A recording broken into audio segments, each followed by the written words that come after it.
said the changes introduce a limited adjustment to the corporate income tax filing and payment deadline. The Income Tax Amendment Bill and the Assets Tax Specified Bodies Amendment Bill provide for a limited adjustment to the annual filing and payment date for corporate income tax, moving the final return and the payment date from March 15th to April 15th, beginning with the year of assessment 2025. Minister of Foreign Affairs and Foreign Trade, Senator Kamina Johnson-Smith, says the ministry has been reviewing daily updates and making preparatory moves because of the situation in Cuba.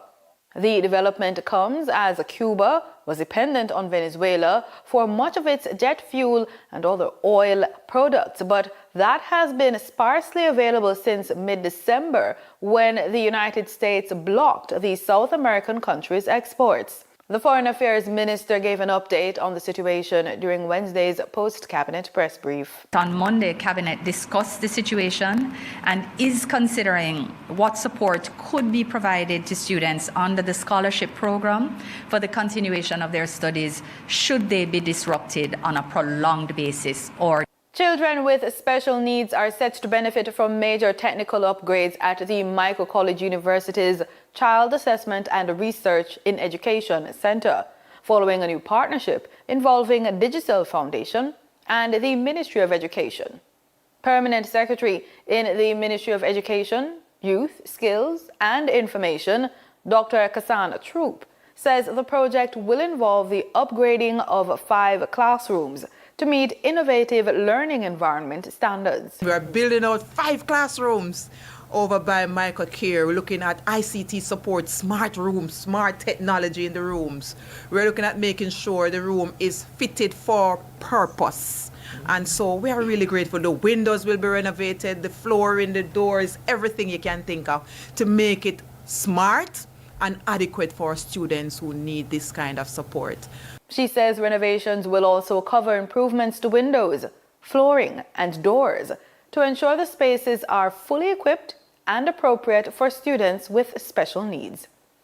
Dr. Troop further noted that the ministry has secured additional staff to help address the high demand for child assessments at the care center. We have done so for Sam Sharp Teachers College, and we have the structure in place for case that we are building the assessment support services for students in Region 2 that covers Portland, St. Thomas and St. Mary. For its part, Digicel Foundation Jamaica will invest $75,000 to support upgrades at the center. Time now for the business report with Denise Williams.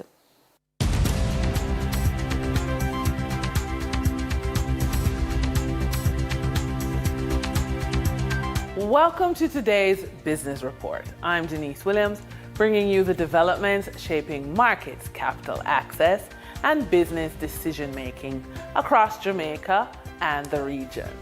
Let's get into the stories that matter. The income tax threshold, or the amount of money which a worker will have to be earning before being liable for income tax at a rate of 25%, will be raised to $1.9 million this April and to $2 million in April of next year. This arises from amendment to the Income Tax Act by Parliament on Tuesday. The upcoming increase builds on the increase from $1.5 million to $1.7 million implemented by former Finance Minister Dr. Nigel Clark in 2024. This measure, along with the $200,000 which employers can pay tax-free to employees who were affected by Hurricane Melissa, will provide some relief to workers who are suffering from the high cost of living generated by Hurricane Melissa because of its impact on the agricultural sector and food prices. It's earnings season on the Jamaica Stock Exchange, and several companies reported a mixed bag of financial results. First, Lasco Distributors is reporting lower profits for the 9 months ending December 31, despite continued revenue growth driven by strong demand in several product categories. Net profit declined by 18% to $858 million. Next, QWI Investments has reported a total comprehensive loss of $41 million for the quarter ended December 31 last year. The company says the loss came mainly from a $26.9 million decline in the value of its investment securities and $6 million in unrealized foreign exchange losses. This was partly offset by $7.3 million in dividend income. That said, the directors of Wisynco Group are reporting a 50% surge in net profits of $1.5 billion during the second quarter of its financial year, which ended on December 31 last year. Revenues also jumped 14% to $16.2 billion in the same period. The company said these results were way above the net profit after tax of $1 billion recorded on revenues of $14.2 billion in the same period of the previous year. For the trading period of February 10, 2026, the most actively traded securities were Lasco Distributors Limited with 4,138,168 units, or 18.21% of market sales activities. Trans Jamaica Highway Limited with 3,788,971 units, or 16.68% of market sales activities. Kentire Holdings Jamaica Limited with 3,149,617 units, representing 13.86% of market sales activities. Investor activity remained concentrated in transportation, distribution, and advertising plays, signaling continued interest in dividend-producing and strategic assets. Turning to the foreign exchange market, based on Bank of Jamaica data for February 10, 2026, Forex traders recorded significant activity with strong demand across major currencies. For the US dollar, trading margins reflected steady liquidity, with the US selling at $156.87 and buying at $155.31. For the Canadian dollar, moderate gains supported by $5.31 transaction spreads. The Canadian dollar sold for $116.19 and was bought for $110.88. For the British pound, continued volatility offered short-term trading opportunities of 99 cents in profits for the banks. The British pound sold for $213.16 and was bought for $212.17. These movements underscore the importance of cash flow timing and currency awareness for businesses managing import costs, debt servicing, or overseas exposure. For our credit report tip of the day, meetings with bankers become difficult because professionals arrive expecting their ideas and expertise to drive the conversation, while bankers are focused almost exclusively on financial risk, financial history, and financial predictability. When credit signals do not align with the proposed opportunity, bankers disengage early, often without fully discussing the idea, which feels dismissive to the professional. This mismatch creates frustration on both sides. The professional feels unheard, and the banker sees unresolved risk. Until credit and structure clearly demonstrate reliability, the meeting stalls because the two parties are speaking fundamentally different financial languages. For our focused and funded feature, are you seeking a new form of income for your business? Well, procurement rules are the key to using government contracts to fund your business. And know this, certain contracts require insurance coverage or performance bonds to mitigate government risk. It is important that businesses understand the common requirements when they apply, how businesses can prepare without paying too much for insurance or incurring unnecessary costs. As an example, our client, Trevon, who operates a solar equipment installation business, tried to self-insure. This confusion led to overpaying. Professional advice on insurance aligned coverage with contract requirements. No more. And that's today's business report. I'm Denise Williams, bringing clarity to capital markets and strategy. Until next time, stay informed, stay intentional, and keep building forward. See you soon.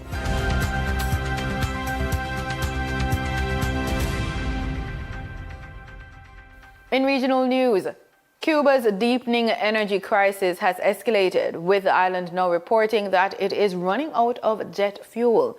The development follows new U.S. sanctions announced 2 weeks ago by President Donald Trump, restricting Cuba's ability to import oil, including aviation fuel, on the international market. Al Jazeera's Ed Augustin reports from Havana. Cuba has announced it's about to run out of jet fuel. Planes can no longer refuel on the island. Another heavy blow to an already beleaguered economy. Acute fuel shortages have gotten even worse after US President Donald Trump announced 2 weeks ago that he'd imposed tariffs on any country sending oil to Cuba. This father and son are leaving the country for good. I'm going to look for a better life because things here are really bad. On Monday, Air Canada announced it is suspending flights to the island. Other airlines will pull out too, because they can't guarantee fuel for the return trip. Does that affect you? Any measure they take is going to affect us. The people are always the ones most affected. The Cuban government has announced a raft of emergency measures to radically cut back on fuel usage.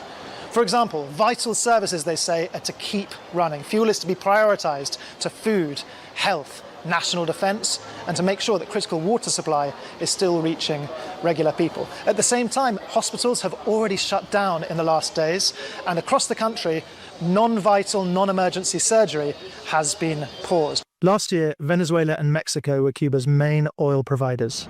But since Nicolas Maduro was abducted by US Special Forces last month, Venezuelan oil deliveries have stopped. On Sunday, Mexico announced that it was sending more than 800 tons of food to the island, but no fuel. President Sheinbaum said her government is talking to Washington to find ways of sending fuel to Cuba without being hit by tariffs. You can't strangle a people in this way. It's very unjust. Tourism is one of the island's main sources of hard currency, but right now, you wouldn't know it. Look around you right now. There are like 3 taxis in a park that's usually packed with them. Lots of my colleagues are now working because they don't have fuel. In less than a week, the black market price of petrol has doubled. Things are moving quickly in Cuba. For people across this island nation, the impact of this de facto oil blockade is inescapable. Ed Augustin, Havana, Al Jazeera. The government has approved the establishment of a permanent World Bank Group office in Port of Spain, Trinidad, a move expected to unlock major financing for Trinidad and Tobago's private sector. Planning Minister Dr. Kennedy Suarez Singh says the office is already being set up, with staff mobilizing and plans underway for a multi-billion-dollar investment pipeline to support local businesses. The details in this TTT News report. Government has already approved the establishment of the World Bank Group's permanent office in Port of Spain. This was confirmed by Minister of Planning, Economic Affairs and Development, Dr. Kennedy Suarez Singh, a move he says will unlock major financing for TNT's private sector. Speaking at a conference at the University of the West Indies, he revealed that the World Bank has already selected office space and has begun mobilizing personnel. And they have already selected an office space. They have staff already looking to move down. So we're moving very, very assiduously to bring those supports required to be able to give the jolt, because whether we like it or not, we will not get foreign revenues coming out of the energy sector anytime soon. That will give us the type of... So we need that kind of injection coming in. He said the government has asked the World Bank to structure a multi-billion-dollar investment pipeline for local businesses, especially in export-oriented sectors. It's finally established in Port of Spain. Their mandate is to create, through the IFC and MIGA and other agencies, is to create that funding available for local businesses to inject, and that would be, and we have asked them to set up that funding between $1 and $3 billion US. So that's what this government has been working very, very hard. The Attorney General is in the process of vetting those agreements. He also claimed that the institution had been trying to establish a presence in Trinidad and Tobago for nearly a decade, but had faced obstruction from the former government. In sports, we kick off with football. Jamaica's under-17 Reggae Boys are 90 minutes away from securing a third appearance at the FIFA Men's Under-17 World Cup as they prepare for a decisive Group G showdown against Canada in the CONCACAF qualifiers in Costa Rica today at 3 p.m. Jamaica time. A draw will be enough to book Jamaica's spot at the tournament in Qatar later this year, while a victory would seal qualification outright and cap an impressive group stage campaign. We stay with football as Jamaica's senior Reggae Boys are set to face Martinique in an international friendly on February 21 as they intensify preparations for their final push to qualify for the FIFA World Cup in March. The Jamaica Football Federation is expected to make an official announcement regarding the match later this week. The encounter will mark the team's second friendly in as many months under interim head coach Rudolph Speed. In their previous outing, the Reggae Boys traveled to Grenada to secure a 1-0 victory over the hosts.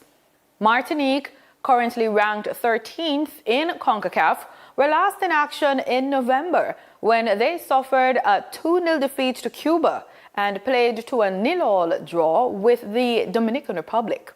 And that's it for the news on PBCJ. You can follow us on our social media platforms at PBC Jamaica. Thanks for watching.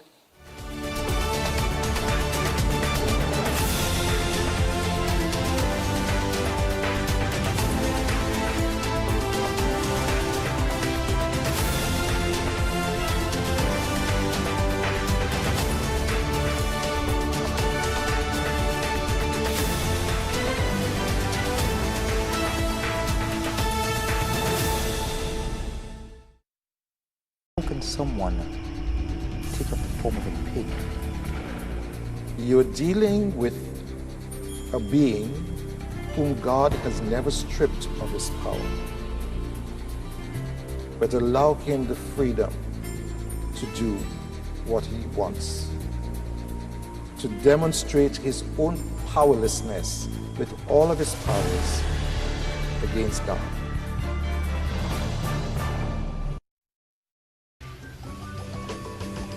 And it smells so heavenly.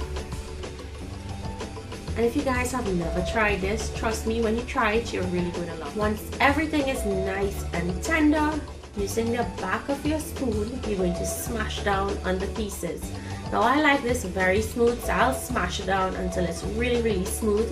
Feel free to leave it chunky if you like.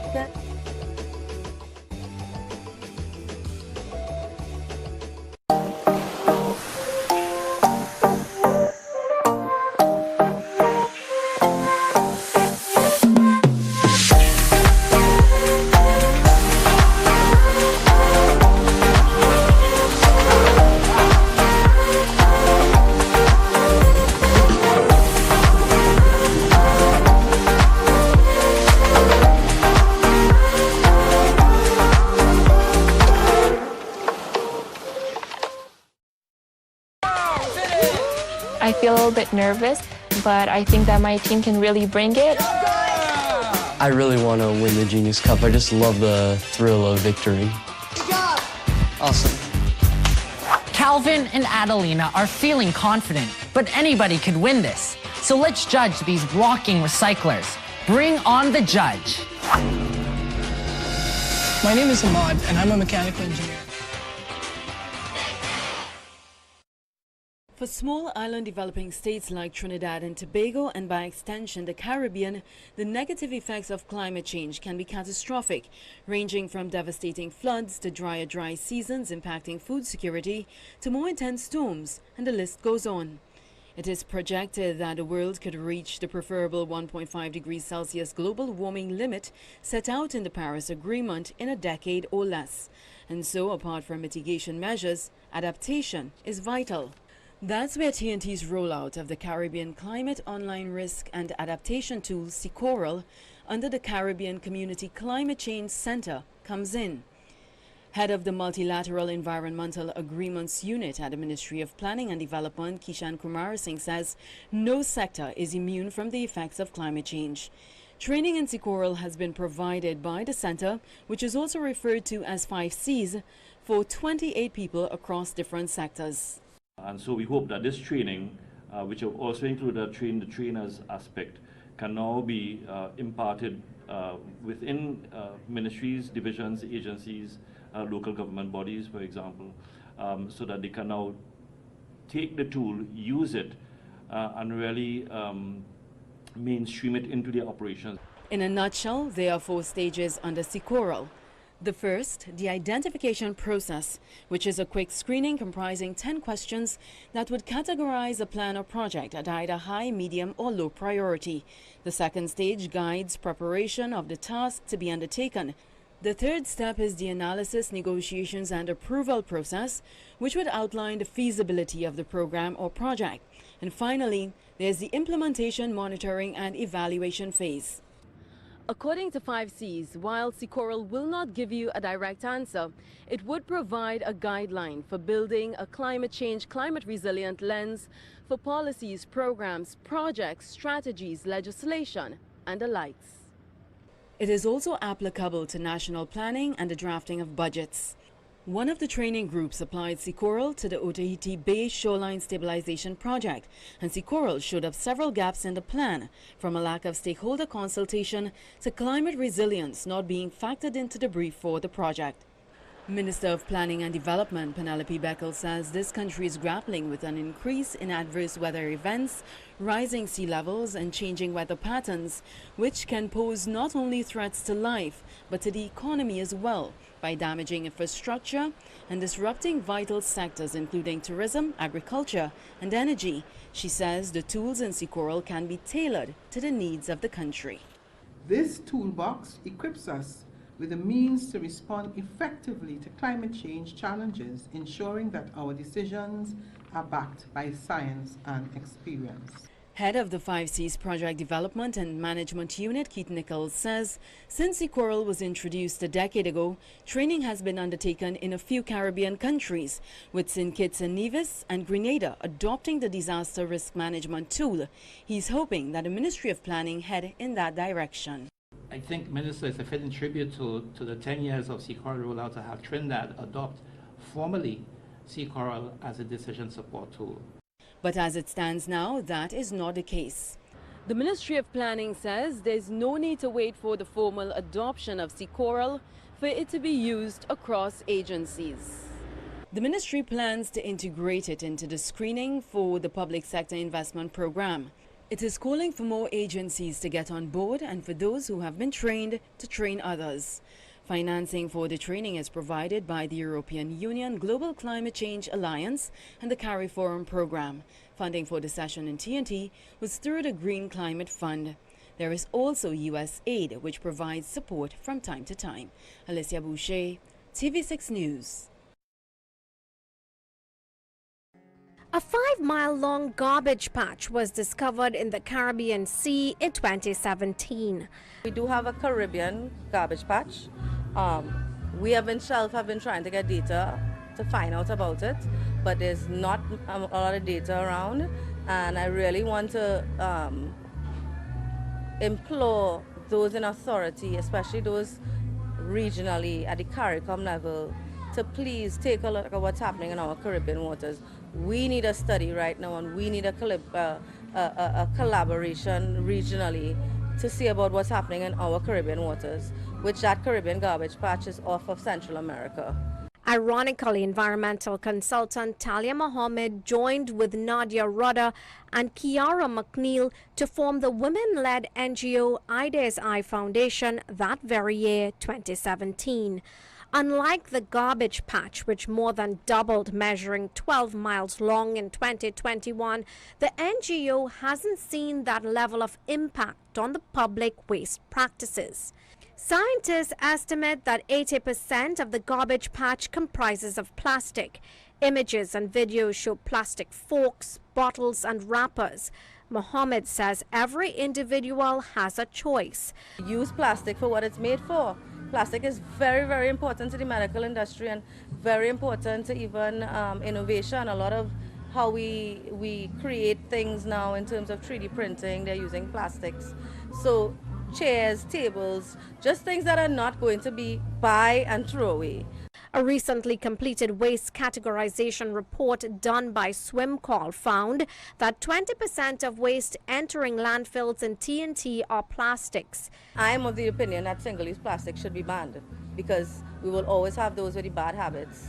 And we'll always have those from poor communities who don't even have access to proper waste management. And a lot of those that waste that you see in our rivers and streams is indiscriminate dumping because we have communities that do not have proper waste collection and they live on the fringes and they live close to river mouths. Mohammed believes plastics should be tackled from the source, which means nipping the contaminants from the manufacturing level. It will take legislation and incentives to get the population to separate waste at the household level. We believe that Trinidadians have the good habits now. It's really about inculcating it through necessary systems, and one of those systems will need a legal framework. So the incentive could be driven for people to recycle, and we need that incentive. We have all sectors of society that could benefit from this, especially the low-income families. So having that rebate for returning of beverage containers and also the waste handlers and waste pickers, all those people are part of the system and we really need to include them. So we need some inclusivity in the law, but we really need to drive incentive through regulation. From the legislative aspect, she says there ought to be one implementing body for environmental laws, and we are of the opinion that we should really just have one main law. They already passed one law, which is the Waste Management Rules and Fees, which is really focused on the business community, but certainly for residents and general management of sustainable waste, or to introduce a sustainable waste management system. We believe that one specific law is necessary and not a number of laws that makes it hard to regulate. Certainly the beverage container policy, the national waste recycling policy, all those things could be coalesced to create one actual final piece of legislation. The Ideas Eye Foundation is here at the Emancipation Village, greening the event by capturing plastic, glass, cans and Tetra Pak waste items. They are showcasing plastic upcycling, agro-growth towers, urban composters and offering free potable water, which we will share with you in subsequent reports. Urvashi Tiwari, Rupnarayan, TV6 News.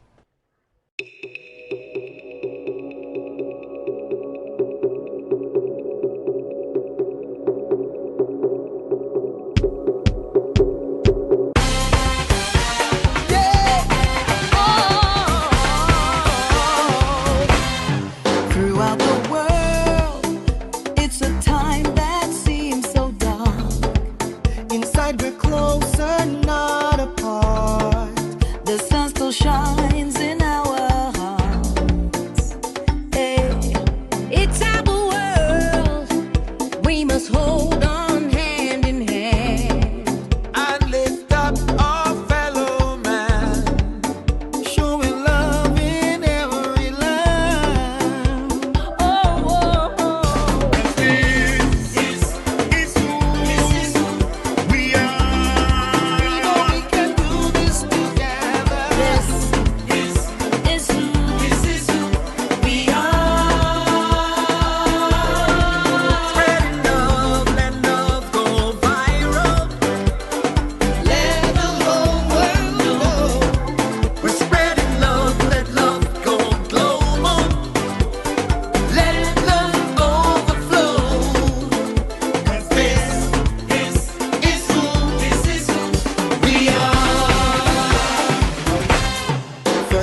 lifelong participants, unified by one simple act, the vote.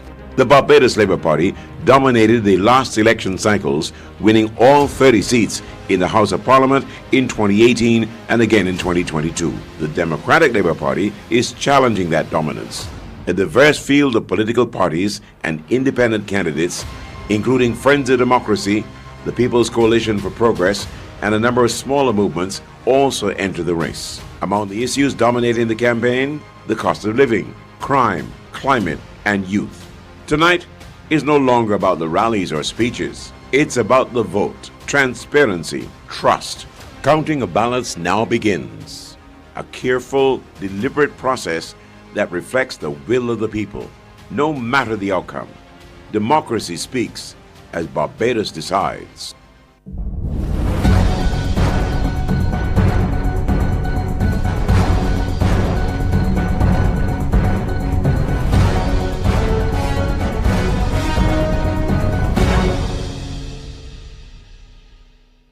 And good evening, Barbados. Indeed, the polls have closed.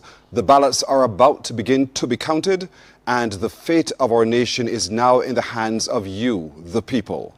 This is the Caribbean Broadcasting Corporation's Election Night Special, Barbados Decides.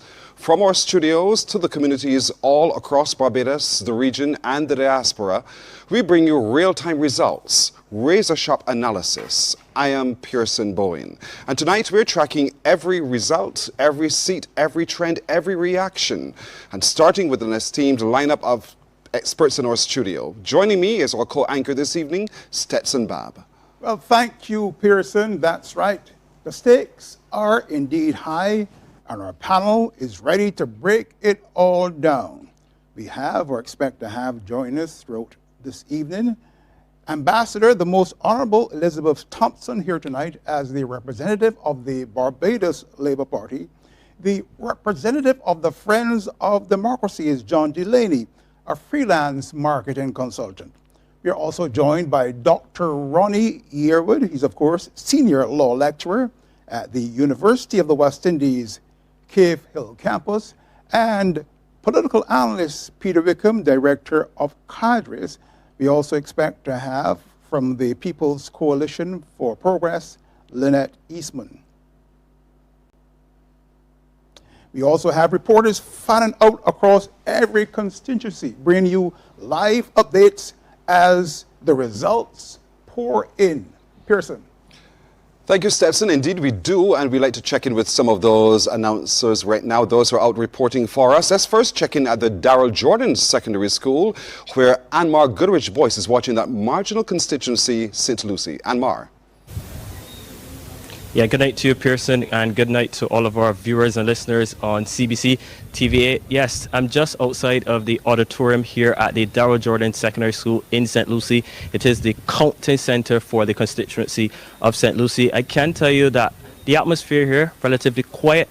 Just about 20 to 25 minutes ago, the first set of boxes arrived here. A bit earlier today, the voting process has been a bit steady. I can tell you that this is a constituency that will be contested by 4 candidates. The incumbent, Peter Phillips of the Barbados Labour Party, Ian Griffith of the Democratic Labour Party, Wayne Griffith of the People's Coalition Party, and Sherlyn Davis of the Friends of Democracy. Now, this is a seat that has been a Democratic Labour Party stronghold. Roy Braffett was the first Barbados Labour Party candidate to win the seat back in 1981. He held the seat for 1 term, and then Dennis Kelman of the Democratic Labour Party, he is actually the longest serving member of Parliament for this constituency. The incumbent Phillips has held the seat since 2018. He did retain it in 2022, and of course he's going for a 3rd term. But like I mentioned, Pearson, we expect the counting process rather to begin in just about half an hour's time. Anmar, thank you so much. Of course, we'll be checking back in with you as those numbers begin to come in. Another one of those constituencies which we're keeping a very close eye on, being known as a marginal constituency, is that of St. Philip West, where Dale Ford is standing by to bring us the very latest. Dale, good evening to you. Good evening, Pearson. It's kind of quiet here now at the Princess Margaret Secondary School. Just a few minutes ago, the ballot boxes arrived by charter bus under the watchful eye, of course, of the Barbados Police Service. The counting has not started as yet. If you see behind me, the officers and those who are going to be doing the counting have assembled in the Reginald Lewis Auditorium here at Princess Margaret Secondary School, making the final preparations before they get those boxes and that counting underway. So we're just here waiting, aside from election officials and maybe some few party supporters, maybe of the management teams of the different candidates and the police. It's relatively quiet here at Princess Margaret Secondary School, where the counting will be done for the constituency of St. Philip West. Dale, thank you so much for your reporting. We are obviously having people at our party headquarters. Let's go to the Democratic Labour Party's headquarters in George Street, where Lisa Broom is. Lisa, good evening. Good evening, Pearson. Good evening to our viewers all over. So yes, I'm here at the DLP's headquarters in George Street, where things are relatively quiet right now. People are moving in and out. Some of them are actually here still querying their inability to vote. I know that as you've been following the developments of the day, some people were unable to vote because they went to their polling station, but their names were not on the list. And the DLP's leader, Ralph Thorne, had put out a call, I'm told around 3 o'clock, for people to come here, where the assistance would be offered to those who could not find their names on the list. So as I was here, I did see some people. The people who were in the office taking the names, they have since left, but I'm told that, other people are coming and are still querying that situation. I was told that there was a legal team in the courts. They were actively arguing the situation, and I'm following up to see what the outcome is. Also earlier, I spoke with the DLP's campaign manager, Andrew Campbell, and outside of commenting on that particular situation, he was also concerned, his words, about campaign financing here in Barbados. He commented on how much money is spent, and he was also concerned that the DLP had not had a subvention for many years. So those were some of the concerns of the campaign manager. Also here right now, though, is the DLP candidate for St. Michael's South East, Pedro Shepherd. He is here setting up a screen where they expect supporters to come and watch as the ballots are counted to see what the outcome will be. Walking around and talking to the few people who are here and hearing from them, they're all upbeat at this stage, looking forward to the outcome of today's election. Pearson? Thank you so much. I see behind you on your live shot, there are people already gathering there for election watch. Thank you. We'll be checking back in with you as soon as you know more about the court action to get an update. Ryan Broom is also watching for us what's happening in St. John at the Lodge School. That's another one of those constituencies which we're keeping a very keen eye on. But Ryan, what can you tell us this evening? Good evening. Good evening, Pearson. Well, I'm right here in the parish of St. John at the Lodge School, where it's a little nippy on the outside. I was speaking to the returning officer, Ms. Gracia Bolden Thompson, a little earlier, and she was telling me about the turnout today. She was saying there was a rush in the early morning, then a tapering off during the day, and then close to 6 o'clock this evening, then another little rush, as she said, which is what usually happens on most general election situations. Now, I also spoke earlier this evening a short while ago, to the PCP candidate, Kimar Stewart. He's the only candidate who I've seen so far. Of course, the other two candidates being Mr. Ralph Thorne of the DLP and Mr. Charles Griffith of the BLP. I can also tell you that just moments ago, just before I came live, actually, the boxes just arrived here. If you see some activity behind me, it's the officials here now just getting ready to start the counting process. But yes, we're locked and loaded, as they say. Ms. Gordon Thompson is hoping for an early night, as am I. So we are ready up here in St. John. So it's back over to you. As soon as that information by way of the total votes tallied, we'll be reporting them to you as well. But there's a lot to discuss tonight as we bring you Barbados Decides 2026. And for those discussions, we return to Stetson Babb. Thanks, Pearson. Indeed, let's now turn to the man who has all the numbers. Peter Wickham, you've crunched the data, you've studied the trends. Give us your early prediction. Early predictions. Okay, well, I guess, the election is over, the voting has been completed, so we can speak realistically to the likely outcome. I'm comfortable that there's a possibility that the Democratic Labour Party can win 3 or 4 seats, a possibility. As to the probability, that's really the question that we have to discuss. The reality of the situation is that the majority of seats that we have in Barbados currently carry a level of popular support for the Barbados Labour Party that is above normal. There is a reality in terms of electoral swing that once it gets to a level of support that's above 65%, the level of effort or lift that is required to shift that seat away, it just does not materialize historically. I compiled a list for you, which could be available on the screen shortly, of some historic swings. And I think the largest would have been when Griffith took the seat from George Pilgrim, or he challenged George Pilgrim in St. John in 2018. That was a 38% swing. But the reality is that is, one could say, the equivalent of a political hurricane, which is not likely to happen tonight. So I think that we're really looking at possibilities for the Democratic Labour Party in St. Philip West, St. Philip North, St. John and St. Lucie. Possibly we could see a conversation about St. Philip South or St. Michael South Central, but I think that's highly unlikely. Well, I shouldn't say highly unlikely, I think that's unlikely. So I think ultimately the conversation will be about whether those seats are moving. As far as the level of swing that is likely is concerned, I'm comfortable that we may see a loss of support for the Barbados Labour Party. However, my sense is that it will be contained within single digits, and I would say the low single digits.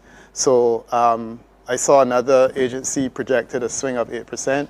That, in my view, is extreme and unlikely. I think that we're going to see a negative swing that is going to be contained within less than 5%, which means that the Barbados Labour Party could or could not lose seats. The other issue which is major in this election is voter turnout and the impact that voter turnout will have. I'm also convinced and persuaded that lower voter turnout among Barbados Labour Party supporters would impact those constituencies. And the challenge that we've been having in this election is that there seems to be a perception on the part of a lot of people that the result is uncompetitive, that the Barbados Labour Party has already won. And my question going in is, will a lot of the people who promised to support the Barbados Labour Party actually turn out to support the Barbados Labour Party? If they do, we're looking at another 30 love scenario. If they don't, one would think that we would slip to somewhere in the vicinity of, let's say, 26-4 at best. So I would say a good night for the Democratic Labour Party would be a haul of 4 seats. The implications as to which seats those could be and what that would mean for the DLP's future is something that we can get into later. So this is where I am now. It's very much a turnout election, and very much an election that for many of us is seen as a foregone conclusion, and the implications of that will be significant. Well, you made some important points, or interesting points. In fact, you spoke of the possibility of the Democratic Labour Party perhaps getting 3 or 4 seats. You know the importance of the swing trends to monitor. The possibility that BLP could lose some support. The voter turnout being a critical factor. And of course, there's always the possibility as well of another 30 left.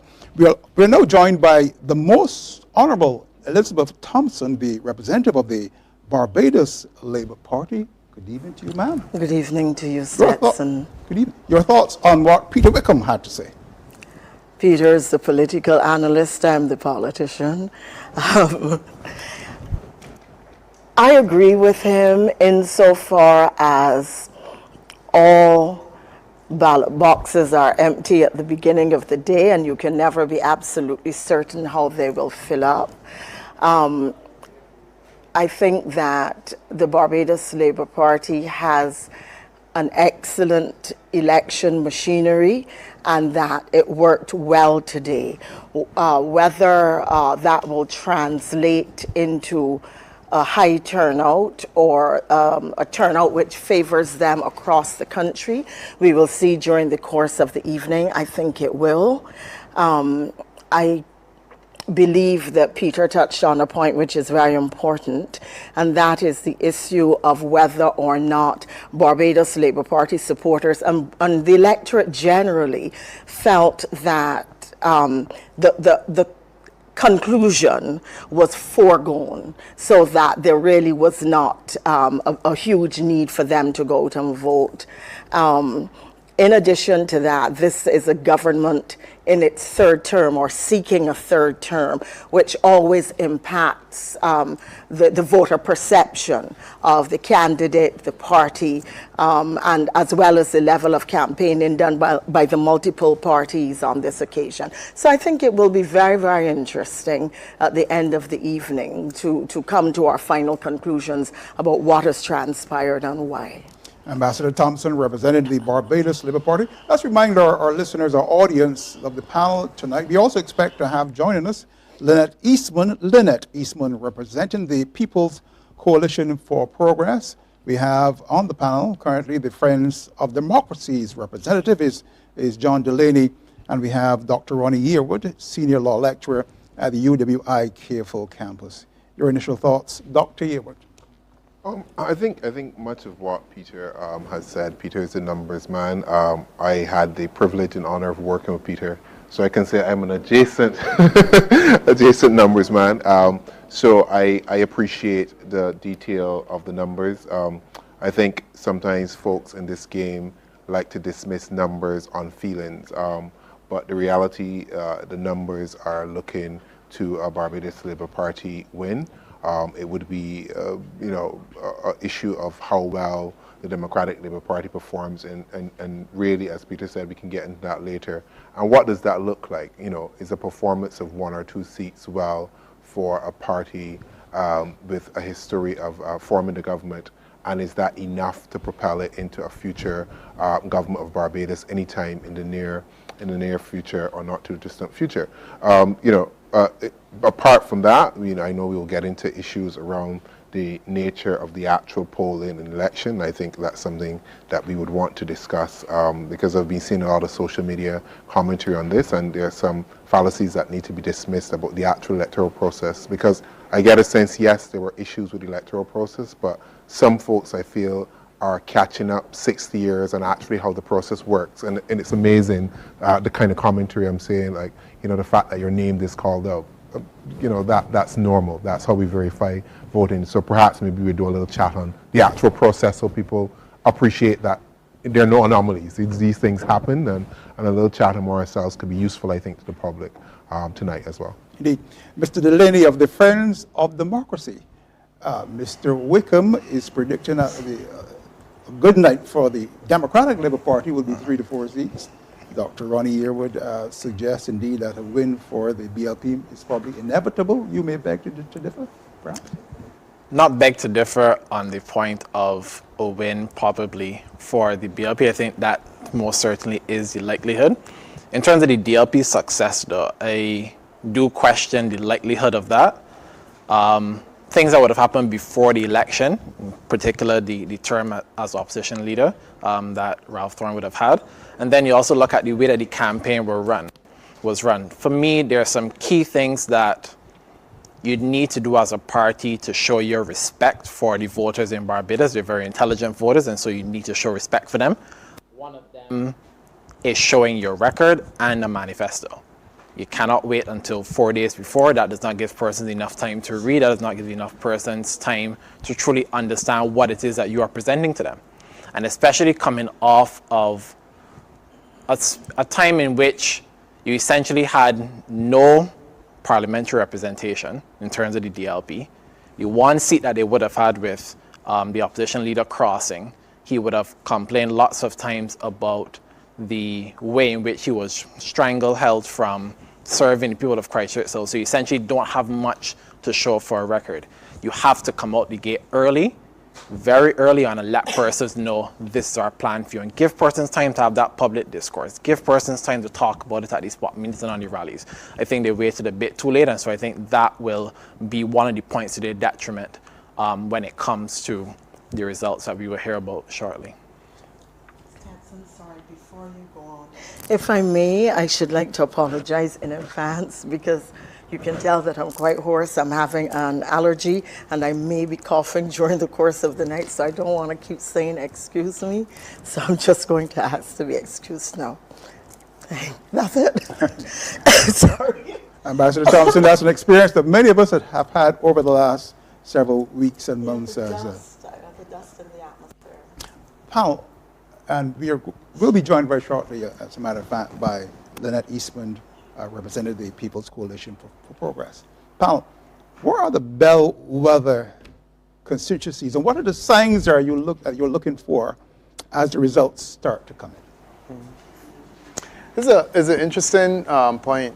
One of the, well, I can say the important lessons that Wendell McLean, who is one of the, I would say one of the gurus of political analysis in Barbados, even though he was an economist, taught me is that there's a direct relationship between localized swing, constituency swing, and national swing.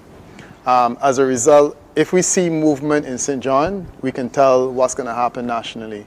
And the formula has held true. So the extent to which a seat can be a bellwether seat, which is a seat that determines the outcome. There have been several theories, so like St. George South and whatnot is one that appears to go with the national mood.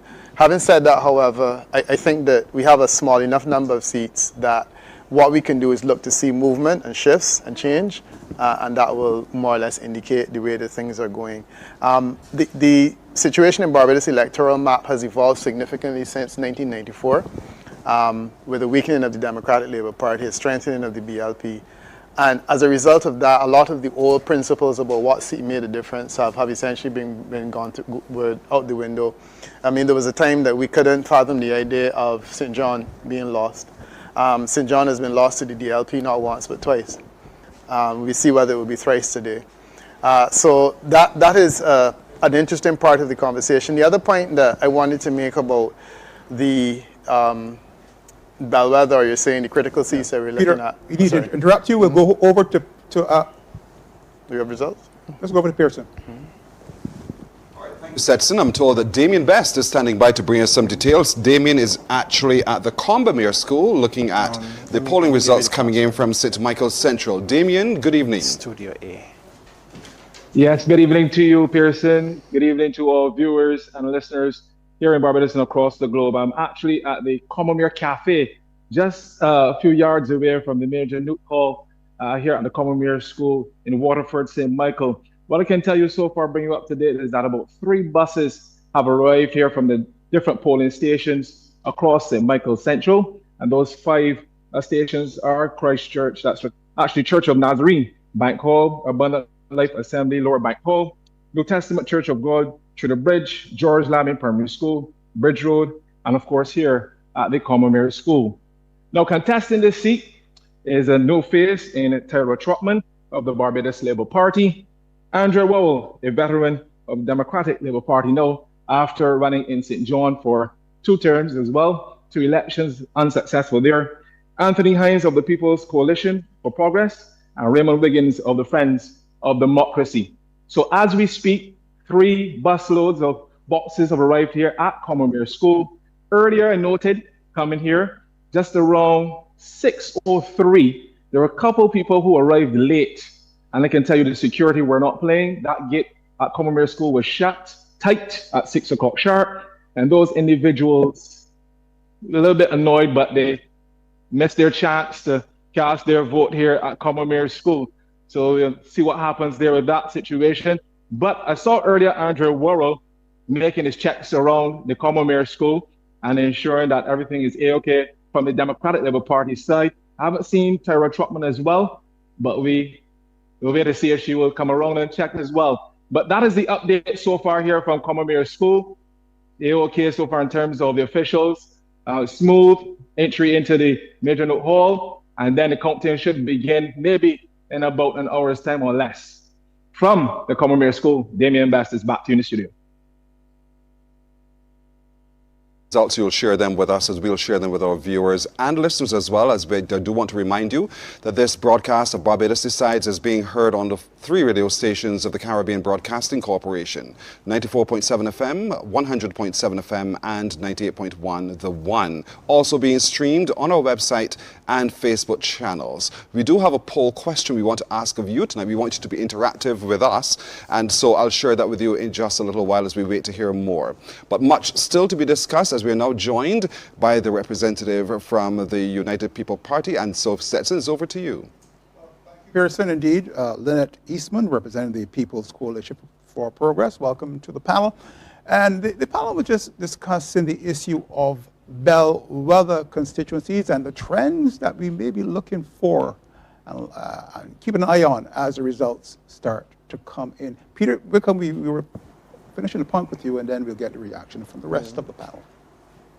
Yeah, I'm trying to remember where I was. Okay, so I was talking about the idea of a bellwether and saying that we kind of like set that apart. What's more important is marginals. And I think that we've identified marginals, which are seats that could or are likely to move. And I think that I would want to place the focus more on those. And we have some interesting conversations taking place in the marginals. In St. Lucie, we have a situation where the lady who led the Democratic Labour Party has been replaced by a popular local personality. So that should make for an interesting race there. Of course, there are pluses and negatives. The negative is that he is not leading the Democratic Labour Party. The plus is that he's from the area, well known in the area, and I understand to be well popular. So that would be an interesting one to watch. Of course, St. John is interesting because it is a seat which is being contested by the leader of the Democratic Labour Party. The DLP was led from St. John twice before. One assumes that he's attempting to make it the third time.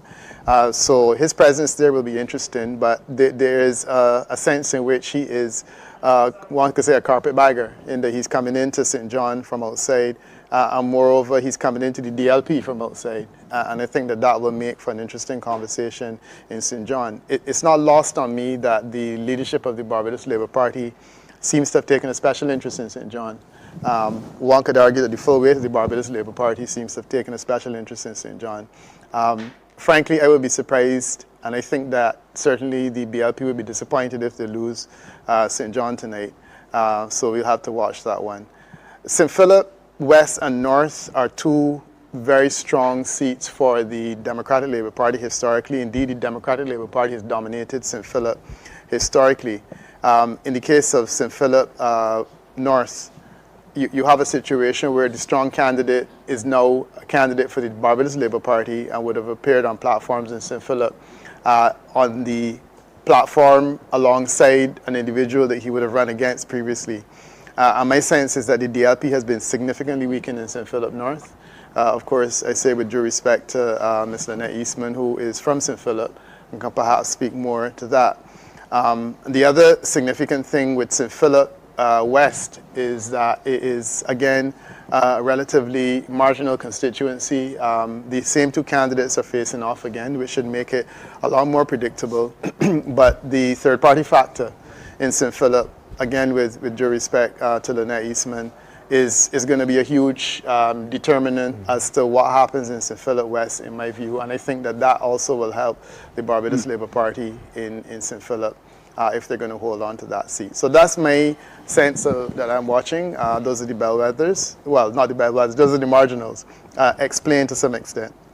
Indeed, you mentioned St. Lucie, you mentioned St. John, St. Philip West, and St. Philip North. As the audience may have seen based on our chart, the swing required for a change in St. Lucie would be negative 10%, for a change in St. John, negative 8%. Smaller margins for change. St. Philip West, 0.1%, and St. Philip North, negative 0.3%. Welcome to the panel. Ms. Eastman, your thoughts and your expectations, and what struck you most about this election campaign? Well, this election campaign has been quite interesting. What has struck me most, I think, is that it confirms in my mind that we need a fixed date for elections.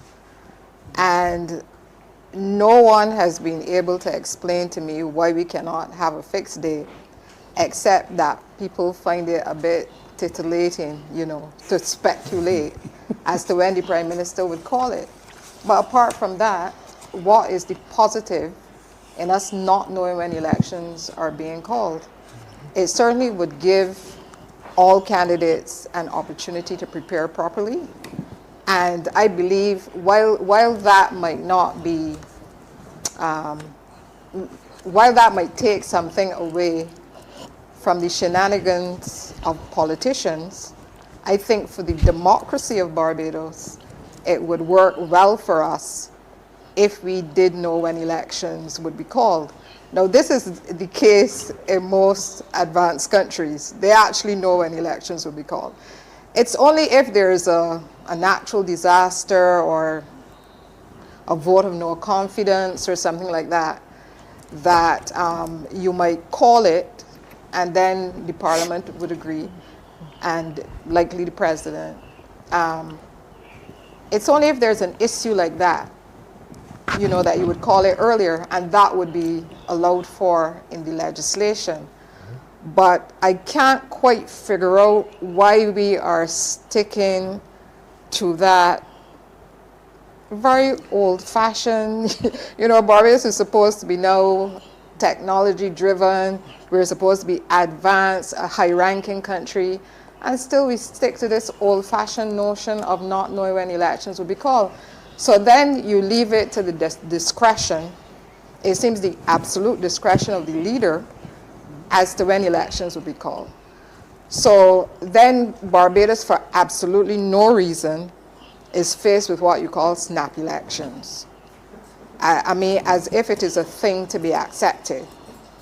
So essentially, while most of us expect that the parliament would last for a term of approximately 5 years, we have a situation now where we had elections, 3 elections, is it in 7 years? 7 or 8 years, when really it should be 15. So it also means that members of parliament who should have spent a longer number of years in parliament have not done so. So it raises all kinds of issues. You would hear an argument that that is what is in the legislation. And that is true. But my understanding of discretion in legislation is that it must be exercised reasonably. Because if we listen to those who seem to think that it is absolutely within the discretion of the Prime Minister to call elections whenever he or she feels like, it means that maybe we could have an election in 2028 if it's the absolute, at the absolute discretion, and it cannot be at the absolute discretion of the Prime Minister. Okay, you have to jump in because we have to go back to our reporters in the field. Lynette Eastman of the People's Coalition for Progress believes strongly that there should be a fixed date for elections. We'll get the response from Ambassador Thompson and the rest of the panel after we hear from our reporters in the field. Pearson. Thank you, Stetson. And that reporter in the field is at the Bethel Auditorium. That's Anthony Nelson. He's looking closely at the goings-on in the city. Anthony? Thank you. Good evening, Pearson, from the Donald Henry Auditorium here in the Bethel Churchyard, the Bethel Methodist Church yard. Earlier this evening, just about 25 minutes ago, we saw the bus turn up with a couple of the ballot boxes from the polling stations, 11 polling stations for this Bridgetown constituency. And as you would recall, representing this constituency as far as Ward 4 is concerned is Corey Beckles of the PCP. Of course, Dale, Democratic Labour, Dale Rowe from the Democratic Party, and Michael Ashley, the Barbados Labour Party. Earlier tonight, we just had a slight interview with Michael Ashley, who for some reason indicated that he felt a bit nervous about it. Our counting has not started. We've got to wait until the other boxes have arrived here at the Donald Henry Auditorium in the churchyard of the Bethel Methodist Church. Our counting officer, returning officer this evening, is Senior Counting Officer, Mrs. Gloria Medford. So as soon as we get any information, as soon as those other ballot boxes arrive here at the Donald Henry Auditorium in the churchyard of the Bethel Church on Bay Street, we'll be happy to start the process here and bring that to you as the election coverage continues here on CBC. That's right, Anthony Nelson reporting there from the Bethel Auditorium, looking at the constituency, the city of Bridgetown. Just to let you know that this is also attracting keen interest all over the world as we are sharing this broadcast through the CaribVision network to the region and the tri-state nations areas as well. So to all of you watching, good evening. Welcome to Barbados Decides 2026, the general election. So much still to be discussed, and for those discussions, we return to Stetson Bab. Barbados Decides. Election night coverage is brought to you by Chickmont Foods, Superfeeds, Western Wholesale, Blue Waters, CS Pharmacy, Caribbean Home Help, Standard Pharmacy, Nature's Discount, Hannah Properties, and Amaze.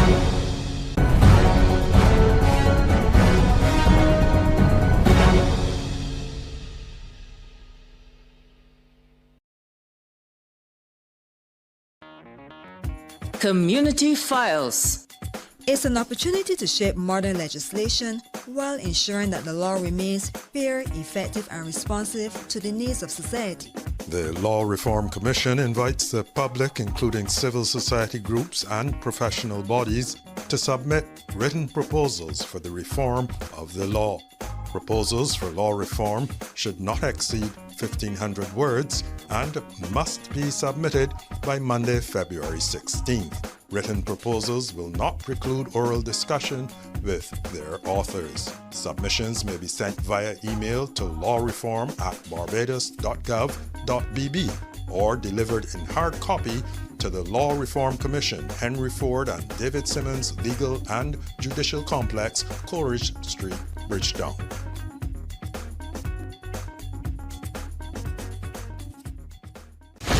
This Valentine's Day, show a little love by donating blood. Join the National Blood Collecting Center's Valentine's Day Blood Drive starting February 9th and give the gift of life. Just visit the center next to the Winston Scott Polyclinic on Gemets Lane, St. Michael, Monday to Friday from 8:30 a.m. to 3 p.m. Make a difference this Valentine's Day. Show love by giving blood. Donors should be between 18 and 70 years old and are encouraged to hydrate the day before and have a full meal within an hour of giving blood.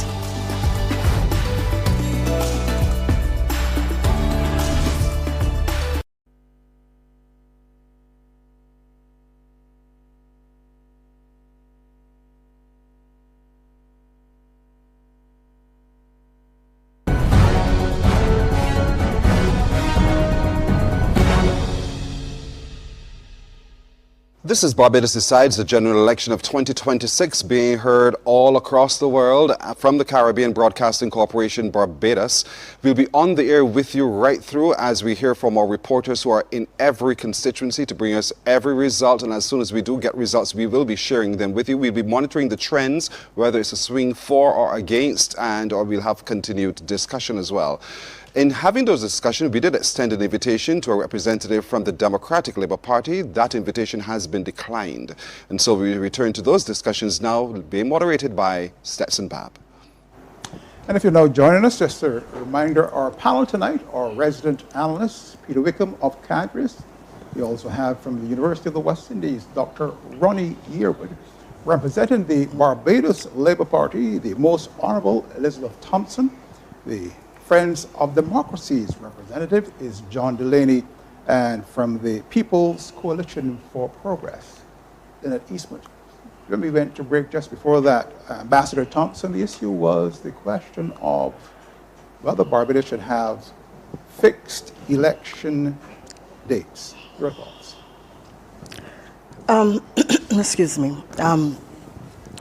We have tended to follow the Westminster model, which doesn't have fixed election dates.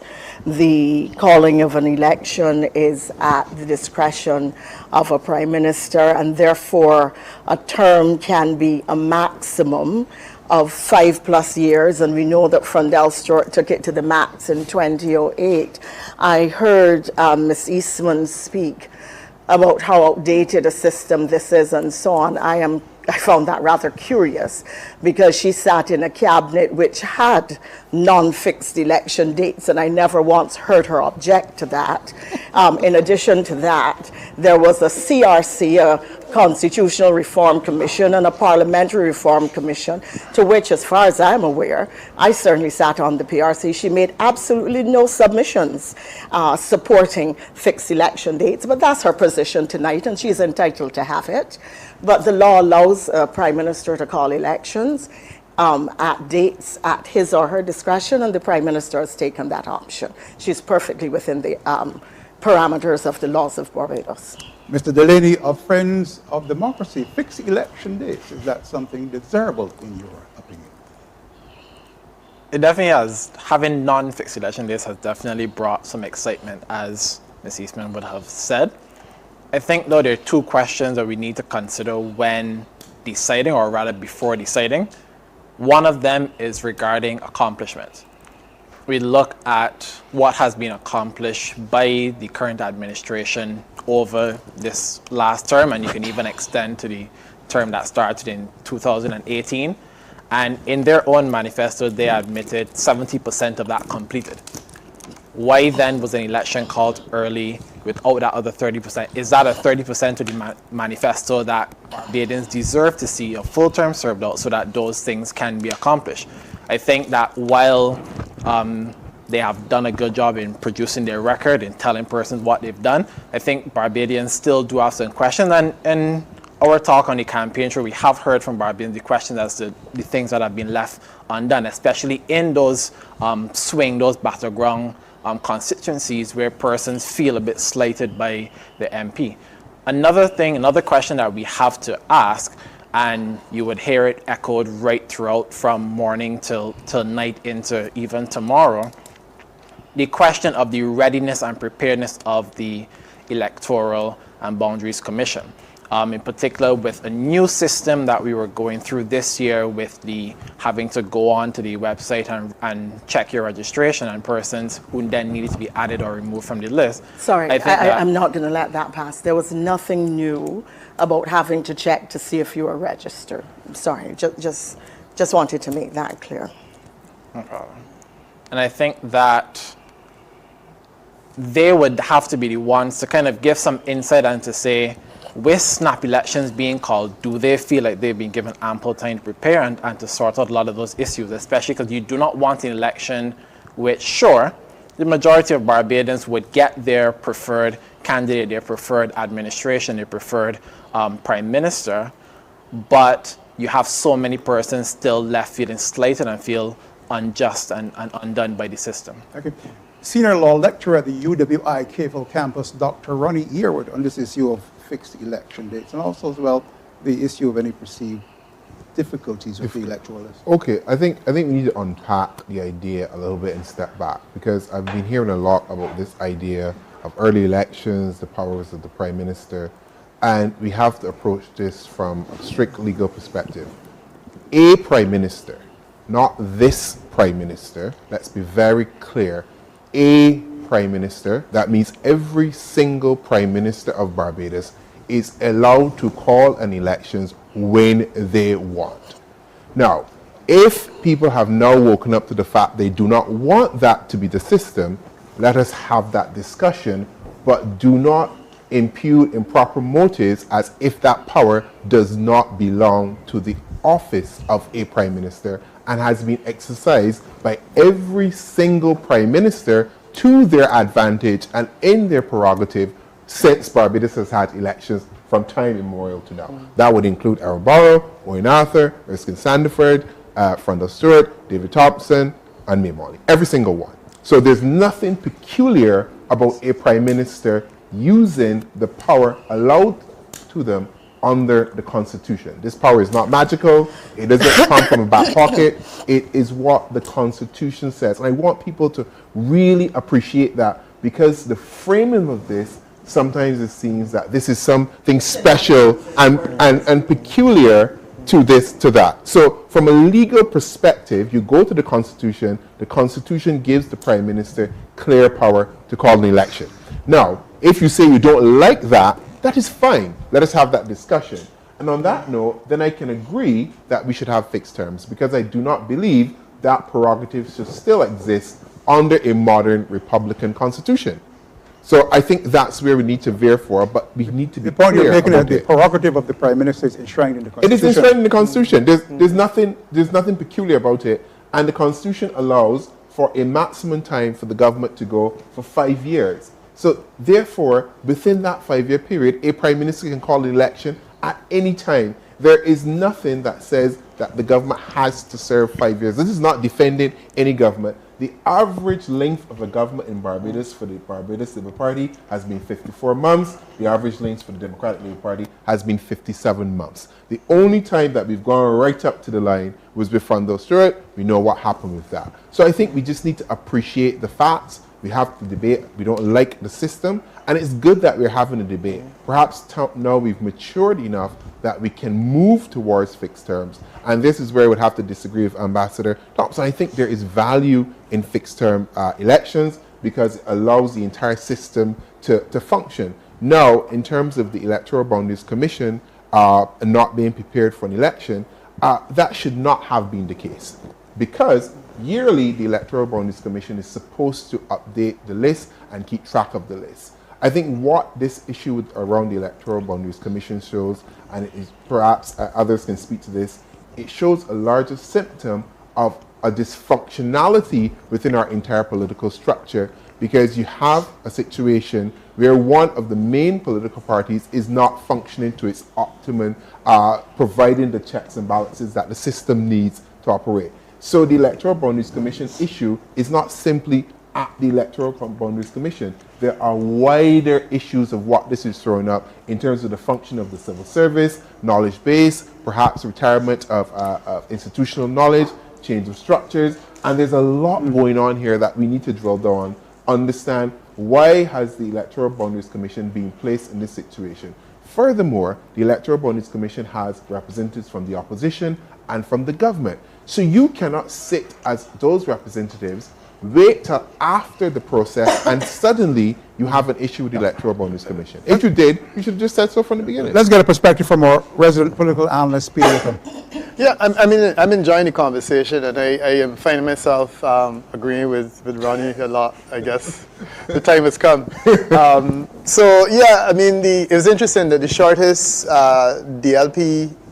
BLP government before this current one under Prime Minister Motley, when Arthur called the election at 54 months, it was actually the election you ran in, and you ran in St. Philip South and Lynette. And I don't recall, as Liz said, I don't recall you objecting to Arthur calling the election early. The fact is that I'm sure I will get an opportunity to respond to all of this. But I think that Ronnie has put the issue very well in terms of the legality of it. I am comfortable with this idea. I like fixed term elections. I think that we need to move in that direction. Which is the only point I'm making. But ultimately, we have to separate the two issues, because the only way you can get to change it is if you are in control of the system.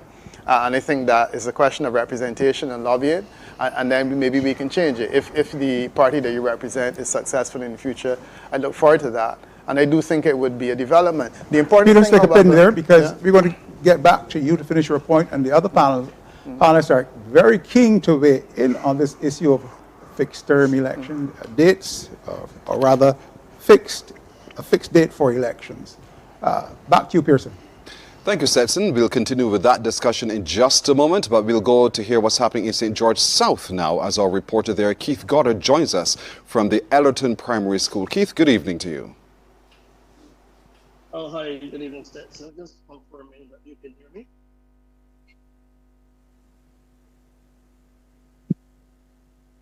You hear me? I'm here at the Ellerton Primary School in the constituency of St. George South, where the contestant for the candidates are Mike Sutherland from the Barbados Labour Party, Felicia Bourgeon from the Democratic Labour Party, and Stephen Halligan, the Independent. I was made a check just now that the returning officer indicated all the boxes have arrived here. The Ellerton Primary School, as I understand it, counting has not yet begun. It's still a bit quiet here in this yard. I know a little later, as let's arrive at the school, see our persons arriving to report them. But at the moment, right here, the person himself, the members of the media, members of the police service, and certainly those of the election office. Otherwise, we're here in it's pretty quiet right now. Fullerton Primary School for St. George South. We'll continue monitoring what's happening in all of those polling areas and the counting areas as well as we go. And as soon as we get to know more from our reporters out in the field, we'll be bringing those details to you right here in Barbados Decides, the general election of 2026. But the discussion is at a hot point. And so we want to hear more and get those responses as well. But before we do, we have Kimberly Skeet, who is monitoring what's happening in Christchurch South. Kimberly, good evening to you. Good evening to you, Pearson. It's good to be with everyone tonight. Let us just start by saying that Christchurch South is the area that many are waiting to see exactly how it unfolds. After all, it is largely a Barbados Labour Party stronghold. However, as you know, Ralph Thorne was the constituency representative up until 2024. So now we have the contenders Chantal Monroe-Knight, Corey Greenwich of the Democratic Labour Party, and Robert Toussaint of Solutions Barbados. We're still awaiting yet another box. So we are still crossing our fingers, waiting to see exactly when counting starts. But we will keep you informed and updated as the numbers roll in. And that we're hoping to hear from you real soon. Thank you so much, Kimberly Skeet, reporting from Christchurch South. Back to the discussion, Stetson. Thank you, Pearson. The issue of a fixed election date that proposed by Lynette Eastman of the Coalition for Progress. Dr. Ronnie Yearwood, on the other hand, of the University of the West Indies, pointed out that the enshrined in the Constitution is the prerogative of the Prime Minister to call an election on a particular date. What agreeing with fixed term dates? Just making it very clear. Clarify, go ahead.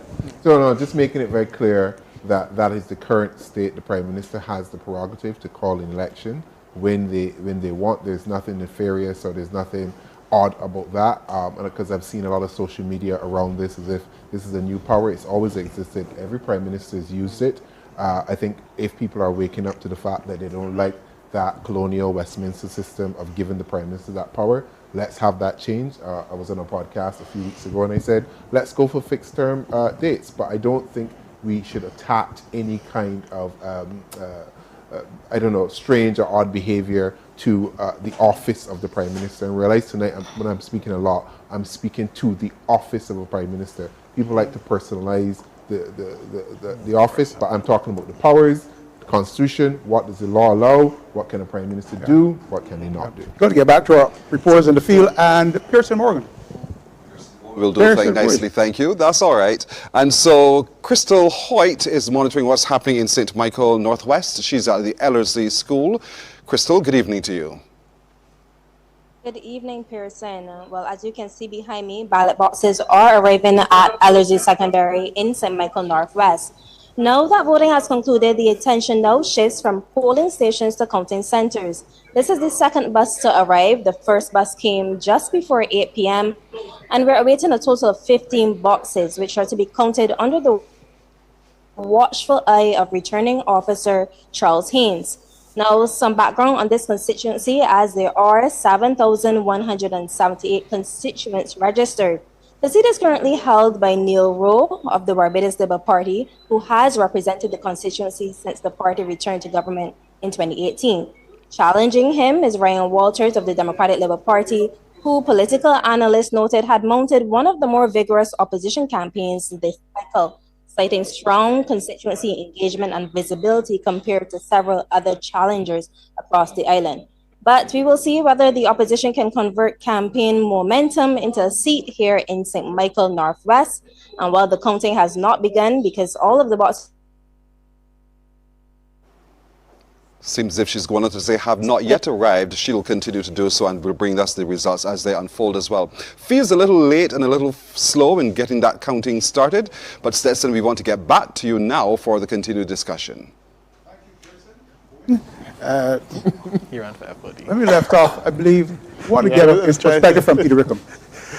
Yeah, right. No, I'm comfortable with this whole idea that we need to have a conversation about fixed terms. But let's be clear, the Prime Minister has considerable power. Not this Prime Minister, but Prime Ministers generally. There was a time that Prime Ministers had the power to choose judges unilaterally. I note that this is a power that this Prime Minister has surrendered quietly. And, we talk about the power grab, but forget that, it's a conversation about not just this, but several other things. So let's move beyond that personalized conversation. Even if we were to have a fixed term system, the rules regulating the Electoral Boundaries Commission's level of preparedness is something that has to be adhered to. Let's say that we did what the United Kingdom did, which is we passed laws to make fixed terms a reality, and then the government collapses. The EBC has to be ready. So I'm saying even in a situation where you have a fixed term election and you have a period of time, you have rules that say that by a particular time there has to be a list ready. The list has to be ready because the EBC has to be ready if the government collapses. 1994, the government collapsed. The EBC can say, well, no, you can't collapse the government yet. I don't have a list. You have to have a list ready. And I think that attention has to be placed on the EBC and the level of preparedness. And a point has to be made that what's going on in Barbados now is nothing odd because it has been going on for a long time. I lived in a house at one time where I was registered in that house in Liz Thompson's constituency, and everybody else was registered in another constituency, and we all lived in the same house. And there's so many cases and incidents that people have brought up over the years where the ABC has dropped the ball. So this is nothing new. I think that the candidates, again, as Ronnie has been saying, the candidates have to take a lot of responsibility for this. When my late father passed away, it was Liz Thompson's watchful eye that flagged the passing and ensured that his name was removed from the list. This type of thing does not seem to happen anymore, where you have candidates scrutinizing the list and monitoring it and coming forward and saying, this person is moved, this person can't be identified and whatnot. We had a conversation in last year when they had the by-election. And I was talking about the fact that close to 2,000 names were flagged of people who were registered to vote in St. James North but could not vote because they had died, moved away, etc., etc. The Democratic Labour Party's representative on the panel objected to that number and said that number was not correct. I asked that person, did you count the returns that came back from your election circulars? And I asked him twice, and he said no, he hadn't. But yet still he was insisting that the number that was provided by another source was incorrect. I think that type of thing is unforgivable, that you have candidates that are running and vying for seats and they're not maintaining the list, scrutinizing them, and ensuring that problems like this do not exist. And for a person to come to a situation where you lead a party, you turn up at a polling station, and you hear that you're not voting there, you're voting somewhere else, and you say, well, I'm just not going to vote. I have some challenges because it says that there was not a scrutiny of the list and interrogation of it. The EBC can do better and has to do better. But I also think the EBC has to be helped by us in terms of that process. Mr. We're going to have to ask you to stick a pin in it, and we get back to the file. I know Lynette Eastman, I have a lot of pins tonight. Lynette Eastman is keen to make a contribution, and she haven't raised the issue initially. And I also want to hear, obviously, from Ambassador Thompson as well, and Mr. Delaney, on the topic after our constituency profile.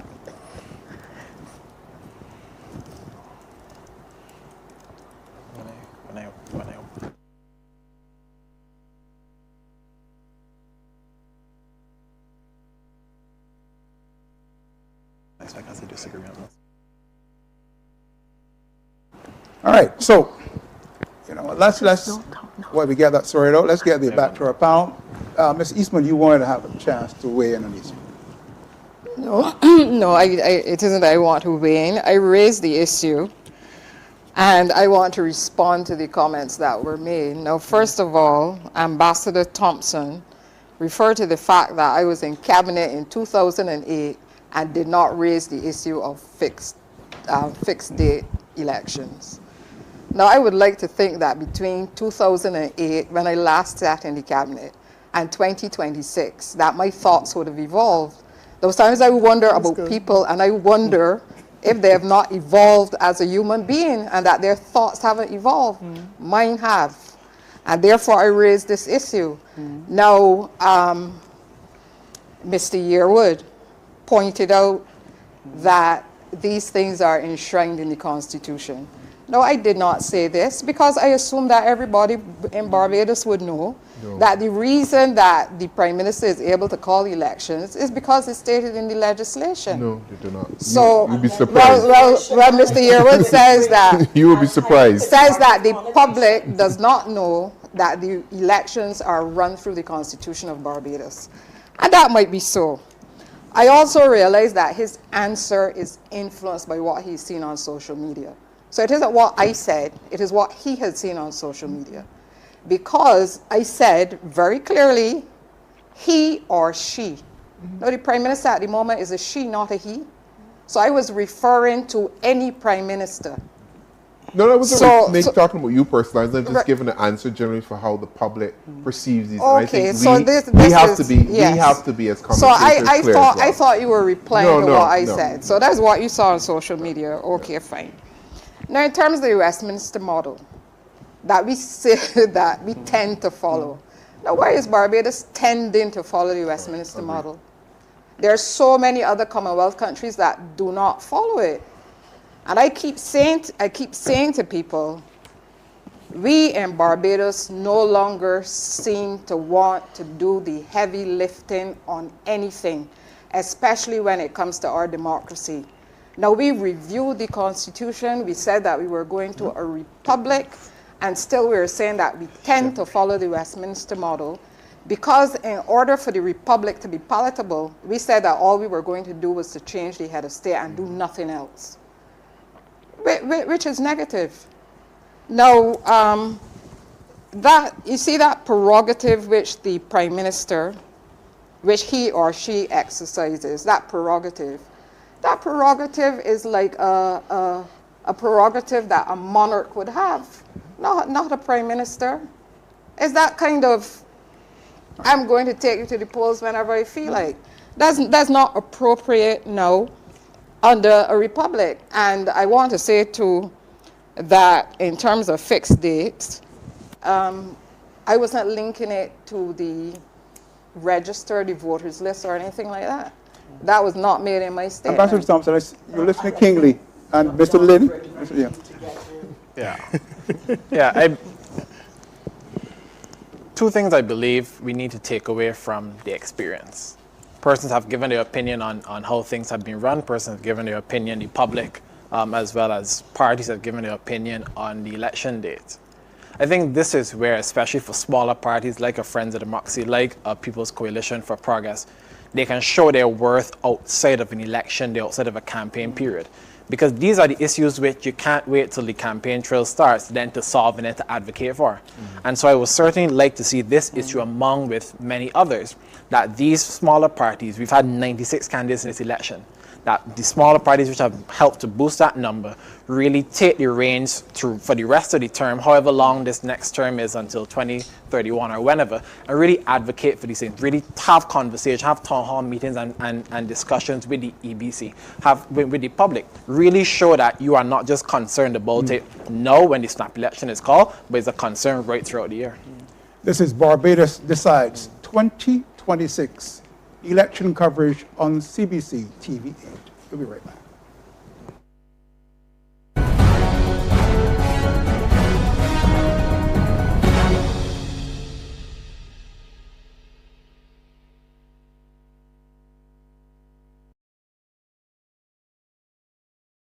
Welcome to the Western Sales Center, the home of quality products, excellent service, and of course, great prices.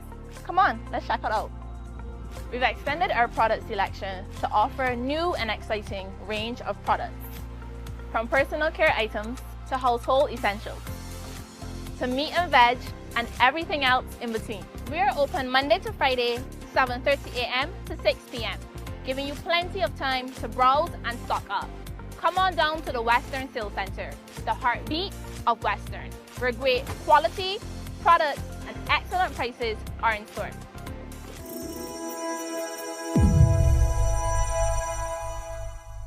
Wait, you see that?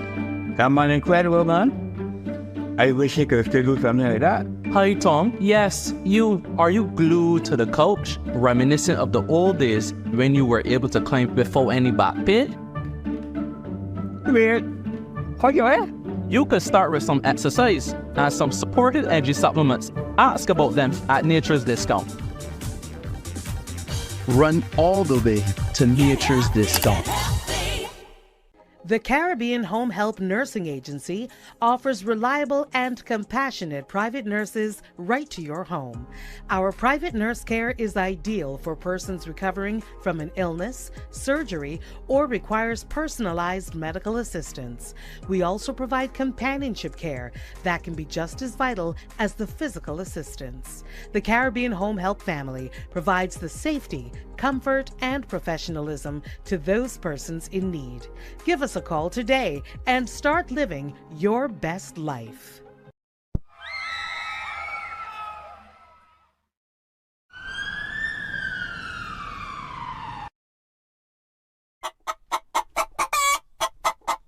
Wait, wanna hear about this new super feed thing? From the fields where hard work meets hope. Born from the heartbeat of every farmer. Forged in dedication, strengthened by purpose, and fueled by the power of superior nutrition.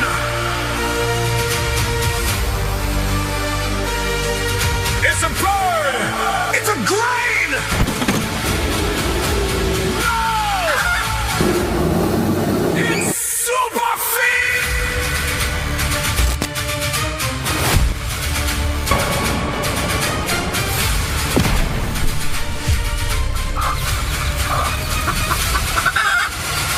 Superior nutrition.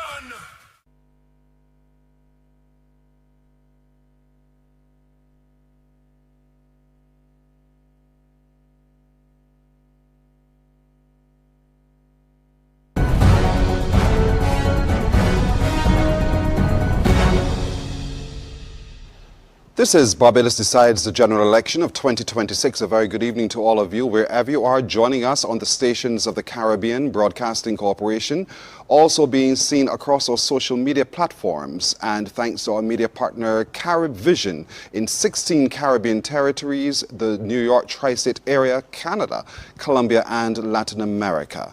Now we're counting down, we're paying attention to all of the counts happening. We've just been told that counting has begun at the Dighton Griffith School, where Yolanda Yard is standing by to update us in just a moment.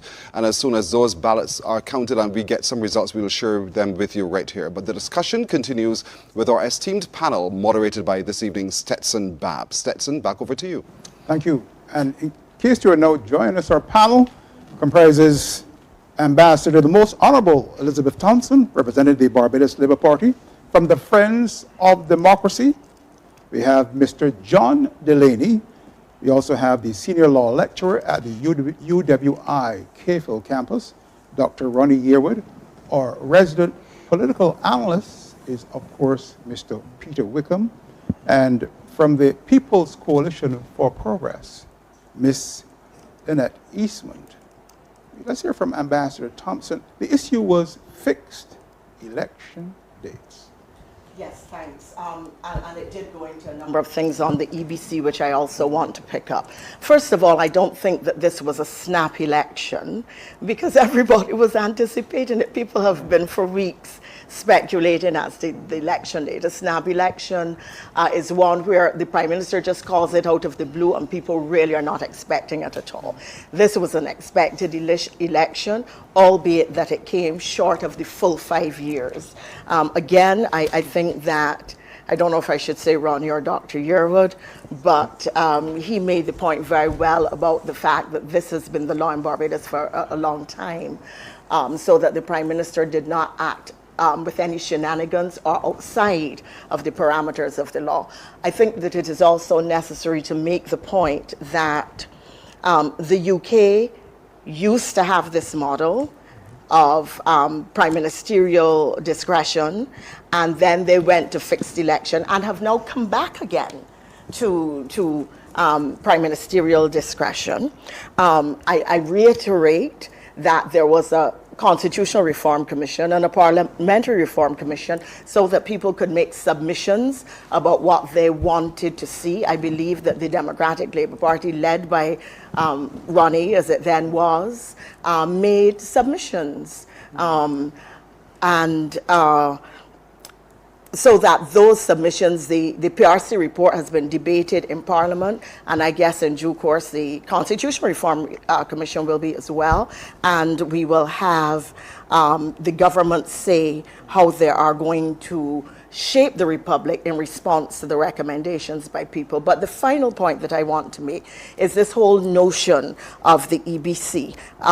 They are entitled to carry out an enumeration process, which they did. That they are an independent commission. The government does not dictate to the EBC, and the Prime Minister, whomever he or she is entitled to call an election. And Peter made the point, in the UK, you couldn't say the government is collapsing, wait, for us to do an enumeration exercise.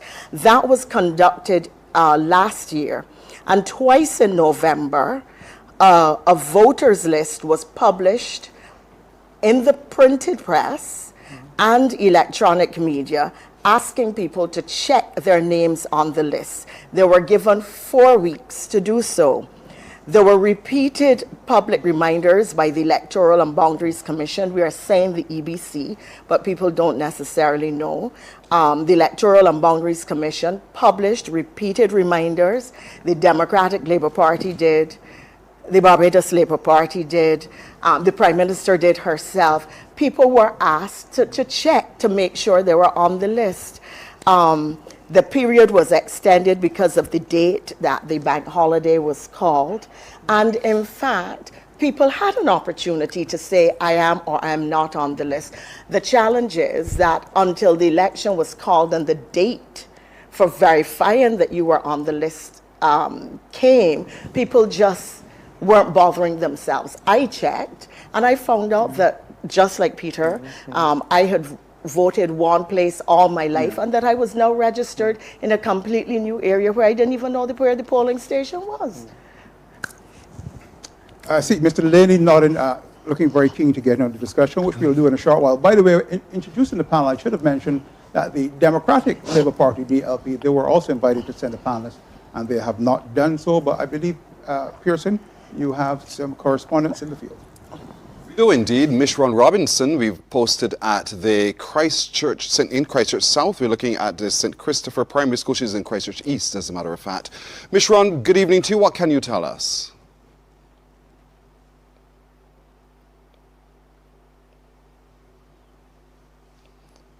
Well, Mishron tries to get herself located. Good evening to the panel as well, where you are as Barbados decides. I'm coming to you from the St. Christopher Primary School, and I'm literally standing in a classroom, a nursery classroom, and we know these classes are teaching the history of Barbados. And just outside of these walls of this classroom here, and to the Barbadians joining us this evening, history is being created. Now, in terms of some history of the Christchurch East constituency, from 1971 up until this present moment, Christchurch East has been considered a swing constituency, a marginal constituency. Intense voting, very, very competitive. And this is largely due to the differences of socialization within the constituencies. The second bus has just arrived, just outside here. A special vehicle has also arrived with boxes as well, I believe. We've had the arrival of 4 boxes, and a second bus has arrived with 3 of the boxes as well, Pearson. The counting has not just started as yet, but returning officer Nicole Nurse has spoken to myself and another media professional who's here within this particular classroom. And we're hoping for an early end this evening, but no promises just yet.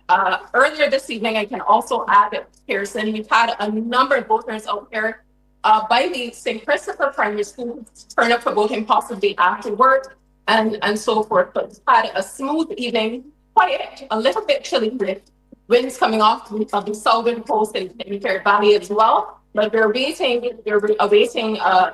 any updates from Nicole Nurse, who's the returning officer for the Electoral and Boundaries Commission.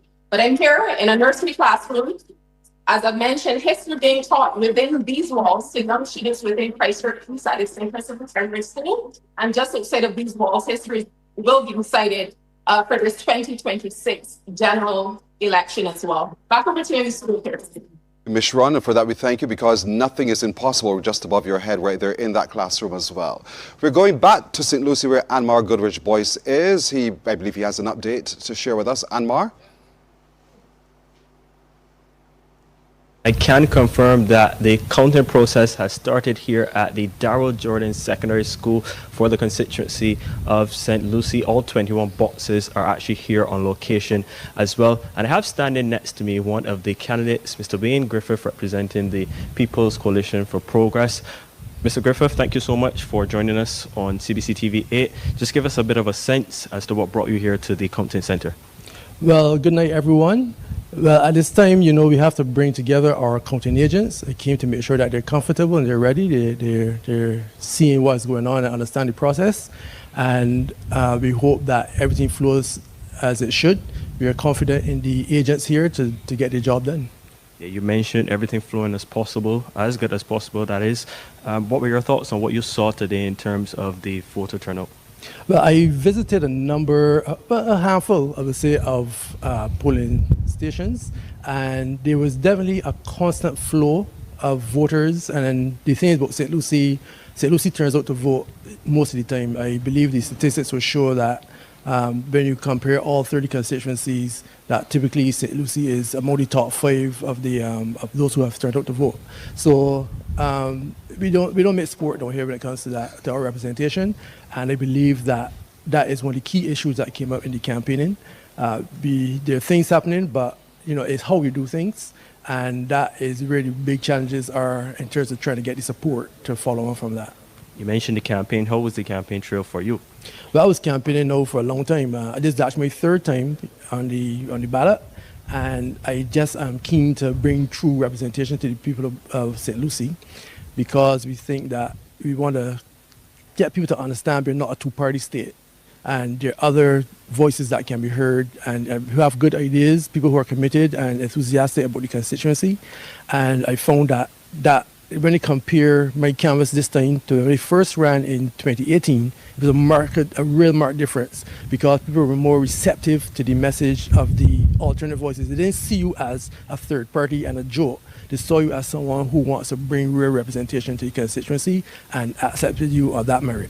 How confident are you based on what you saw? Well, I'm confident that those persons who committed to vote and give us the vote will do that.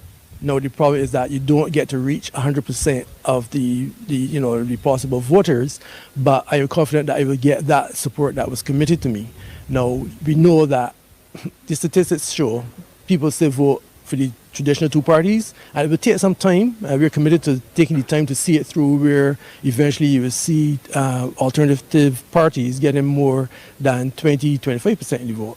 What are your plans after this election? You plan to still be on the ground? Yeah, I made some commitments to voters, to those in the community, that there are some issues that we can work on together to address, and I intend to hit the ground running on that from next month. Thank you so much, Wayne Griffith, the candidate for St. Lucie for the People's Coalition for Progress. Well, Pearson, as I mentioned, the counting process has begun, and of course I'll keep you updated as Barbados decides. Anmar Goodrich-Boyce from the Darrell Jordan Secondary School. And we appreciate that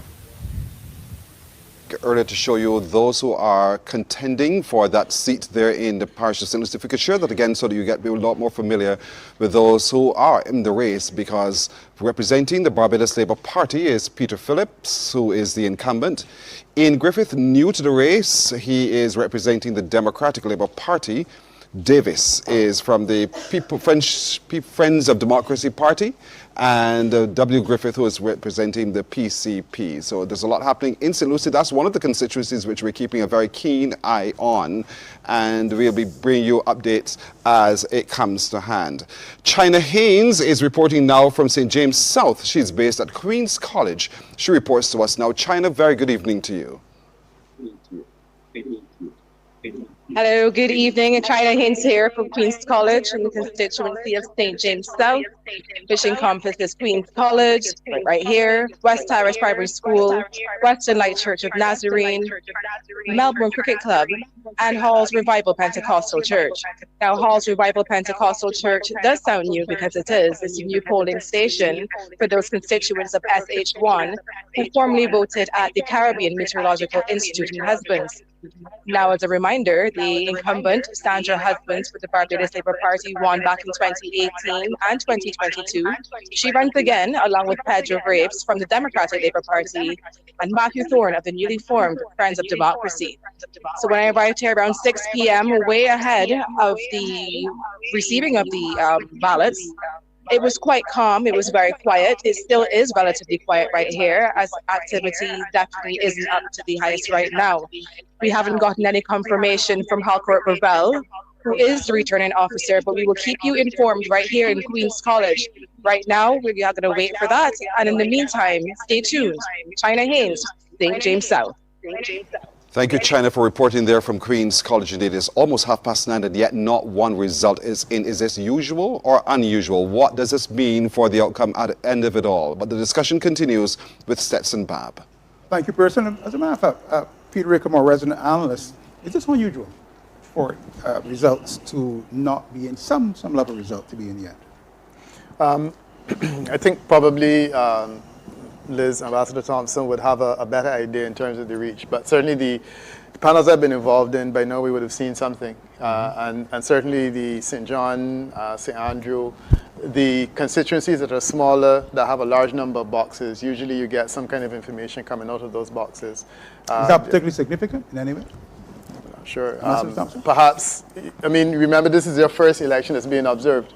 And I also wonder whether the presence of observers may not have slowed the process somewhat, because maybe they're waiting for observers to be in place and they're dotting the I's and crossing the T's. My sense is that that could probably be the most logical reason why it's taking a bit longer this time. I think that, and I'm just speculating here, I think that there is a new chief electoral officer. The last one retired, came to retirement age and has retired. And I think there may also be a new deputy. So maybe that has something to do with it. Maybe they are organizing themselves differently. Ordinarily, by now, you would have heard the first boxes start to sort of come in. You would get some information coming in on your phone about what is happening across the island. So the EBC, I think, made some changes in relation to their normal processes or the way they organize themselves, which they are entitled to do. I think, Peter, you made the point earlier, and others have, that people not being on the list is quite normal in this election. And it raises a question which I think is fundamental. I think, Peter, you touched on it. There are two of them. One is the extent to which candidates really know their constituencies and cleaned their lists, checked their lists for who is there and who is not. And second, the responsibility of the voter themselves to check to make sure that they're registered to vote. One of the things that happened this year, which was new, but again, it was the law, was that people who were voting for the first time were actually asked to register rather than going onto the list automatically. But it is only in conversation with somebody else that when they read the legislation to me, that I recognized that while the practice had always been that people would go on automatically, that you actually do, first-time voters actually are by law supposed to register. So the EBC has done things a little differently. We have no idea how many people were on or off. There are people who are now admitting that they got notification that they were being taken off, or they were told to check at the EBC, and they just never bothered. It's only when elections actually came and people wanted to vote that you then heard, I ain't on the list, something wrong. And of course, that was the narrative being pushed by the Democratic Labour Party, because it suited their purposes. This is Barbados Decides 2026 election coverage on CBC TV 8. I'm getting messages that people are watching in St. Vincent and other countries across the Caribbean. we're being hammering away at this issue of the fixed election term or election date. Rather than want to get onto some other issues as well, I want to give Mr. Delaney, first of all, a chance to weigh in. You were keen and waiting to do that. Yeah. And again, on the point that I was making before about the responsibility of parties, I think, again, looking forward, especially for the smaller parties where they're based, respect the intelligence of voters and show that you want them to be informed, show that you want them to be involved in this process. I think it should never be said, especially for small parties that have a small base, that your voters did not do what they required, and it's your onus, it's your responsibility as leaders to ensure that you marshal the troops and ensure that you bring them together to do these things. One of the things with the Friends of Democracy only being about 7 months old is that they've shown that seriousness in educating their support base, those persons who have been there from years and years and years, but even those newer persons. There are a lot of newer candidates and a lot of newer supporters, and they've done what they have to ensure that persons are educated, ensure that persons know the legislation, know the process, and get things done. I want to ask about that, because this whole issue of the presence of third parties and whether they have a real opportunity or not, what would they have done to educate people? You see, the thing with the established parties is that they have a base and they have constituency structures that allow them to mobilize and educate. The smaller parties, I don't want to say the fringe parties, the smaller parties are almost like pop-up parties. They pop up during elections. You see or hear no more of them. They get together with somebody else next election and pop up again, and then they disappear. What is the process of educating the public generally? How do they try to build a base? Are they out there in between elections, canvassing, going house to house, working in constituencies, etc.? That's how both of the existing parties built mass bases. And it is clear that in our structure, that communicating entirely by social media and feeling that the world has heard you and is persuaded to your point of view isn't going to cut it. Let's look at this issue of the parties. In fact, if you look at this election, there are 9 parties and close to 100 candidates. And normally, if you look back, some of the data is really go back in the 70s or 80s, you probably have, the average PTU probably know it's better than that, maybe around 60, 62 candidates in the election. We have about 100 candidates and 9 parties. What is the significance of that? Is that particularly, is it useful or counterproductive? I think just quickly, and I think this is where I would argue Friends Democracy has asserted itself, not as a third party, but even you can say 2.5 or even second when you compare it to the Democratic Labour Party. In July, you talked about being there in the community. In July and August, community drives would have been done, both cleanups and even water drives from St. Michael all the way to St. Lucie. In September, press conferences would have been held. I think as early as October, November, policy platform would have been presented. And for persons that complain about the snap election from the perspective of parties not being ready, I think that just shows a lack of political analysis and political forecast from those parties. From early, the Friends of Democracy would have realized election is coming, we need to put things in place. And that would have meant having training sessions. Since October, training sessions have been held for the candidates and also for their base, from even drivers, counters, polling agents, all polling clerks, polling agents, all of those things, training sessions would have been had. You look at the position that then put the Friends of Democracy when election was called, that they were even able to release a manifesto before the opposition party. I think that shows a roadmap for third parties, that they can truly assert themselves beyond that stigma, beyond that label, and show that if there is seriousness, you can make some waves. I want to make this point though as well. I just want to get back to the point. We have about 9 political parties. Is that evidence of democracy and political participation, or interest in political participation being alive and well in Barbados? Okay, so when we formed the United Progressive Party, I actually did a lot of research on politics and how it came about. And from what I read about the history of politics, everybody participated. You didn't have a political class as such. You had the baker, you had the butcher, you had whoever it was. They participated. And so you might find that the butcher might be on the council. Then politics became separate from the people, because you know the word really derives from people. Politics then became separate from people generally, and then you had a political class. And what has happened over time, and I think it is most clearly demonstrated in the United States, that clearly there's this political class, and they ensure that individuals from that class reach the point where they become congressmen or they become presidents. I mean, it's so clear because with the US has 330,000 people, and sometimes you wonder why it is that they seem as though they're struggling to get two excellent candidates to vie to be president. But it is like Barbados. You have these two parties, and if you're anybody with any ability, you have to fight really hard to get through there to get to the top.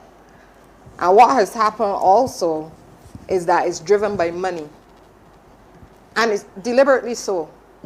So you tend to keep people out who do not have the financial resources. But doesn't it run counter to that argument, the fact though that we have 9 parties and about 100 candidates? So what I'm saying, I'm just going back to say historically. So what I'm saying is there's no need to be afraid. You can have several. There are almost 100 candidates running. That's good. In Europe, you have several political parties which run in any given election, and they win seats. And I believe that that is better for their democracy, because when I look to see where the Europeans stand in terms of the Human Development Index, the ones that have many parties and the ones that have proportional representation, they're at the top of the Human Development Index. So when I see that, I think to myself, there is a connection between participating politically, economic and social development, and that's where I would like to see Barbados go. Dr. Yearwood. So just very quickly, in terms of the Electoral Boundaries Commission, I think Peter and Liz, if I may call you, since we're all first naming it here tonight, just done away with titles, made the point about the Electoral Boundaries Commission and its responsibility. And while I agree with that the Electoral Boundaries Commission has a role, the candidates and the parties have a role, the voters have a role, I don't think we can say that, and I think we need to really be careful how we frame that, that those particular roles are at the expense of the fact that the Electoral Boundaries Commission is primarily and mainly responsible for the management of the election, and that it actually has failed to do so in a way that has been effective and proper. And I think all things can be true at the same time, that the voters still have a role, the parties haven't been playing their role properly, and the Electoral Boundaries Commission hasn't carried out its role to the best of its mandate. That said, I think we also have to be careful that some of the flashpoints in the voting and the system, which are normal, haven't been amplified for political maximization in a way that they never normally would be. So the fact that you may, appear on the list one place and then you're voting somewhere else, that would be normal, and people wouldn't make a fuss. They'll just go and say, okay, I'll go to the Warren's Tower or whatever and change it. And and these days with social media, something that happens. It's called media reality. Yeah, and and suddenly it's like, oh, the world is falling. But actually, no. So let me just finish this. So I think there has to be a balance about that and how we approach the role of the Boundaries Commission and the responsibilities of the voter without shifting the whole burden as if it's on the voter. Are there legitimate concerns, though? But there are legitimate concerns, but we have to still balance that with what has been the practice and the convention of how elections are run in Barbados. Ambassador Thompson. I agree with everything that Ronnie is saying, and I think that clearly there have been some errors. We don't know the extent of the errors, and therefore it would be premature to say that the errors are more than would normally be the case. I agree again with Ronnie that social media amplifies them, because everybody who has a problem can now go on and say, and other people can say, but I also hear whether what they heard has any legitimacy or any truth or not. But there is another point here that Ronnie hasn't made, and it is that from the very start, the leader of the opposition was trying to give the impression that there was to legitimate the outcome. Delegitimize the outcome of this particular election, and was saying, oh, it is corrupt, the process has been corrupted, something is very, very wrong. So people started to become very afraid, and when a normal error took place, or something that would normally have occurred, which they would simply have ignored, they started to think, oh my God, something really is very wrong here. The government is up to some mischief. The government is using the EBC in a very wrong way, etc., when none of that was really true. And I think that we have to be very careful. You know, my mother used to have an expression, which I think is an old Bajan expression, that when you sow the wind, you reap the whirlwind. And we have to be very, very careful about how we put negatives about our country, our governance, and our processes out there when they are not true, not accurate, reflect very badly on the country, and then lead the country into disrepute which is undeserved. If something is done wrong out of corruption or anything else, yes, it should be exposed. But where there are normal errors as take place in the course of an election, just like they ordinarily would, I think it is very, very wrong for what we have seen happen to take place. And the fact that we had to bring the Prime Minister thought, let me show that we're really not up to any mischief and that there's nothing amiss and that the government is not trying to do anything to take the election by other than legal means, that she had to bring in election observers. And I actually saw them on the ground today in the polling station where I voted. Master Thompson? Sure. Because we have to get on to Pearson and reporters in the field. I want to shift the discussion when we come back. A corollary to that obviously would be the voters' turnout. And Peter Wickham, I want to get your perspective on that and the rest of the panel as well. We don't have the data in yet, but when we do get that and the indications of the voter turnout and the implications for that, and we look at historical analysis as well. Pearson? Dale Ford is at one of those constituencies which we've been earmarked as marginal. That's St. Philip West, and she is at the Princess Margaret Secondary School. Dale, what can you tell us now? Well, the counting has started, Pearson. It started around 9:30 p.m. and it is in full force. If you can see just behind me, through the glass windows of the Reginald Lewis Auditorium, you will see that the counting officers are in full force and have started the process. As was noted, the Commonwealth observers are here as well. And of course, this is up for grabs between the Barbados Labour Party, Kay McConney, of course, who won in the 2022 election, 2,580 votes, beating David Estwick from the Democratic Labour Party, who only brought in 2,140 votes. Lynette Eastman, at that time, who was with the Alliance Party, she got 328 votes. And Karina Goodrich, who is at that time was with Solutions Barbados, but now with Friends of Democracy, getting 104 votes. So this is a marginal seat, and we're excited to see where this is going. I'm glad to report that the counting has in fact started here at Princess Margaret Secondary School and started at 9:30.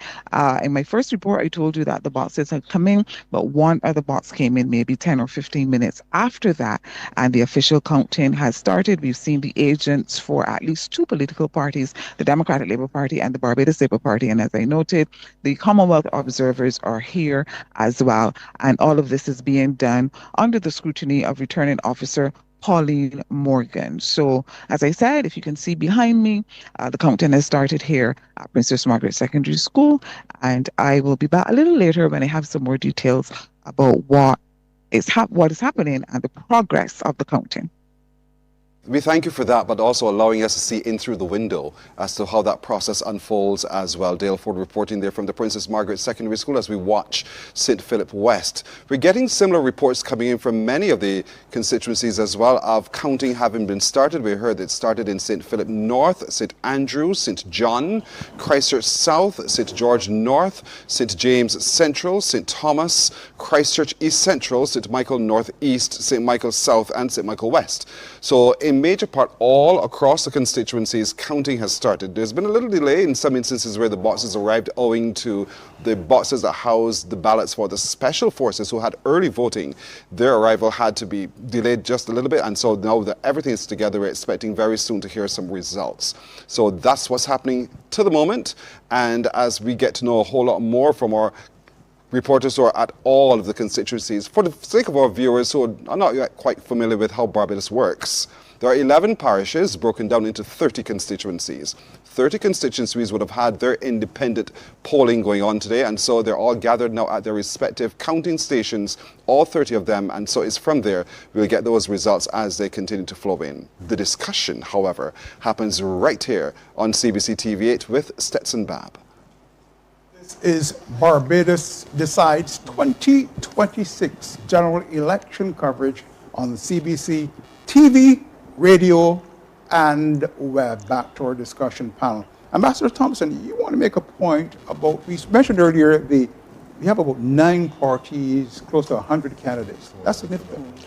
Yeah, I think it suggests that democracy is alive and well in Barbados, that people are free to ventilate their particular position and to try to attract supporters and to challenge the government in any way that they wish, as long as it's legitimate.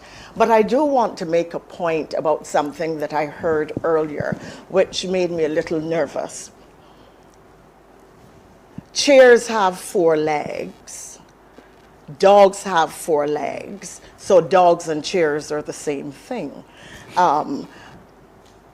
We were told that because there are a lot of parties in European countries, that means that is why they're high on the Human Development Index. That is a gymnastic of illogic that really should be rejected. It is more important to note that in these countries, in many countries, where you have proportional representation, where you have multiple parties and parties are forced to form minority governments with all kinds of coalitions, that it often leads to instability, inability to make good or sound policy decisions, and a lot of conflict at the socio-political level. And that is one of the reasons why the Parliamentary Reform Commission, on which I sat, did not accept some of the arguments to put in place proportional representation as a system that we would pursue. So that while you want a strong democracy and as many parties as want to contest should be able to do so, and in fact the PRC looks at the whole issue of funding of political parties and funding of political campaigns in consequence, but it doesn't mean that because you have a lot of parties that automatically you're going to go upon the Human Development Index. Lynette Eastman of the People's Coalition, I believe is a reference to a comment you made. Do you want to respond? Yes, and it's such a ridiculous response that I don't know what to say. Evolve. It's an absolutely ridiculous response to suggest that I was saying Well, because tomorrow then Barbados should be number 2 on the Human Development Index. That's a stupid thing to say. That isn't what I was saying. I agree with what you. I It was saying stupid to say is that in because order to there are not advance your parties democracy, that you high on have the to HDI. make One at a time, changes one to at a it. time. So, for example, you can have proportional representation. And this silliness about there being a lot of problems in Europe because you might have to form coalitions and govern through a coalition is ridiculous. If there were difficulty in running the country, they would not be at the top of the Human Development Index. These countries are like number from 1 to 15. But I would also say in my research, what I looked at specifically was New Zealand. New Zealand went through a lot of reforms. And they reformed everything, not only their economy, but they recognized that it was important that when you're reforming the economy, you also reform the political system. And they recognized that the only way that a multi-party state would work, how you would stop the clinch that countries are in by just having 2 parties, was that they had to put in place proportional representation, and New Zealand did that. And New Zealand is one of these success stories that you can look at if you really want to look at economic reform, social reform, and political reform. Mr. Delaney, of Friends of Democracy seems keen to jump in. I'm also standing in lane. I think looking forward, and I'll keep looking forward. And ladies and gentlemen, let's maintain parliamentary decorum. You don't mean parliamentary. You don't mean You parliamentary. probably don't, yeah. Let's be polite. Funny enough that you mentioned that, because my point was actually on youth parliament, so dealing with that. I think, again, looking forward, we discussed a number of issues, including fixed terms, now including we look at the proportional representation. I think that going forward, even as we grow deeper, we're about going into 5 years as a republic, 6 years as independent, as we go deeper into that level of republicanism, I think the youth parliament needs to be engaged a lot more when it comes to these things, and it's in the BLP manifesto. And I know this is something that the Friends of Democracy will hold them accountable to and ensure that the youth are represented and the youth voice comes together to champion and to research and talk about a lot of these issues. I think that when we look at the importance that a space like our youth parliament has, these issues are things which need to be discussed. These things are which they need to bring their voice to the table. And so I'm looking forward to discussions like this happening in our national youth parliament. This is Barbados Decides 2026 on CBC Radio, TV, and web. Just want to let our audience know we have a hectic call center. They're busy man the phones as the various election results will start to come in. There you go. We have a number of personnel manning those phones. It's starting to get hectic as those results will start to pour. And you will know that once those results start to come, historically, Peter, once the results start to come, then they come in a real flood. And then hopefully within due course, we'll have, hopefully quickly, we'll start to have some indication of how the patterns are starting to emerge. And our analysts here will be able to give us some indication of how we read those numbers and what that portends. We're talking a lot about the number of political candidates and political parties.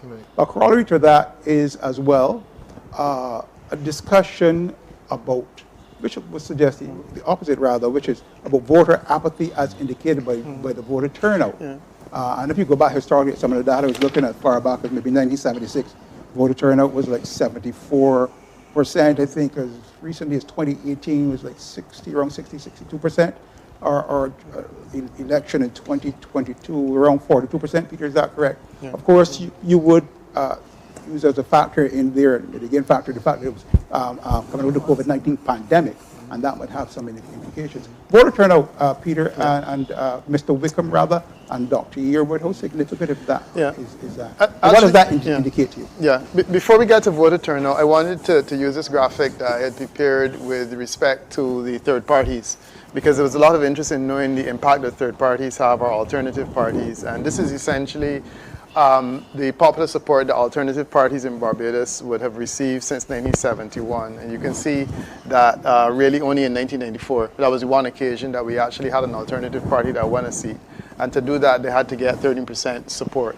So one could argue that at the 10% mark is 10% of the total popular support is where a seat is likely to emerge, as was the case with the NDP. Other than that, though, there's been nothing in terms of a third-party impact. And I would go further and make the point that what the third parties have been doing since 2018 and 2022 is further entrenching the Barbados Labour Party. And it's interesting that I keep hearing this conversation about broadening the base of democracy. Well, the reality of the situation is that the third parties in this conversation that we've been having in 2018 and 2022 have essentially entrenched the Barbados Labour Party further and further and made it harder for them to win seats elsewhere, which I find is a fascinating contradiction in that way. I too, like Liz, have some challenges with this whole idea of proportional representation. I look at the state of Israel. I look at Italy, which is also now and Germany. All of these are European countries that have gone way, way to the right. And the vast reality of the situation is that they are being dictated by ultra-right small parties that have influence simply because they're in a proportional representation system. And the more I thought about this, because as a student I was fascinated with this idea of proportional representation, the more I thought about it in that context, I am not comfortable subjecting Barbados to this whole idea of the vagaries of an extreme third party. Peter, I have to ask you to stick a pin there as we go back to Pearson and over to BLP headquarters. So that's where Anne-Marie Burke is stationed. Anne-Marie, good evening.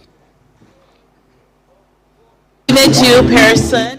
We are here at the BLP headquarters in Robert Street. The crowd is steadily building as supporters come here to support the Barbados Labour Party candidates as the declarations are made. It's still early times, but nevertheless there's supporters out and about. And I'm going to go over to two supporters I actually found along the way. Good evening, ladies. Good evening. Why did you decide to come here and support the Barbados Labour Party? Well, that's the natural something. We come wherever the BLP is or what I always support them. Now for you, Saitoma, you are a staple person who supports the party. I'm sure you were out early this morning voting. Yes, I voted at 6 o'clock because I was on the road taking people to the polling station. But the Barbados Labour Party is my life. After God, it's Barbados Labour Party. I love the Barbados Labour Party. I am a member, supporter, any name associated with the Barbados Labour Party, I am. Now, what are your expectations tonight, though, in terms of will the party win? What are your expectations of this general election for the BLP? Well, my expectations is that they will win. And I don't think I'm being selfish for wanting 30. I like 30. And if I don't get 30, I like as close to 30 as possible, where I know we will make a comfortable government. Now, many persons opted to watch the count at home. Why come down here to headquarters? No, I feel connected. I'm close to my family when I'm here. I want to be here. Here's where I want to be. Well, thank you for talking to me, and good luck tonight to you and your party. Thank you so much. So as I said, the crowd is steadily building. Behind me, you can see a number of persons gathering. And of course, as the night continues and the declarations are made, we expect that the candidates will come down and their supporters. But right here in Robert Street, the anticipation is building, the crowd is building, and all seems to be going okay here. No incidents at all. Everybody's just in a nice upbeat mode and just waiting to see the results of this general election for the Barbados Labour Party. So back over to you guys in studio. Anne-Marie, thank you so much. That could very well transform party atmosphere in a matter of moments ahead, but that will be decided by you and your voting today. It'll be interesting to compare or contrast what's happening at the Democratic Labour Party's headquarters if our technical crew could assist us in being able to do so we get a view of either side of the two major parties contesting this poll.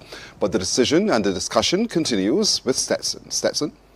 Thank you, Pearson. Just reminding our listeners and viewers, this is Barbados Decides 2026 general election coverage on CBC TV, radio, and the web, and people are listening in St. Vincent and other countries around the region. Just to remind you, our panel, we have represented the Barbados Labour Party, Ambassador, the Most Honourable Elizabeth Thompson, from the Friends of Democracy, Mr. John Delaney. We also have, of course, our resident political analyst, Mr. Peter Wickham, along with Dr. Ronnie Yearwood, senior lecturer at the UWI Kfil campus from the People's Coalition for Progress. Lynette Eastman, the Democratic Labour Party, did not send a representative. When we broke off to go to BLP headquarters, Peter, we're on the whole issue of voter turnout, and we're also looking at the issue of the impact of the other parties on perhaps the performance of the Democratic Labour Party, and maybe that's maybe particularly significant in certain ridings such as St. John, for example. Right. There may be some level of cannibalization of voter support of these various parties. Yeah, no, I think that point has pretty much been made. So, the general point is that the third parties, I'm challenged to understand the role other than essentially to the evidence has shown that they have essentially entrenched the Barbados Labour Party further and further, and outside of 1994, you haven't really seen anything significant. A point was made earlier about maybe they could be engaging in public conversation and public education. The reality of the situation is that the third parties struggle so much with being able to establish themselves and to stay alive financially that it's difficult to do much else. But I'm anxious to get to the registration point if we can. And if it's okay, I'll just skip to that. We'll do that. When we come back, this is Barbados Decides 2026. We'll be right back.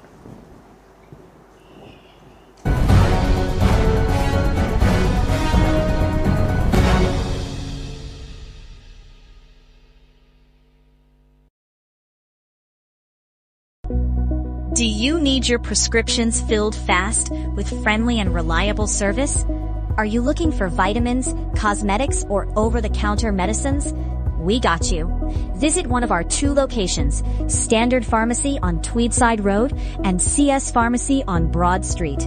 Contact us at 427-2047 or 429-3298. Looking after the good health of the nation every day. Hello, my name is Julie Dash from Hannah Properties Limited, the real estate agent of the people. Thank you for joining me. No one will give you more advertising coverage than we will at Hannah Properties Limited. We will advertise your properties on radio, the internet, the newspaper, Instagram and Facebook. You have no risk whatsoever because if I don't rent your property, I don't get paid. It is absolutely no use being a landlord without a tenant. We will show you how to get a tenant very quickly. Call me 262-5072. Check our website at hannahproperties.com for more details.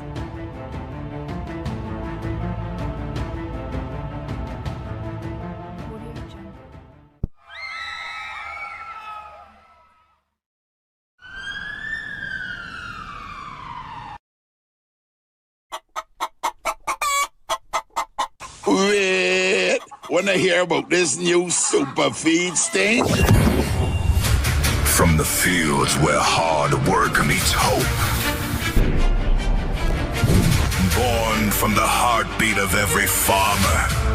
Forged in dedication, strengthened by purpose, and fueled by the power of superior nutrition.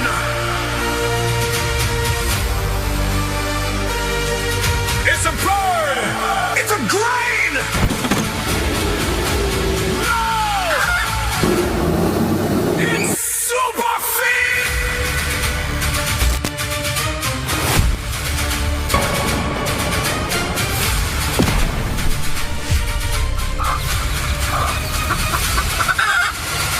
Superior.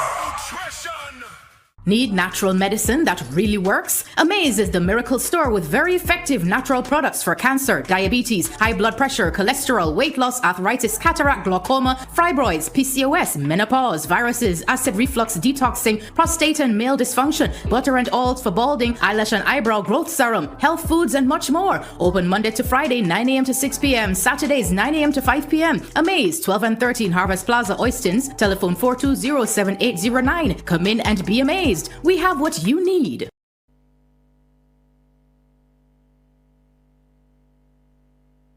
Barbados Decides. Election night coverage is brought to you by Chickmont Foods, Superfeeds, Western Wholesale, Blue Waters, CS Pharmacy, Caribbean Home Help, Standard Pharmacy, Nature's Discount, Hannah Properties, and Amaze.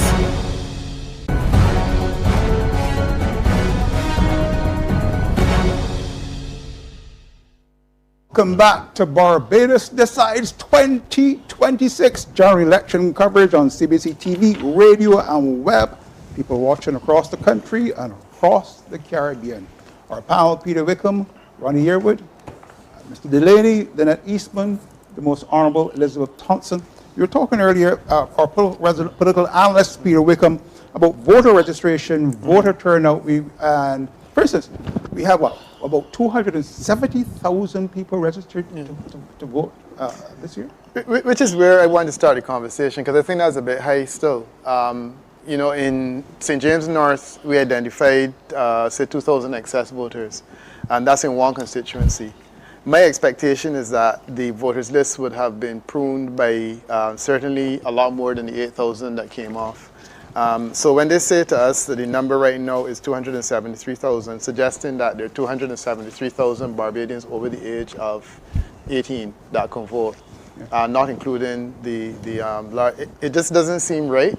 It seems a bit high, which means the list is still bloated, which means that the re-registration process still has not achieved its objectives.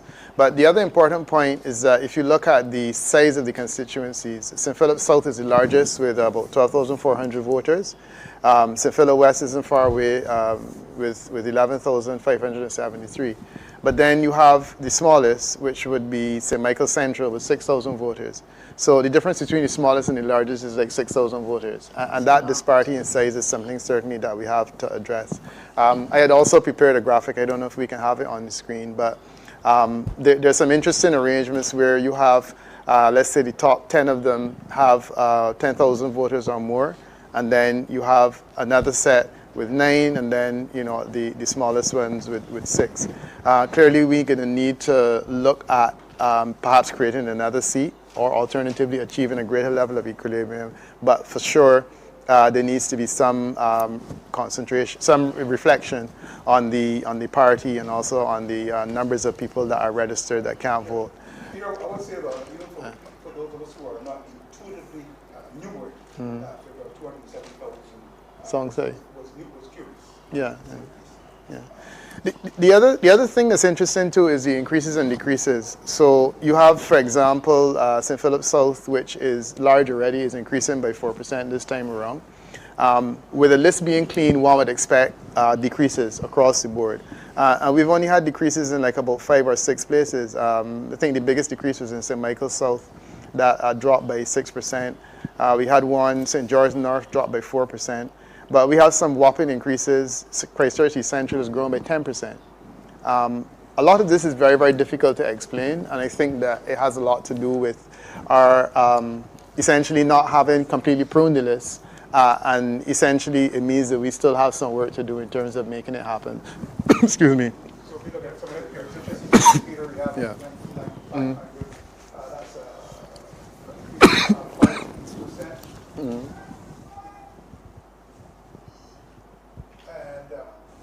Christchurch West. Well, if I can jump in for just a moment, Stetson, just to let you know that we are hearing that some early numbers are soon to be released, and we'll be checking in with that. We are also quite excited, and we thank you so much for joining us, all of you who are watching on our website, cbc.bb. A significant number of you, in excess of 7,000, are logged on at the moment. And we're grateful also to our media partner, CaribVision, who've joined in this sharing of this broadcast across 16 Caribbean territories, the New York tri-state area, Canada, Colombia, Latin America broadly. So a significant number of you are watching, and we thank you so very much for paying attention to Barbados Decides the general elections of 2026. A lot of our reporters have said that counting has started, and we're excited about that because hopefully we'll get some results flowing really, really soon. So joining that long list already, St. Philip North, St. Andrews, St. John, Christchurch South, St. George North, St. James Central, St. Thomas, Christchurch East Central, St. Michael North East, St. Michael South, St. Michael West, St. James South, St. Michael West Central, and South Central, as well as Christchurch East. So our reporters are everywhere, and they're bringing us everything that we need to know so that we know as Barbados decides that decision. Lisa Broom has joined us now. She's at the headquarters of the Democratic Labour Party. Let's see the contrast or the comparison. Lisa, good evening. Good evening again, Pearson. Thank you. Still relatively quiet here at DLP headquarters. As I reported earlier, there are a few people. There's a screen set up on the outside in, well, what I'm describing as the courtyard, but in the area, if you know the George Street setup, it is in the area in front of the bar where people are sitting down. There's a projector screen and they're viewing the various broadcasts. One of the people who was here, the person who really set up everything was Pedro Shepherd, who is the DLP's candidate for one of the St. Michael constituencies. St. Michael Southeast. St. Michael Southeast. So, Pedro, we are beginning to hear, we've heard that counting has started at a number of the polling stations, and some preliminary numbers are coming in. Tell me a little bit about how things went for you today. Well, I think things went relatively smoothly in St. Michael Southeast. I had, I think, 2 or 3 concerns where persons turned up to vote and were not on the list. I know one case in particular, this person was on the overseas list, having gone overseas only for 1 month. We were trying to get her back on the list. That did not work. And when the polling agents came back in this afternoon, I had one of them with a list of probably about 12 persons who were not able to vote. But it is what it is. I am comfortable with whatever the result is. I heard in the background that I'm getting some licks. That is fine. But I will continue to listen during the course of the evening to see what or how the Democratic Party is going to perform, and we'll make an assessment based on the overall result. Now, we've been hearing that there are projections. Of course, as we said, the counting has just only recently started, so these are just merely projections that the Dems may be winning a seat or 2. What are your thoughts on that? Well, I had predicted that we would win 20 seats. I was probably over ambitious. The prediction is now that we look closely at the St. Philip North, St. Philip West, St. Lucie, St. John, and Walters in St. Michael Northwest. But the trend as it is so far appears as though the Barbados Labour Party will be doing a fairly good job at retaining some seats. And we will probably struggle to get 5 or 6, but whatever it is going to be legitimate seats this time. And we will have a legitimate opposition in Barbados to take on the Barbados Labour Party. All right, thank you so much, Mr. Shepherd. Are you expecting many more people to come as the night goes on? Well, some people don't take defeat that easily, so some might not come, but I'm sure that the political leader, who will be the opposition leader if we get a few seats, and you never know, miracles can happen, so we can win the government, but I'm sure that the current opposition leader would come down to headquarters to celebrate with those who will be joining him in the Parliament of Barbados. Thank you very much. That's Pedro Shepherd, the DLP's candidate for St. Michael Southeast. This is your second time in the riding. And I'll be back for a third time. You heard it here first. He'll be back for a third time. Back to you in the studio. Thank you, Lisa. I always had my caveat to that, which is if it be the will of the Lord. And so we'll continue to see and watch what's happening there as well at DLP headquarters to see if more people come and what is the mood and the celebration. Indeed, we saw what is happening already in Roebuck Street with music playing, people gathered and ready to hit the street in celebration or jubilation. But the conversation continues right here. St. Joseph, we're told, has begun its counting now, and so hopefully we'll hear from them in a few moments as well. But back to you, Stetson. Thank you, Pearson, and thank you for picking up the slack during my not wardrobe but microphone malfunction. Back to our panel. Peter Wickham, you're on the issue of voter registration. Yeah, I think I more or less concluded it. So my sense is that the registration numbers are probably still going to be a bit high, which means that we will be reporting a voter turnout that's still going to be considerably lower than it ought to be. And we also need to look at methods of cleaning the list and maintaining.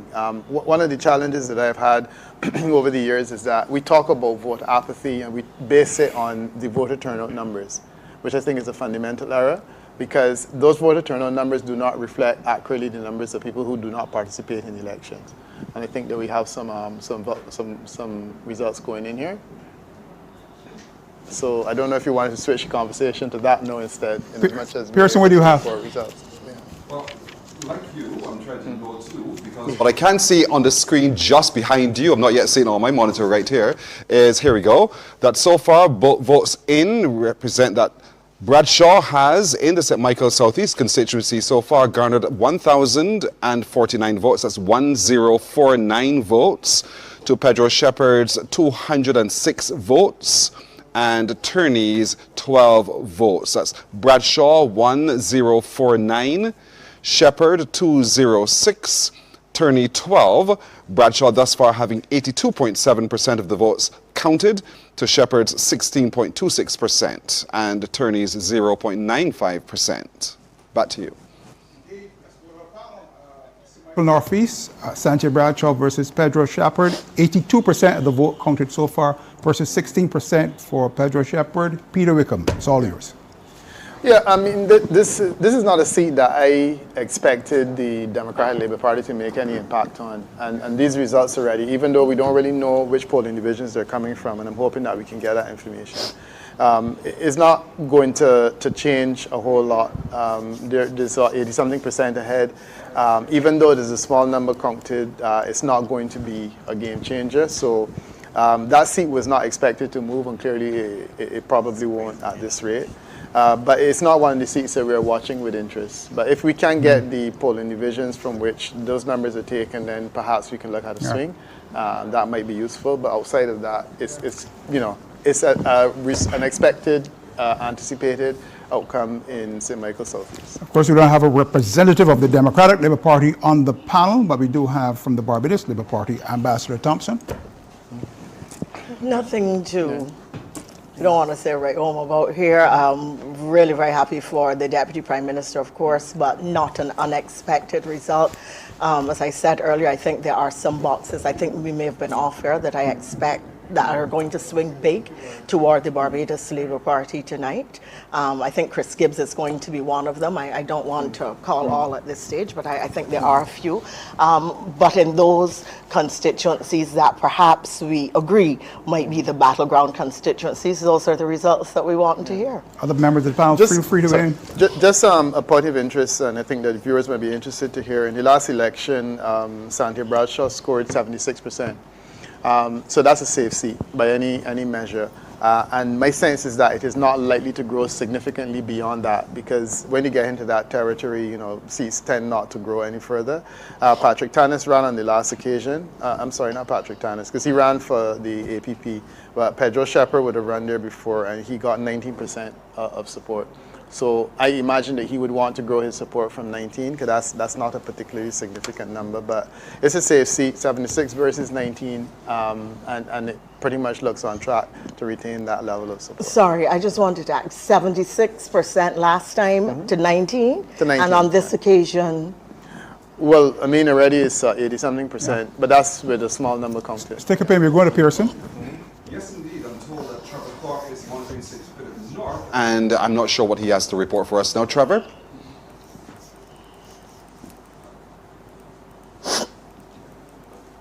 Church in Curtin, St. Philip. Counting has started. Busy activity in the church hall. The first 5 boxes are being worked on. The returning officer, Karen Callender, says she'll be counting in batches of 5.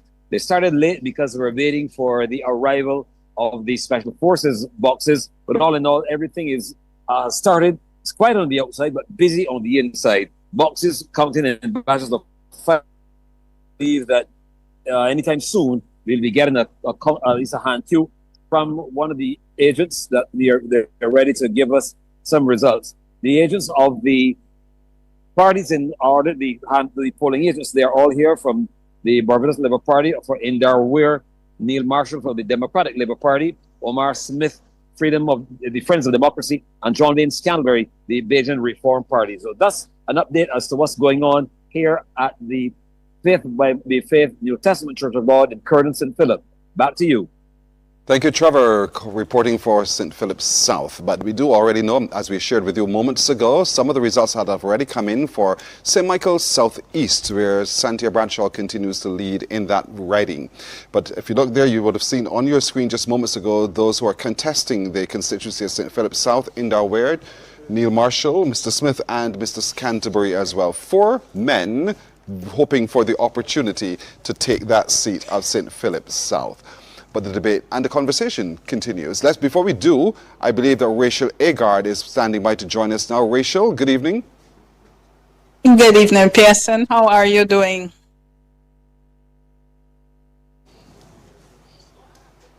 Counting has officially started at St. Matthew's Primary School for the St. Michael Northeast constituency. It is currently being contested by Barbados Labour Party's Mia Amo Motley, Democratic Labour Party's Jamal Sandiford, and the Barbados Sovereign Party's Clarine Howard. The returning officer is Gwendolyn Bridgman Bushell. And we have the results for the first 4 boxes. They were just delivered by election clerk Sandra Griffith Carrington. In KA1, A to H, Ms. Howard got 7 votes, Ms. Motley 222, Mr. Sandiford 27. In KA1, I to Z, Ms. Howard got 8, Ms. Motley 225, Mr. Sandiford 16. In KA2, A to H, Ms. Howard got 4, Ms. Motley 138, Mr. Sandiford 18. And KA2, I to Z, Ms. Howard earned 3, Ms. Motley 142, Mr. Sandiford 21. That's all we have from this location so far. I'm Rachel Agard at St. Matthew's Primary as Barbados decides. Indeed, Barbados decides the votes now in the counting position, and so we're waiting to hear as we hear more coming out of that counting process as well. But Stetson, it's back to you. Thank you, Pearson. Of course, we have a well-manned call center manning the telephones as the election results start to come in. Early days yet, Peter Wickham. No great surprises here. We have from 2 St. Michael constituencies. Yeah, I mean, I just want to make a request that if we can have the information by box, KA1 and KA2, so that we know the total number in each box. And I was saying earlier that it really helps the analysis if we can have it broken down in this way. So I'm at a loss in terms of what that means because I can't model it, but at the same time, I mean, you know, this is a constituency that we know Prime Minister Motley is going to win. She has 86% support, the highest in the island in that constituency. So the likelihood of that moving is also quite low. But I'm anxious to see whether she can grow her support there and certainly what that means in terms of the national swing in the other constituencies. So. Dr. Irwin? I just want to pick up a little conversation that we had about this in terms of the fact that it reflects the 8,000, reflects that the 8,000 that were proposed to come off hadn't come off.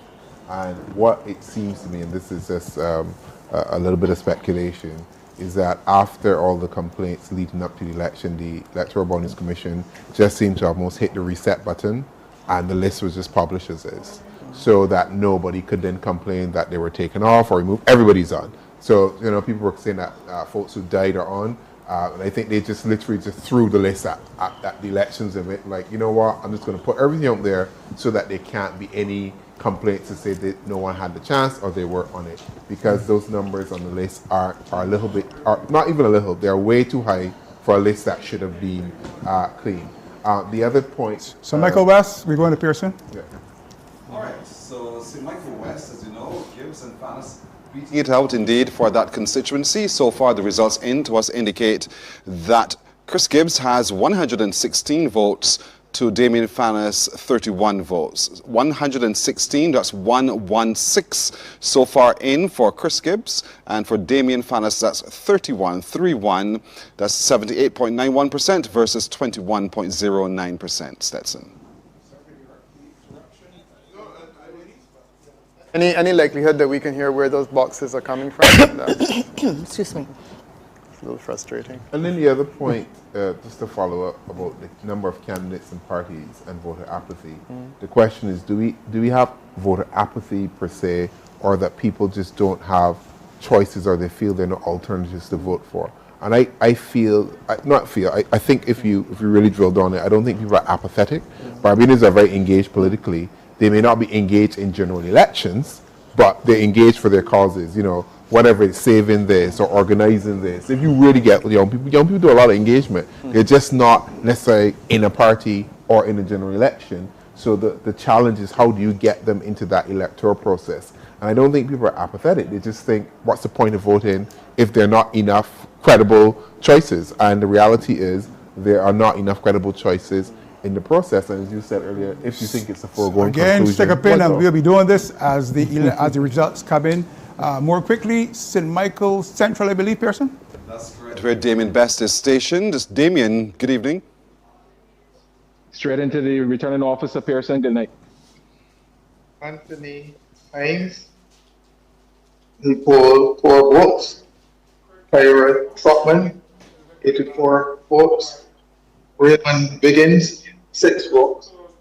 Andrea Worrell, 33 votes. Total cast was 127. Yeah. MA 1, I to Z. Anthony Hines polled 5 votes.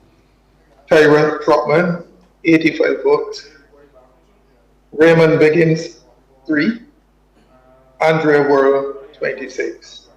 Total votes polled, 119. In MA2, A to H, Anthony Hines polled 2 votes. Tyra Trotman, 98. Raymond Biggins, 11. Andrea Worrell, 13. Total, 124 valid votes. One ballot was rejected. MA2, I to Z, Anthony Hines polled 0. Tyra Trotman, 102. Raymond Biggins, 5. Andrea Worrell, 35. Total valid votes, 142. 1 was rejected. That's it. Thank you.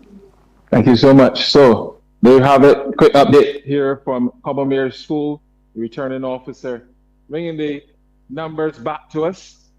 We want to say thanks so much to the returning officer, Mr. Murray, for ensuring that we got these numbers that we wanted a bit earlier, but he said he would bring them back in batches of 4. So definitely that is the update here. We'll do the tabulation, and of course we give you the full rundown of the numbers in just a moment or two. But the situation here is that the counting continues, and that is the very latest from Combermere School. That counting, thank you, Damien, shows that Tyra is in the lead. Tyra. And so I've removed my pin. Stetson, it's back to you. Pearson, Peter Wickham, St. Michael Central, pretty much like, what, 3-1, is it, in favor of Tyra Trotman? I'm struggling, sorry, because I need to know where these results are coming from, the polling divisions, and the way that it's being presented, it doesn't really help. Yeah, she's leading, but we expected her to be leading. St. Michael Central is a seat that holds 68% support for the Barbados Labour Party on the last occasion. My expectation is that it was a seat that the Barbados Labour Party would retain. It is a relatively, well, it's in the safe seat zone. What's significant, though, is not just a new, but a very young candidate. Yeah, it's a young candidate, but remember she's taken over from a fairly experienced BLP candidate, a fairly senior BLP candidate. She's taken over while the BLP is in government, and she's taken over with a relatively comfortable majority. I think that all of those factors will make for a far softer landing in terms of her. And yes, indeed. Let's get to Anmar Goodrich-Boyce in St. Lucie quickly. Spoiled votes. The results of votes cast in polling box LA1 H to Z. Mr. Sherlin Davis received 2 votes. Mr. Ian Griffith received 86 votes. Mr. Wayne Griffith received 8 votes. and Mr. Peter Phillips received 86 votes. The total number of votes polled for all candidates in polling box LA1H to Z was 182 votes. There were 2 spoiled votes. The results of votes cast in polling box LA2A to E is as follows. Mr. Sherlin Davis received 3 votes. Mr. Ian Griffith received 102 votes. Mr. Wayne Griffith received 8 votes. And Mr. Peter Phillips received 151 votes. The total number of votes polled for all candidates in polling box LA2A to E was 264 votes. There were no spoiled votes. The results of votes cast in polling box LA2F to H. Mr. Sherlin Davis received 2 votes. Mr. Ian Griffith received 71 votes. Mr. Wayne Griffith received 7 votes. And Mr. Peter Phillips received 155 votes. The total number of votes polled for all candidates in polling box LA2F to H was 235. There were 3 spoiled votes. So those are the results from the first 4 boxes counted. Thank you. Anmar, I'm not so sure if you can hear me, but if you could, did you write down the results of the first box that was declared? Because we missed a part of that, if you can. Did you get that? Secondary school here in the battle for the constituency of St. Lucie. Mr. Colin Cumberbatch just updating the media in terms of the first 4 boxes, and we'll have the rest of the boxes coming to you shortly. Thank you, Anmar, indeed. All right, let's take it back to you, Stetson. Well, thanks, Pearson. That's significant because St. Lucie, of course, one of those bellwether constituencies that we're watching very carefully for the trend there. We missed the first box, as Pearson said, and I will primarily focus on the 2, what we call major candidates, BLP and DLP. Mr. Griffith. We had 86 for one box, 86 votes for the BLP, 86 for the DLP. Another box, 102 for the DLP, and 151, if my numbers are correct, for the BLP. And the 4th box, 71 for the DLP, and 155 for the BLP. Ambassador Thompson. Yes, yes. How significant is that? Excuse me. I would be curious to check the communities that these particular boxes relate to and what the traditional voting patterns have been, because we know that there are certain parts of St. Lucie that are hardcore DLP generally, and there are certain parts that the BLP can expect to do well in. So we can't really know how Peter Phillips is truly performing until we know the communities that the boxes relate to. I'm going to check that in a minute. But I would have to tell you that when I heard the 86 and the initial results, I began to feel a little nervous. I would expect, I'll say what I thought at the beginning of the night, and I'm not yet persuaded that I've been wrong. I think the Barbados Labour Party will take this seat, but that it is going to be close. That was my view coming in here at the beginning of the night, and looking at these results, I haven't changed my mind about that. I expect that Ian really is going to perform very well. We're also, of course, keen to see when the results start to come in for a few other constituencies. Those we are keeping the king on. Of course, St. Lucie was one. St. John will be another. There are those who think that St. Philip West, St. Philip North, even possibly St. Michael Northwest. Those are some of the constituencies we'll keep a key eye on for what the trends will seem to portend and indicate. Peter Wickham is back in the chair. Comment intelligently. So I'm just holding on and hoping that we can get some box by box information, and then we can take it from there. I think it's clear that the Barbados Labour Party is leading, but there's a challenge in terms of understanding what it means at the box level. Dr. Irwin? I agree with Peter, and having done work for Peter before in polling, you can't. We really need a breakdown. We would just be making guesswork, and we can do better once we have the numbers. But you can see that so far from the general picture, the Barbados Labour Party is leading, but that's still a little bit too early to call on any. Mr. Delaney, Friends of Democracy.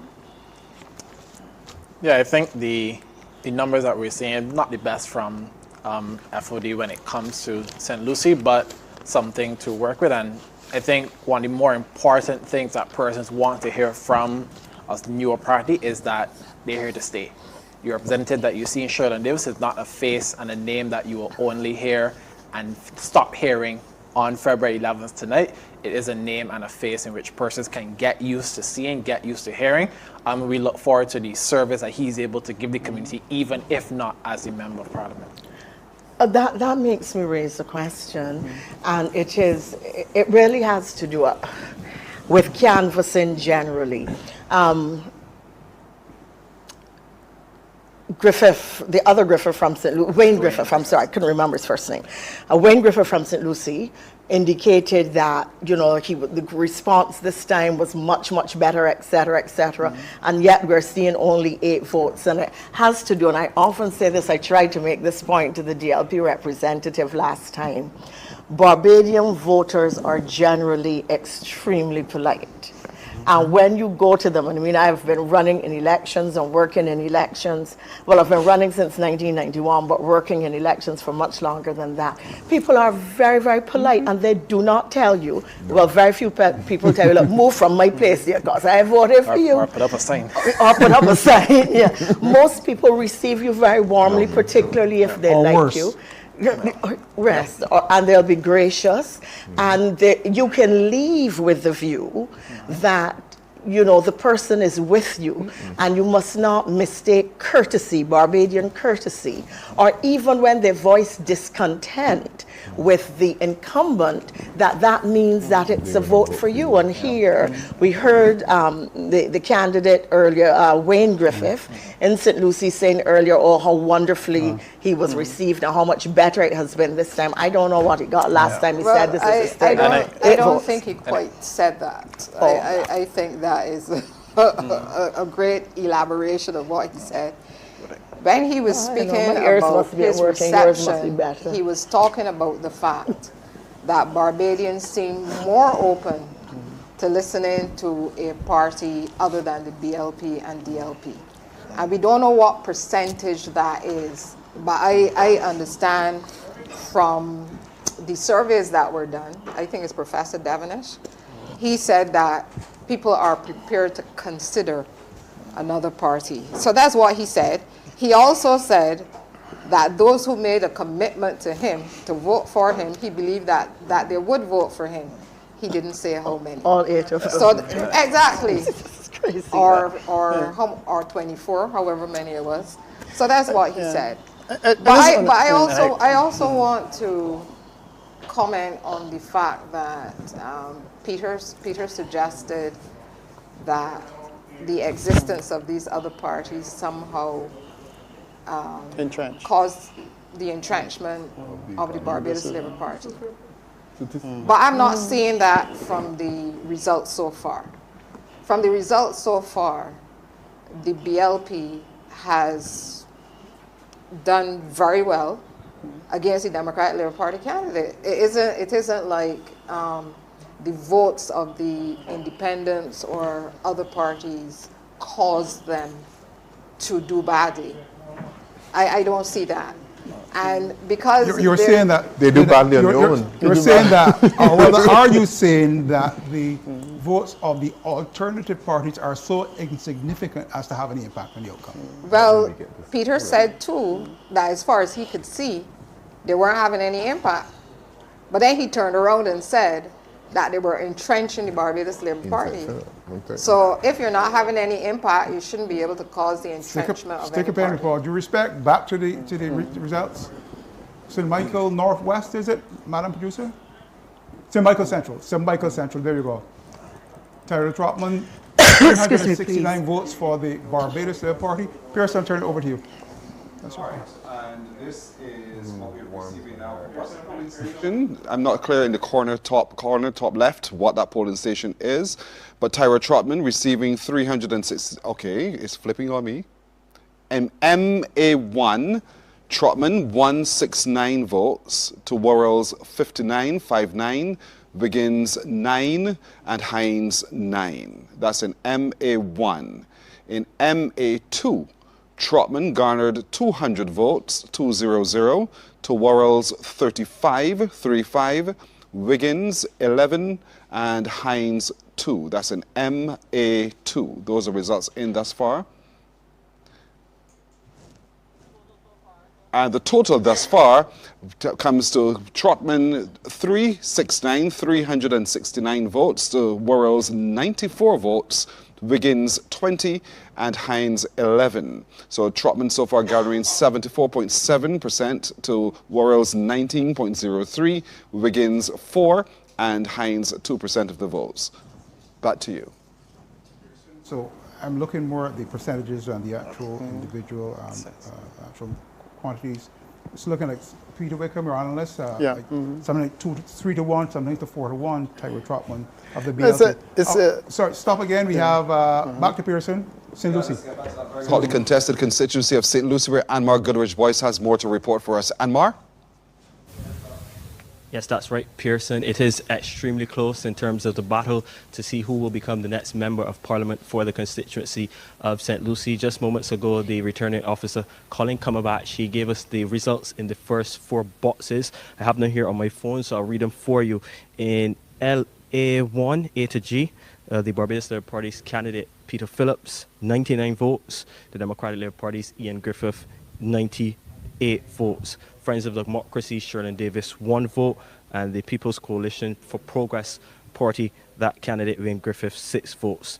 LA1, H to Z, the Barbados Labour Party's candidate, Peter Phillips, 86 votes. The Democratic Labour Party's Ian Griffith, also 86 votes. The Friends of Democracy, 2, that of course is Sherlyn Davis, and the People's Coalition for Progress candidate, Wayne Griffith, has 8 votes. In LA2, A to E, 151 votes for the Barbados Labour Party's candidate Peter Phillips, 102 votes for the Democratic Labour Party's Ian Griffith, 3 votes for Sherlyn Davis of the Friends of Democracy, and 8 votes for the People's Coalition's Wayne Griffith.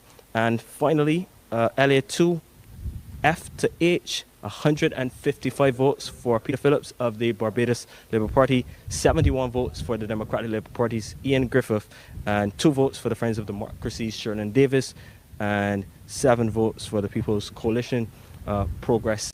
That representative there is Wayne Griffith. So it is a total. I'll just break it down for you.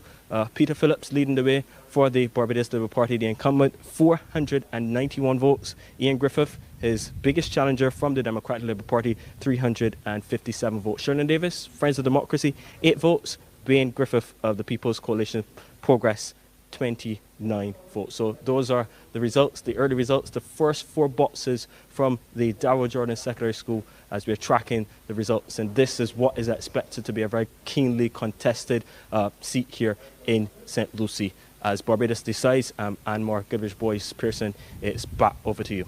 Thank you, Anmar. The electricity is charged right there in St. Lucie at the moment. Most people sitting on the edge of seats. It's a very hotly contested seat indeed. And so let's go now to Ryan Broom, who is at St. John, as we monitor what's happening in that particular riding there as well. Ryan, over to you.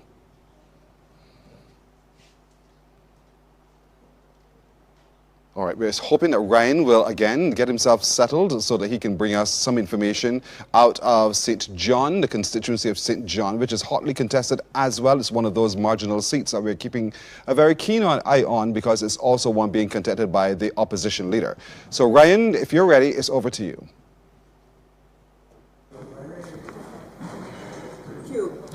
Well, good evening, Pearson. With just moments ago, we got the first set of boxes here in St. John, and now I'll let you hear from the returning officer, Ms. Gracia Bolden Thompson.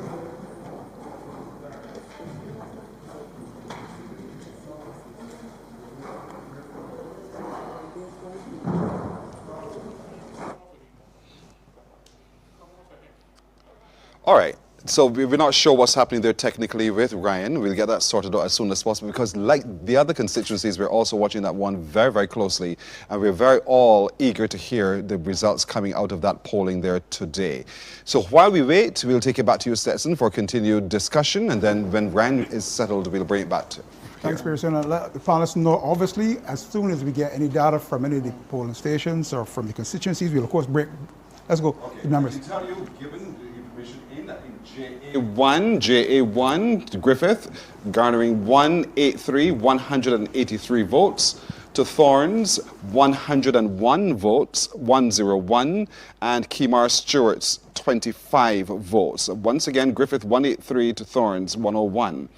So in JA2, Griffith has polled 238 votes, 238, to Thorns 186, that's 186, to Stewart's 28, 28, that's in JA2. In JA3, it's Griffith 74 votes, 74, to Thorns 63, 63, and Stewart's 9 votes, that's in JA3. And so the total until now is Griffith 495, 495, Thorn 350, 350, to Stewart's 62, 62. Griffith holding so far 54.5% of the votes cast. Stetson? Thank you, Pearson. Very interesting. Very similar to St. Lucie. A vote very, very close, but the Barbados Labour Party maintaining a bit of a lead in both St. Lucie and St. John. But let's get Peter Wickham straight on this. Yeah, well, I mean, the St. John one is, and St. Lucie seem to be interesting. The St. John one is looking as though there is a swing against the Barbados Labour Party of 3%. And from my estimations, at that level, the Barbados Labour Party can still win the seat. Certainly, he would need a slightly larger swing to be able to take it. So my sense is that there is some deterioration in support for the Barbados Labour Party there. It's consistent with expectations. However, it's not enough to be able to cause it to lose the seat. Remember, with our previous discussion, how critical is the third party, alternative party role there?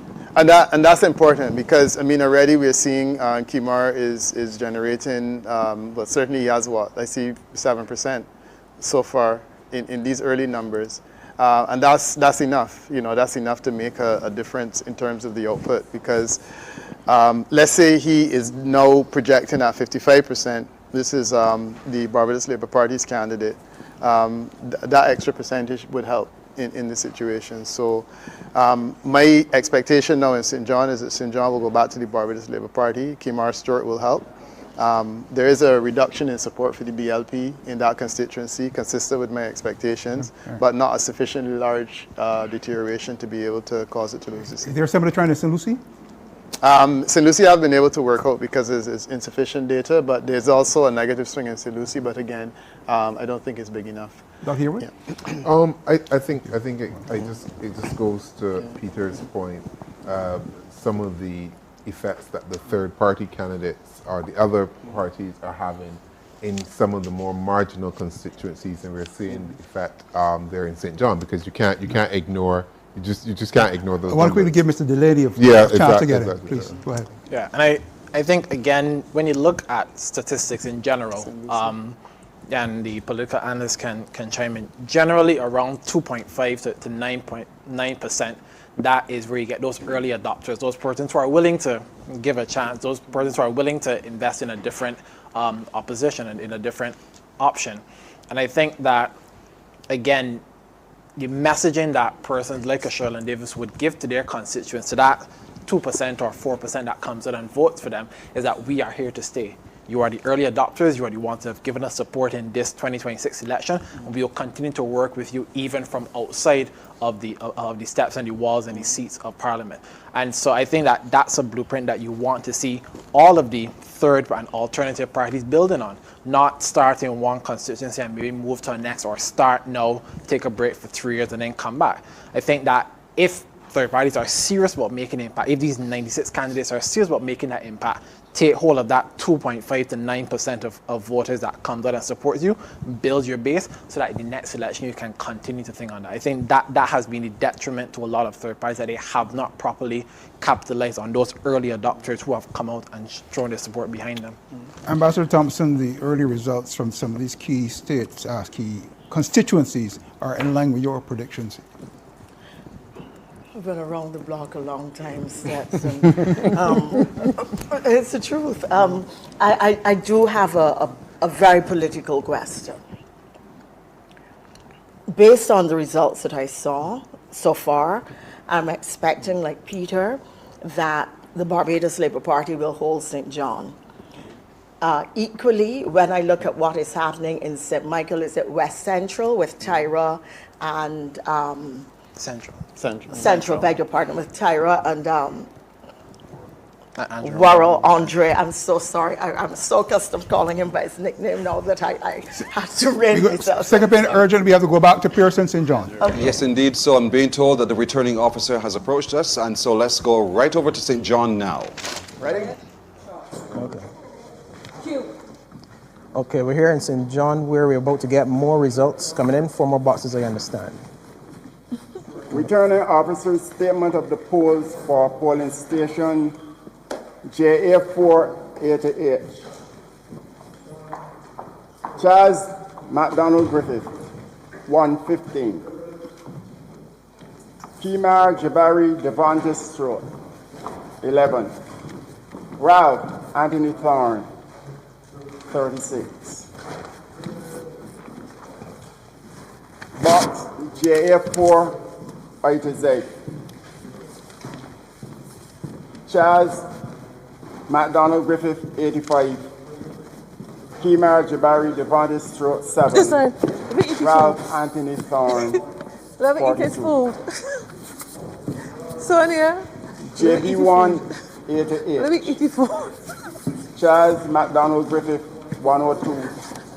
Kimar Jabari Devontis Strode, 9. Ralph Anthony Thorne, 71. JB1 I to Z. Charles McDonald Griffith, 95. Kimar Jabari Devontis Strode, 6. Ralph Anthony Thorne, 75.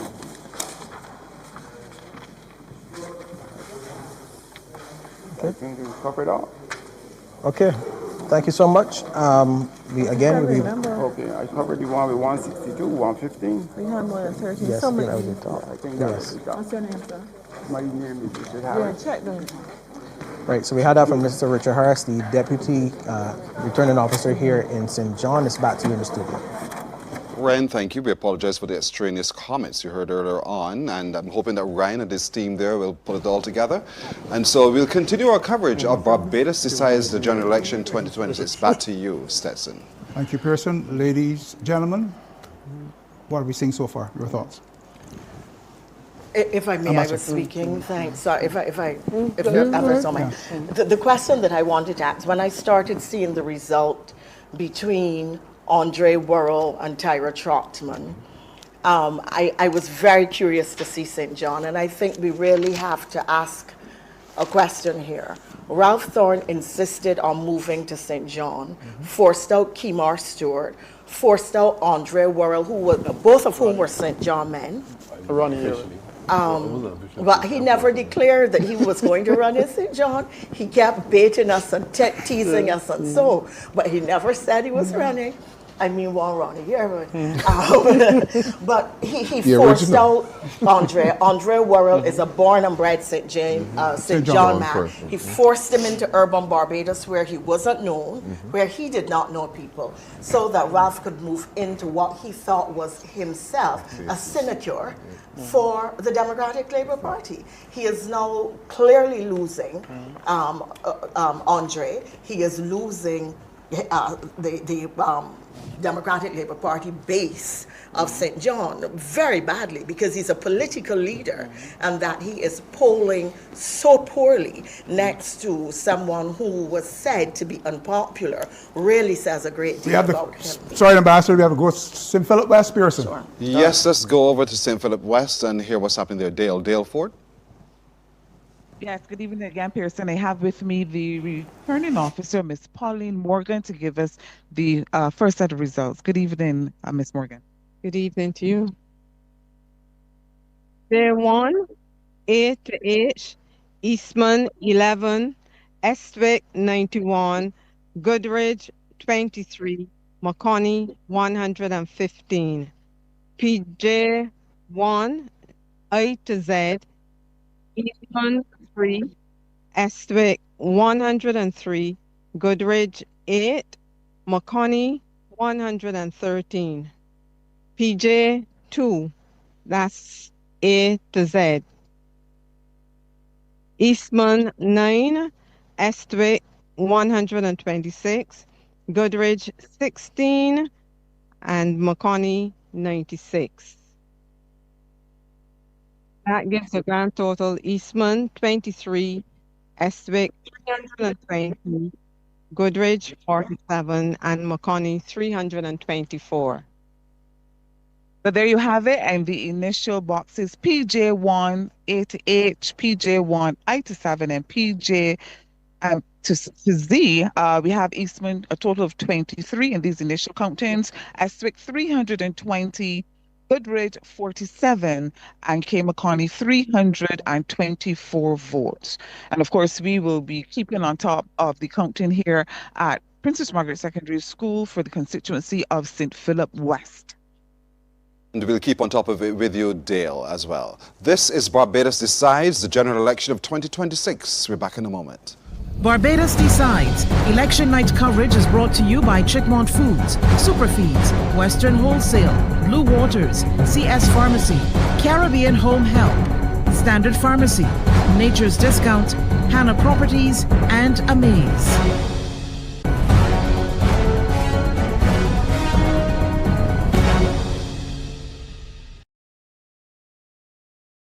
The Caribbean Home Health Nursing Agency offers reliable and compassionate private nurses right to your home.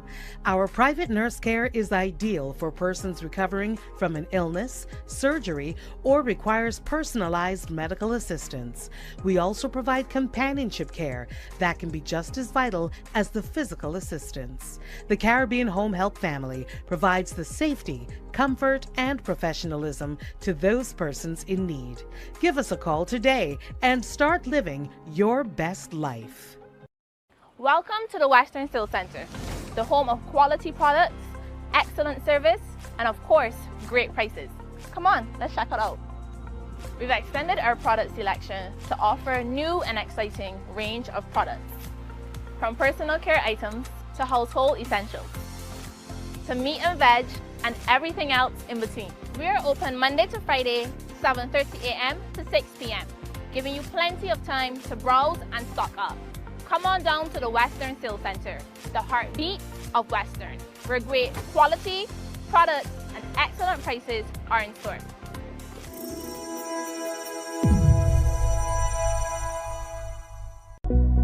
Do you need your prescriptions filled fast with friendly and reliable service? Are you looking for vitamins, cosmetics, or over-the-counter medicines? We got you. Visit one of our 2 locations, Standard Pharmacy on Tweedside Road and CS Pharmacy on Broad Street. Contact us at 427-2047 or 429-3298. Looking after the good health of the nation every day.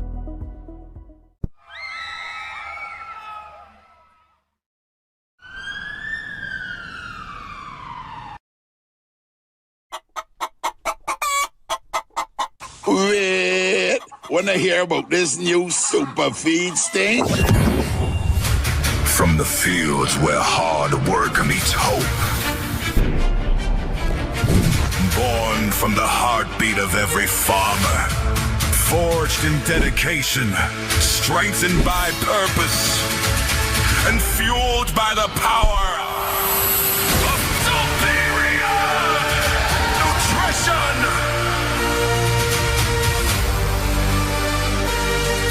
It's a bird! It's a grain! No! It's super feed!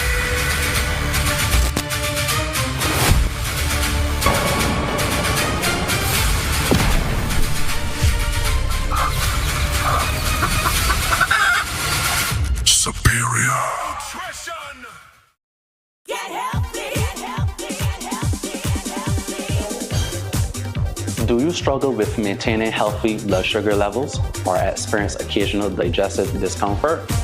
Berberine and curcumin from Solaray might be the best solution you're looking for. Backed by research, their rigorous testing ensures that every ingredient meets their strict standards. Don't let occasional health concerns hold you back and find it at your closest Nature's Discount. Amaze offers low-cost items starting at just 25 cents. Handbags, perfumes, ladies' shoes, watches, bras and underwear, leather wallets, household items, portable ACs, very effective natural products for high blood pressure, diabetes, weight loss, arthritis, cataract, glaucoma, fibroids, gallstones and kidney stones, body enhancers, prostate issues, hair growth products and much more. Open Monday to Friday, 9 a.m. to 6 p.m. Saturdays, 9 a.m. to 5 p.m. Amaze, Harvest Plaza, Oystons Christchurch. Telephone 420-7809. Come in and be amazed. We have what you need.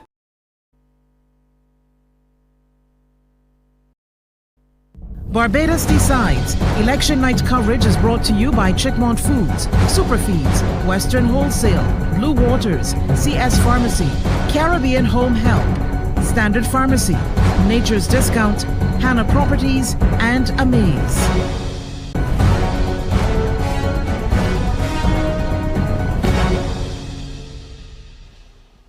And we are indeed grateful for the support of our sponsors. We thank you so much for joining us here at Barbados Decides, the general election of 2026.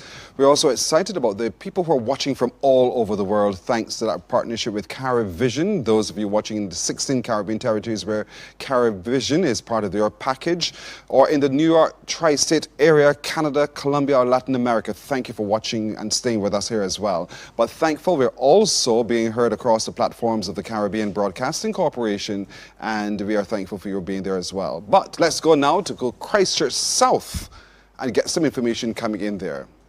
Good evening to you, Kimberly. Good evening to you, Kimberly. Good evening, Pearson. Once again, we're coming to you from the Cuthbert Pilgrim Memorial Hall, and I'll give you the results as they come to hand from our returning officer, Tristan Heelis. VA1. Barbados Labour Party, 174. Democratic Labour Party, 55. People's Coalition for Progress, 2. Solution Barbados, 1. VA2, A to Z. Barbados Labour Party, 136 votes. Democratic Labour Party, 62 votes. Solutions Barbados, 4 votes. People's Coalition for Progress, 6 votes. VA3, A to J. Barbados Labour Party, 307 votes. Democratic Labour Party, 69 votes. Solutions Barbados, 0. People's Coalition for Progress, 10 votes. And just a recap, of course, the Barbados Labour Party represented by Dr. Chantal Monroe-Knight, Democratic Labour Party by Mr. Corey Greenidge. We have from our Solutions, Barbados Robert Toussaint, and Christopher Aline of the People's Coalition for Progress. As we continue Barbados Decides, we'll keep those numbers flowing. Thank you, Kimberly. So far, we can tell you that Monroe-Knight has 617 votes to Corey Greenidge's 186. Aline, 18, and Toussaint, 5. So there you have it so far, the state of play in Christchurch South. Another one of those that are pitting experience against youth and all the rest of it indeed. What a mix indeed in Christchurch South. So Stetson, the discussion continues with you. Thank you, Pearson.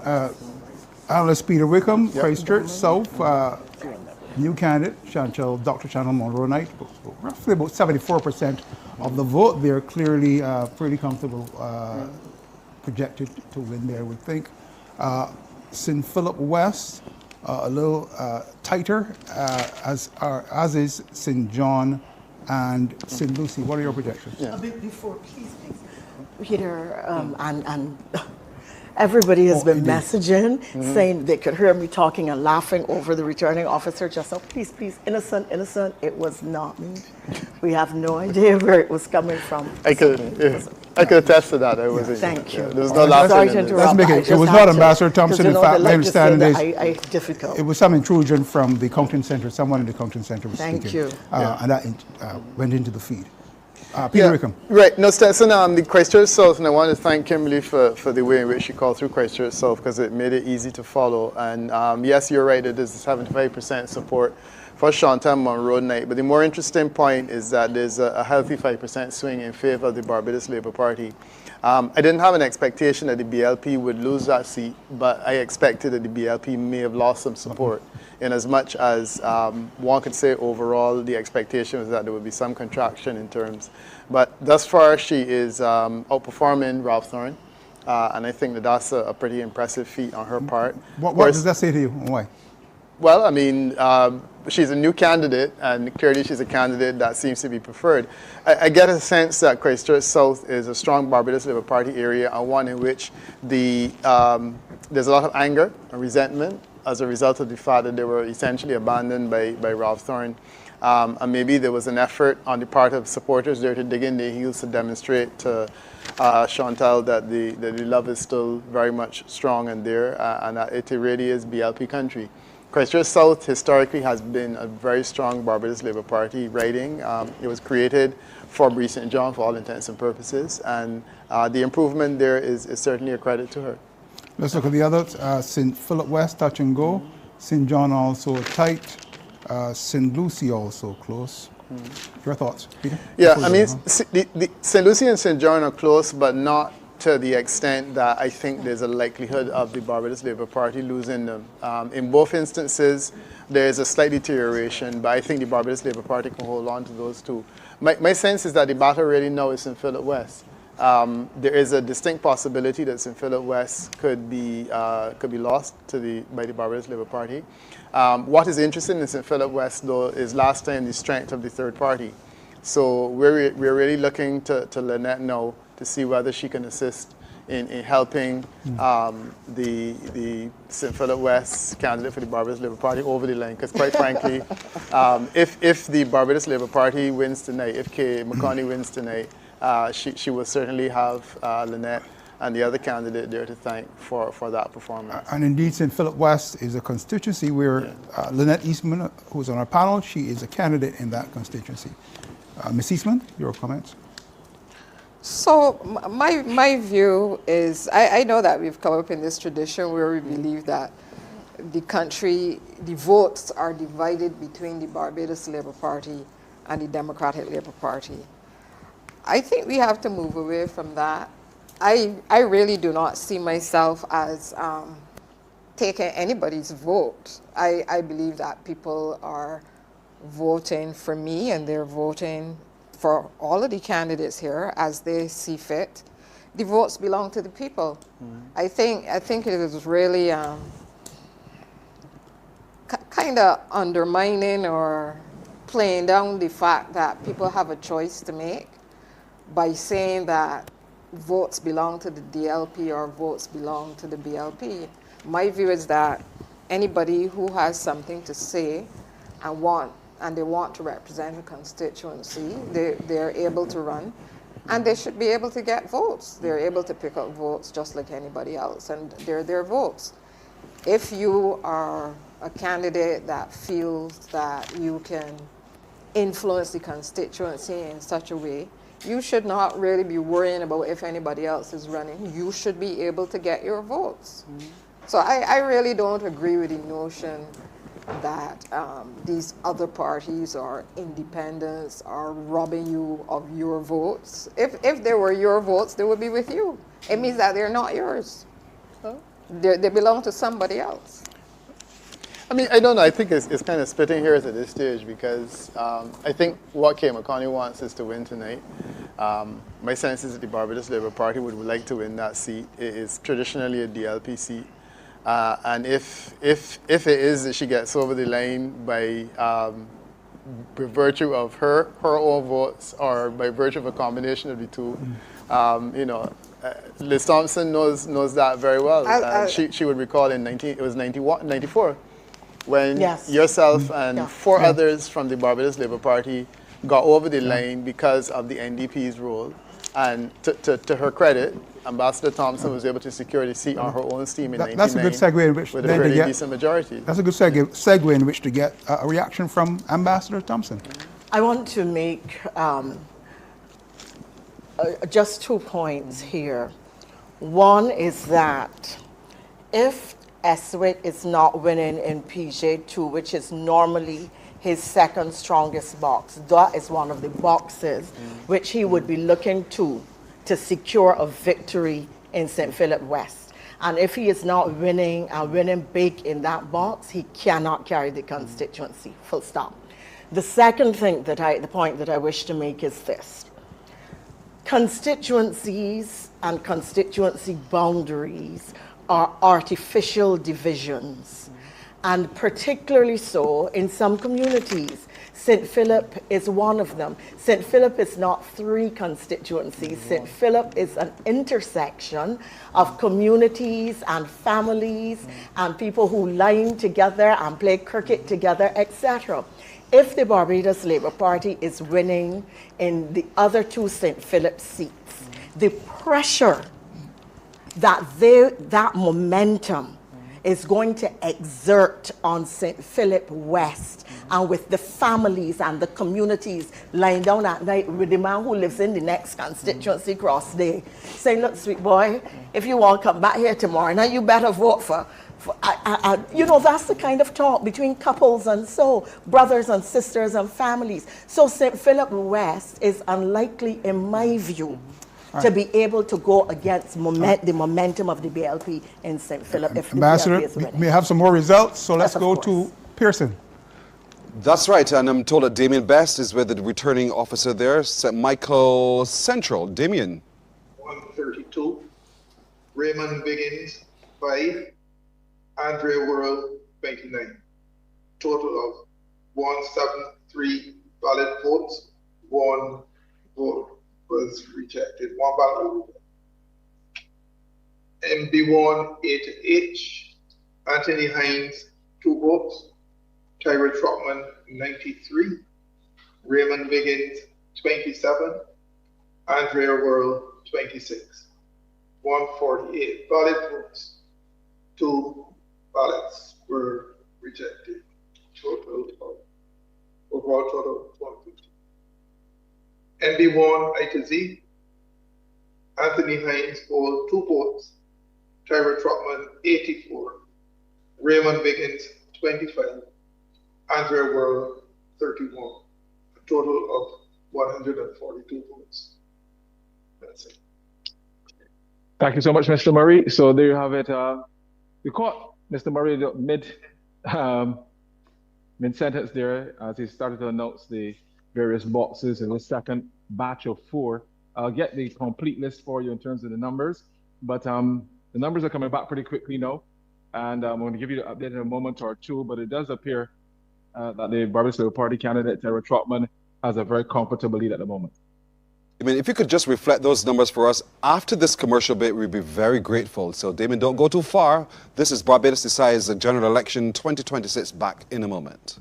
Barbados Decides. Election night coverage is brought to you by Chickmont Foods, Superfeeds, Western Wholesale, Blue Waters, CS Pharmacy, Caribbean Home Help, Standard Pharmacy, Nature's Discount, Hannah Properties, and Amaze.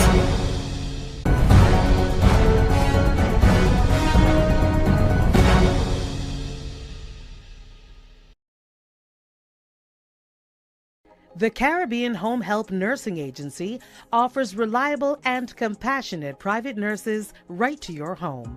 Our private nurse care is ideal for persons recovering from an illness, surgery, or requires personalized medical assistance. We also provide companionship care that can be just as vital as the physical assistance. The Caribbean Home Help family provides the safety, comfort, and professionalism to those persons in need. Give us a call today and start living your best life. Coming to TV8 this season. action that keeps you on the edge. She's scaring me now. You think I'm a murderer? Thrillers that raise the suspense. Love that pulls you in. Stay tuned for must-watch movies. Hello, my name is Julie Dash from Hannah Properties Limited, the real estate agent of the people. Thank you for joining me.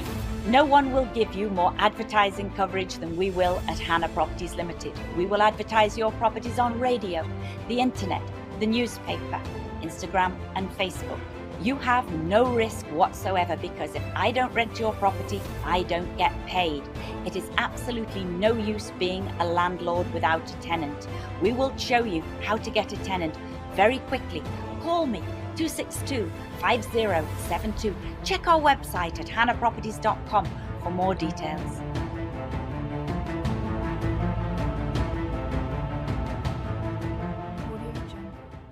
Wait, you see that? Come on, incredible, man. I wish I could still do something like that. Hi, Tom. Yes, you. Are you glued to the couch, reminiscent of the old days when you were able to climb without any back pain? Wait, how you at? You could start with some exercise and some supported energy supplements. Ask about them at Nature's Discount. Run all the way to Nature's Discount.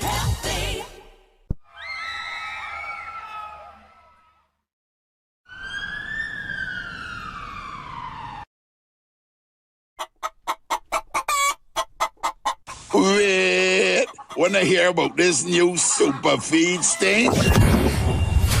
From the fields where hard work meets hope. Born from the heartbeat of every farmer.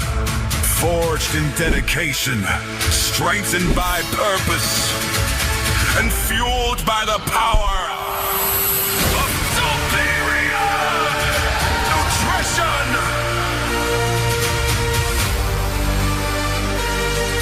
It's a bird! It's a grain! No! It's super feed!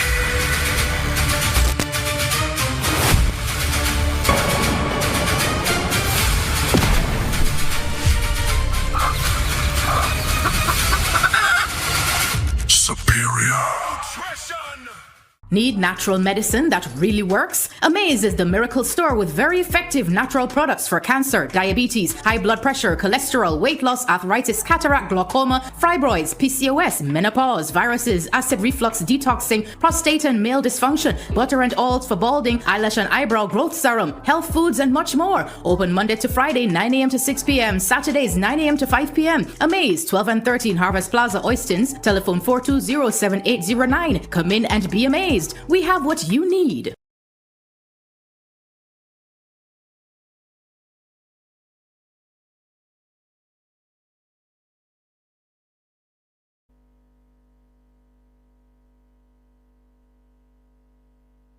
Barbados Decides. Election night coverage is brought to you by Chickmont Foods, Superfeeds, Western Wholesale, Blue Waters, CS Pharmacy, Caribbean Home Help, Standard Pharmacy, Nature's Discount, Hannah Properties, and Amaze.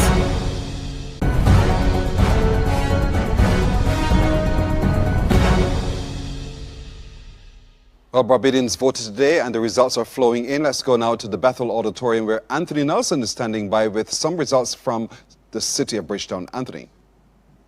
That's right, Pearson. The city constituency, we have got results from 3 boxes in, and the polling officer here, the returning officer, is Gloria Met. Okay, good night.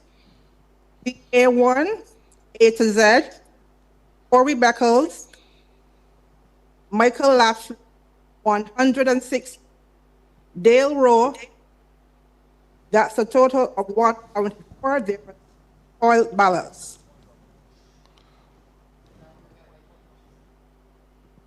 BA2, A to H, Corey Beckles, 4, Michael Lash, 82, Dale Rowe, 27, a total of 113 different oil ballots.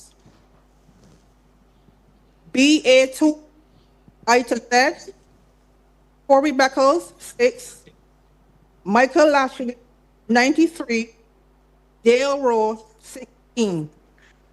$140. A total of $100.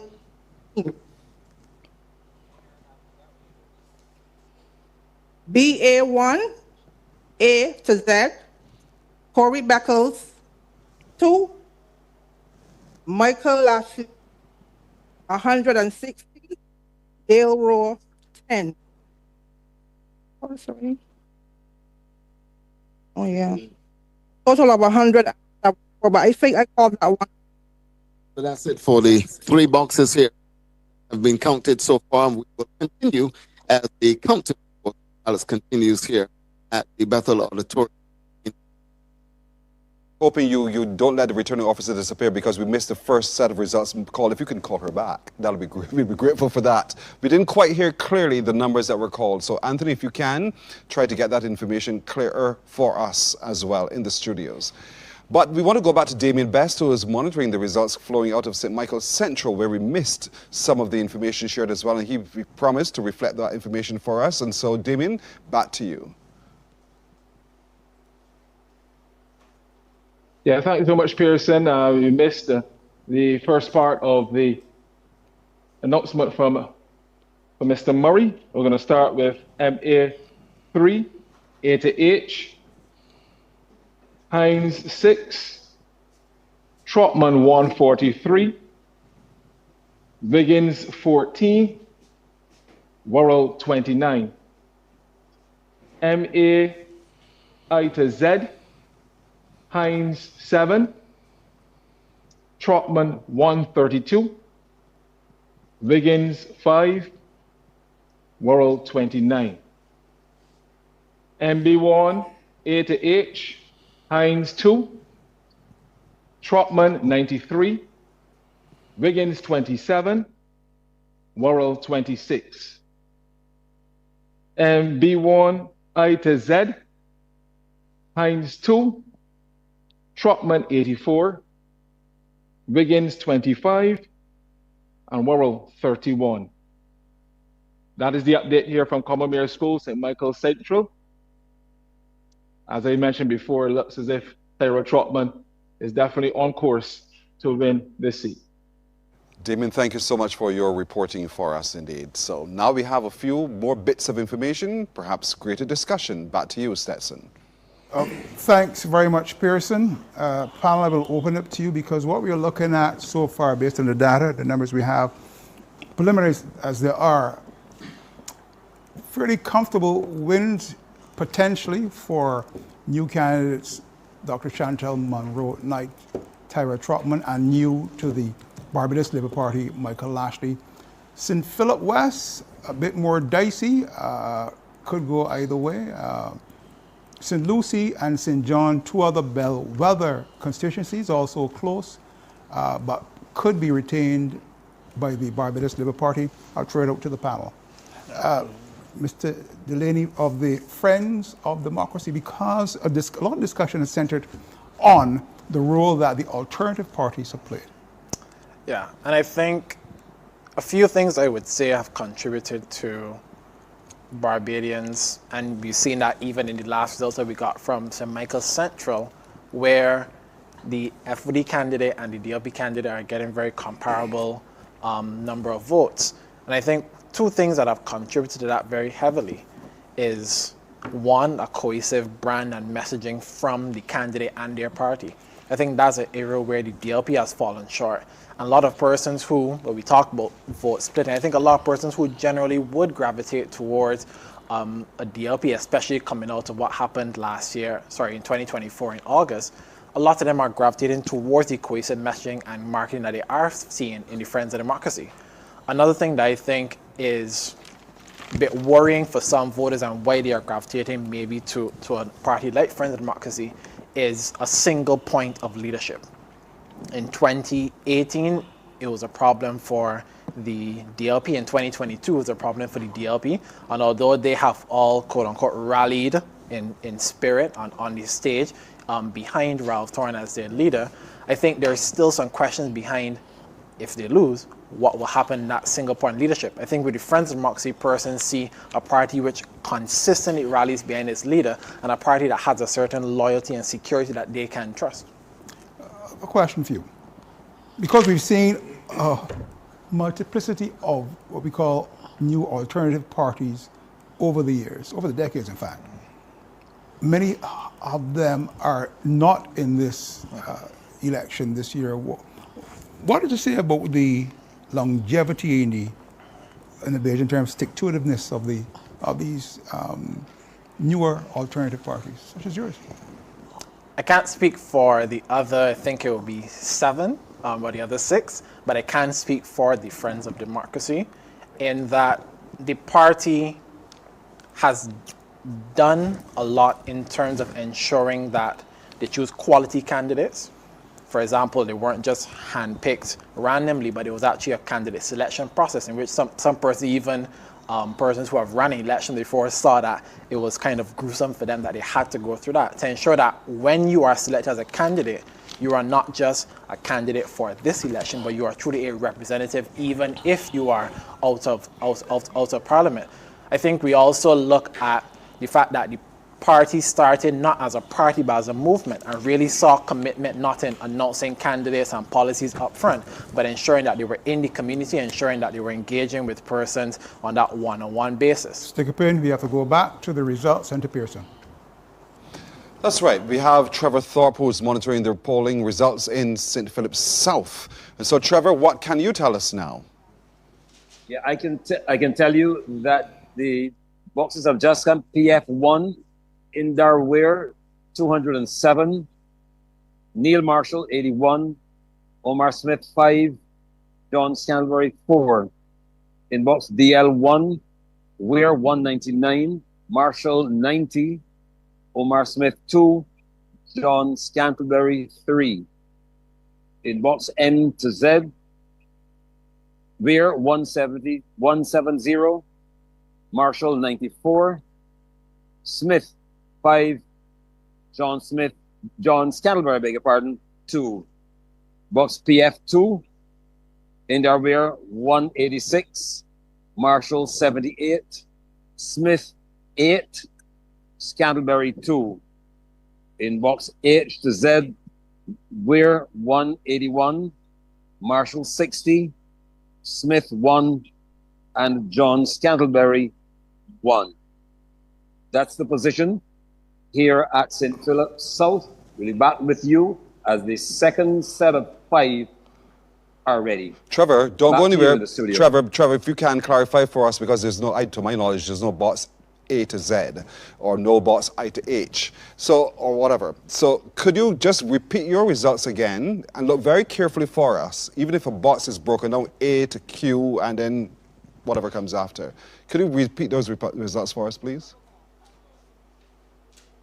Trevor? If we can get Trevor back, because it would help us for clarity to understand the results that have been coming in from St. Philip's South. We need to have the clarity there indeed. So if you can, Trevor, just reflect for us as soon as you possibly can that information coming from St. Philip's South. Back to you, Stetson. Sir? All right, I'm told now that we do have Trevor back. Trevor, could you share with us those results again, being very careful to call the box numbers very clearly for us?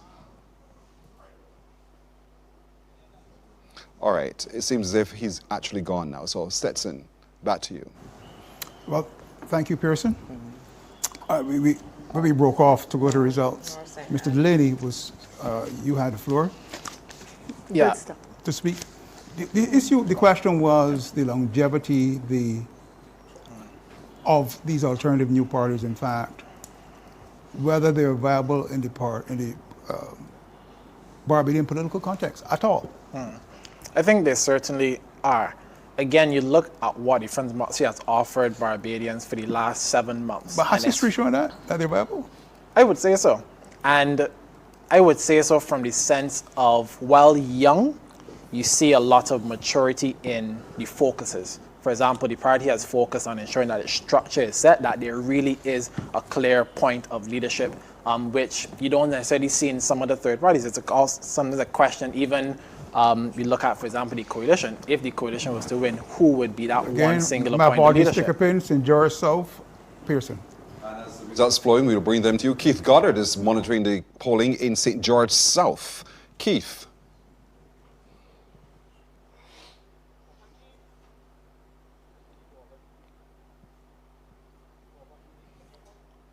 All right, we're hoping to get his audio clear so that we can share that information with you.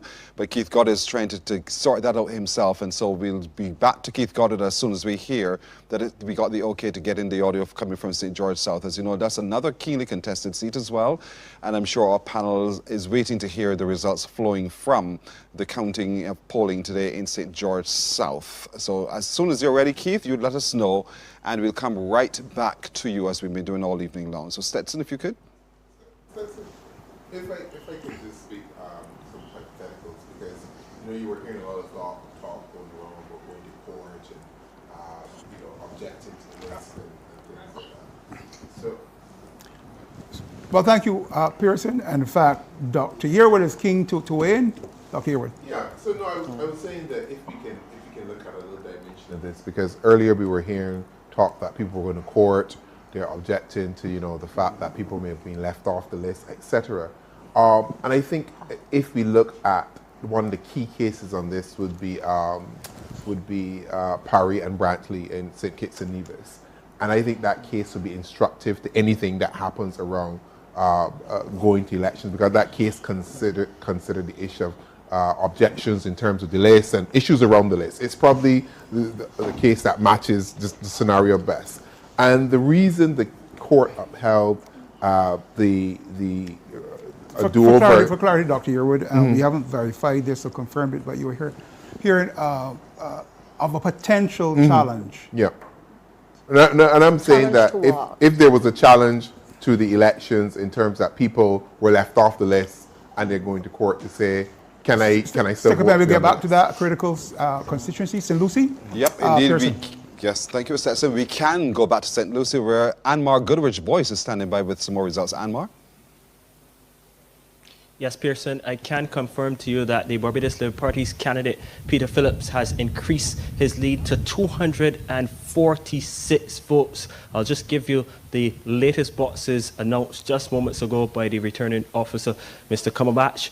LA2, I to Z, Barbados Labour Party candidate Peter Phillips, 171 votes. The Democratic Labour Party's Ian Griffith, 106 votes. Sherlyn Davis of the Friends of Democracy, no votes. And Wayne Griffith of the People's Coalition Party, 7 votes. In LB1, A to G, Barbados Labour Party candidate Peter Phillips, 113 votes. The Democratic Labour Party's Ian Griffith, 98. Sherlyn Davis of the Friends of Democracy, 4, and Wayne Griffith of the People's Coalition Party, 5 votes. LB1, H to Z, Barbados Labour Party's candidate, 110. That is the Peter Phillips, the incumbent. Democratic Labour Party's Ian Griffith, 78. Friends of Democracy, Sherlyn Davis, no votes. And Wayne Griffith of the People's Coalition Party, 1 vote. In LB2, A to Z, Barbados Labour Party candidate Peter Phillips, 80 votes. Democratic Labour Party's Ian Griffith, 79. Sherlyn Davis of the Friends of Democracy, no votes. And Wayne Griffith of the People's Coalition Party, 3 votes. So if I tally it up for you, Peter Phillips, the incumbent of the Barbados Labour Party, so far 965 votes. The Democratic Labour Party's Ian Griffith, 718 votes. Friends of Democracy, Sherlyn Davis, 12 votes. And the People's Coalition Party, Wayne Griffith, 45 votes. As I mentioned earlier, the Barbados Labour Party's candidate and the incumbent, Peter Phillips, leading by 246 votes. Well, Pearson, that's the update here from the Doward Jordan Secondary School, the counting centre for the constituency of St. Lucie. I'm Anmar Goodrich-Boyce. It's back over to you as Barbados decides. Indeed, Anmar, thank you so much, and you'll continue to bring us those updates. Let's head to St. John now, where Ryan Broom is standing by to bring us more results. Ryan? Good night to you, Pearson. Coming to you here again live from the Lodge School, where I'm going to just give you those updates, the most recent updates, where JB2, A to H, Mr. Griffith polled 131, Mr. Stewart 12, and Mr. Thorne 50, JB2, J to Z. That's Mr. Griffith 137, Mr. Stewart 11, and Mr. Thorne 48, and JC 1 A to Z, Mr. Griffith 81, Mr. Stewart 12, Mr. Thorne 83, and then Mr. Thorne one wins this box here, JC 2 A to 1, A to I, sorry, Mr. Griffith 64, Mr. Stewart 6, Mr. Thorne 143, and then it's JC 2. J to Z, where Mr. Griffith pulled 76, Mr. Stewart 9, and Mr. Thorne 145. My total, and I know you all will check behind me as you should because that's important. 489 for Mr. Griffith in this last set, 469 for Mr. Thorne, and Mr. Stewart doing well with a total of 50. And those came from the Deputy Returning Officer here, Mr. Richard Harris. So it's back over to you tonight as the election decides, Barbados decides, Pearson. Thank you, Ryan. Your math seems like it's right. Well done indeed. Christchurch South now has some more results for us this evening. Kimberly Skeet, back over to you. Into 8, Aline 4, Greenwich 73, Monroe Lake 138, Stone 3, Rejected 1, Brooklyn 9, and BA4 IC, Aline 5, Greenwich 52, Monroe Lake 111, and Stone 1, totaling 169. Combined totals therefore for BA4 are Aline 9, Greenwich 125, Monroe Night 149, Tucson 4, 1 rejected, totaling 308 for BA4. Thank you so very much. Of course, we're going to recap those figures for you, just in case you missed it. But as Barbados decides, it's back to you in studio. All right, I hope you get that recap for us as soon as possible, Kimberly. It's critical that you do so we can continue tracking it as well. So as soon as you can, come back to us so we get a sense of what happened there. It's back to you, Stetson. Thank you, Pearson. Before I get back to you, Mr. Delaney, I know you want to weigh in on the topic you were speaking on. But St. John, a critical constituency. Peter Wickham, what are you saying there? I was actually going to ask if we could get the St. John graphic with the up-to-date data on it so that we could see where St. John is, because I have to admit I'm struggling a bit in terms of understanding what is happening in St. John in terms of the way the numbers have been called. What I'm seeing so far, St. Philip South, we're looking fairly comfortable. Christchurch South, Dr. Monroe Knight clearly well in the lead. St. Michael Central, Tyro Trotman also comfortable. St. Lucie, still very, very close. St. John, too close to call at this point. St. Philip, in danger of flipping to the Democratic Labour Party. Is that accurate? Right, okay. So we're seeing the St. John numbers here. And yeah, I mean, it's useful to see this. It is close, certainly 53 to 40. But I think that the key here is going to be Kemar Stewart in terms of ensuring that the seat seems to be handed to Griffith. My sense is that with several boxes counted and Griffith maintaining a slim lead, it appears as though he is going to hang on. The point that we were making before about St. John is that the level of swing required to move it is still quite substantial, and it doesn't appear as though Thorne, certainly with Kemar Stewart involved, is going to be able to make it. Yeah. In reality, then, the key function or role or impact of the alternative parties, is that primary or key impact as spoilers, Peter Wickham? Well, certainly if you look at the St. John numbers now, I mean, that's the case. But as the night grows on, it is entirely possible that he will be able to increase the lead to the point where Kemar Stewart doesn't matter. But definitely that seems to be the case. And my sense is that it would be even more critical in the two St. Philip seats that we're watching closely. Mr. Delaney. Than that one. Yeah, I think, again, going back to your point about the longevity of a party like FOD, another thing that I think you have to look at when you think of longevity is... I'm going to have to pause you, sir. I'm going to have to pause you. Results. We're going back to Christchurch East, I believe. Is it, Pearson? Back to you. That's correct. Christchurch East with Mishron Robinson is. Mishron? Good evening to the panel. Thank you so much, Pearson. We have some results from returning officer Nicole Nurse. The first 5 boxes have been counted. XA1 to H. Wilfred Abrams, the incumbent, 180. Ingrid Best of the People's Coalition for Progress, 8 votes. Amoy Goldenborn of the Democratic Labour Party, 57 votes. Steve Prescott of Reform Barbados, 3 votes. XA1, I to Z, Wilfred Abrams, 77. Ingrid Best, 9 votes. Amoy Goldenborn, 72 votes. Steve Prescott, 3 votes. We move over to XA2, A to H. Wilfred Abrams, 222 votes.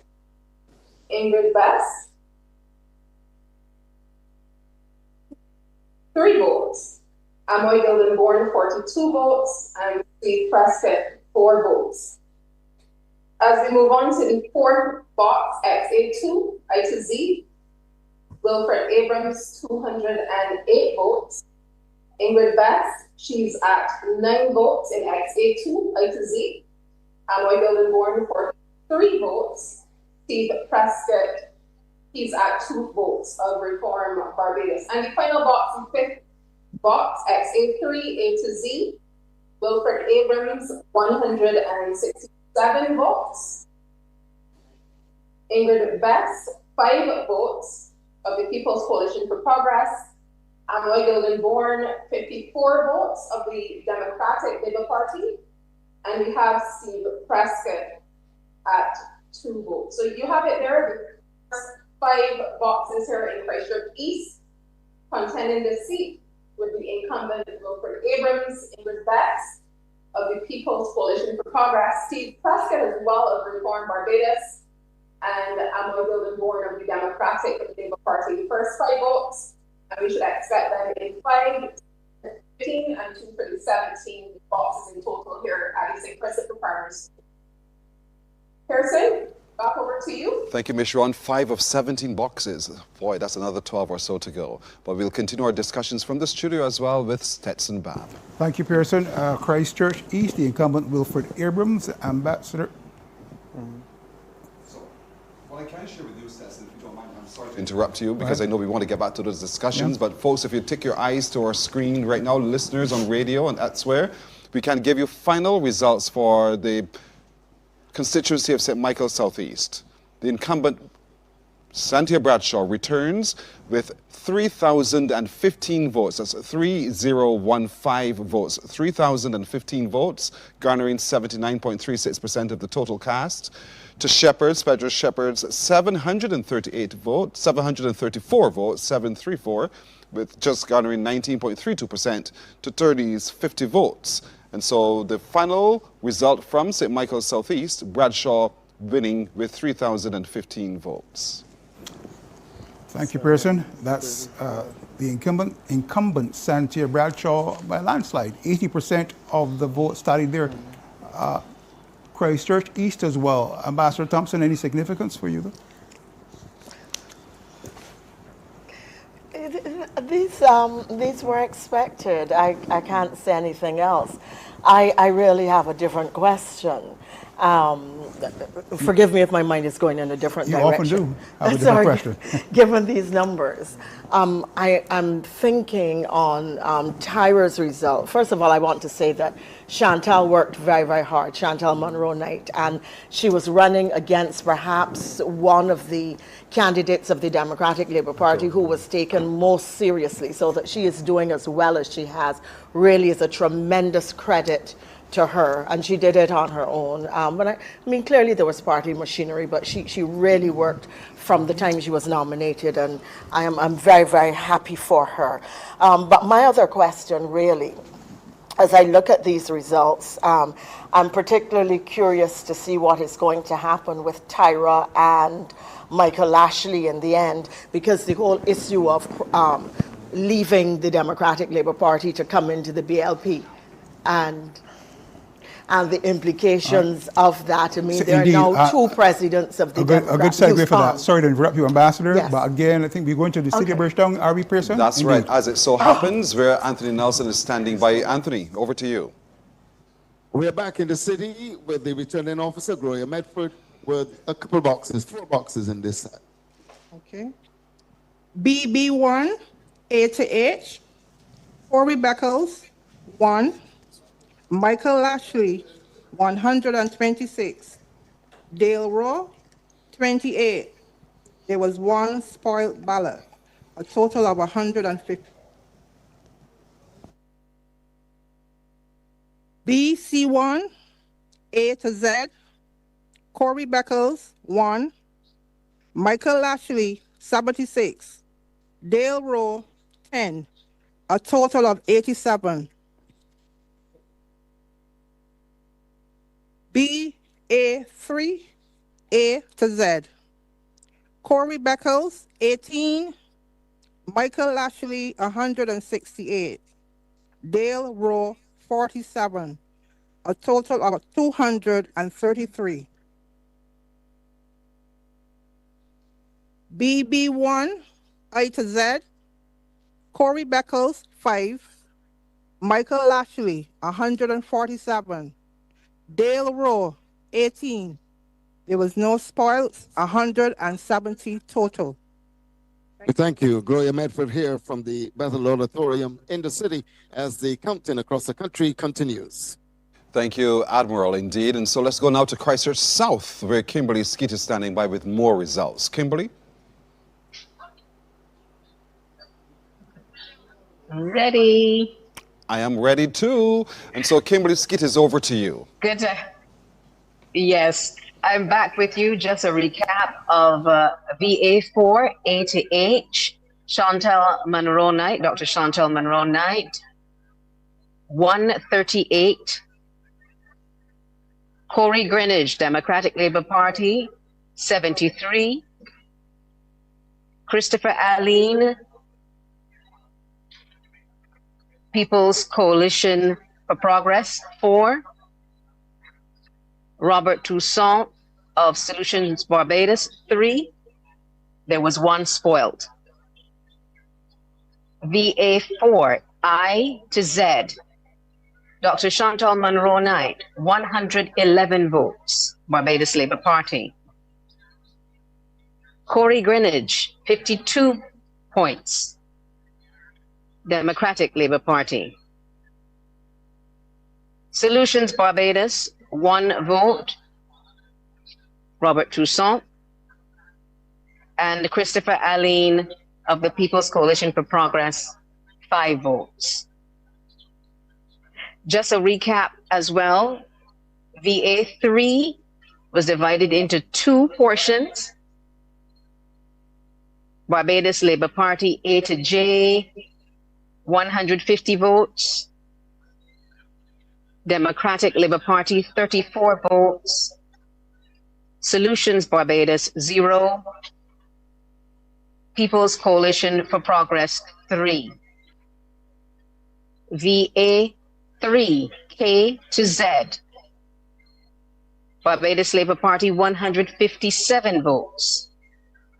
Democratic Labour Party, 35 votes. Solutions Barbados, 0. And People's Coalition for Progress, 7 votes. And there you have it. As Barbados decides, we'll continue to do those tallies. Back to you in studio. Thank you, Kimberly. The discussion continues. I know Ambassador Thompson was mid-stride in a comment.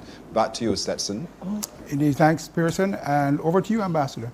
No, I was only making the point. I mean, I'd already said I thought Chantal was doing very well against one of the most promising candidates of the Democratic Labour Party, but it looks as if it will be about a 2-to-1, a 3-to-1. The point I was making is that the whole notion of people leaving the Democratic Labour Party and going into the Barbados Labour Party, whether the electorate would have embraced them or not. And it is significant that 2 presidents of the Young Democrats now reside within the bosom of the Barbados Labour Party. Shaquani Hunt, who was not a candidate, but was very much, I think, their last president, the youth arm, and is now very much, I mean, she walked up to me at a political meeting in a red shirt and hugged me up and kissed me. I was so shocked.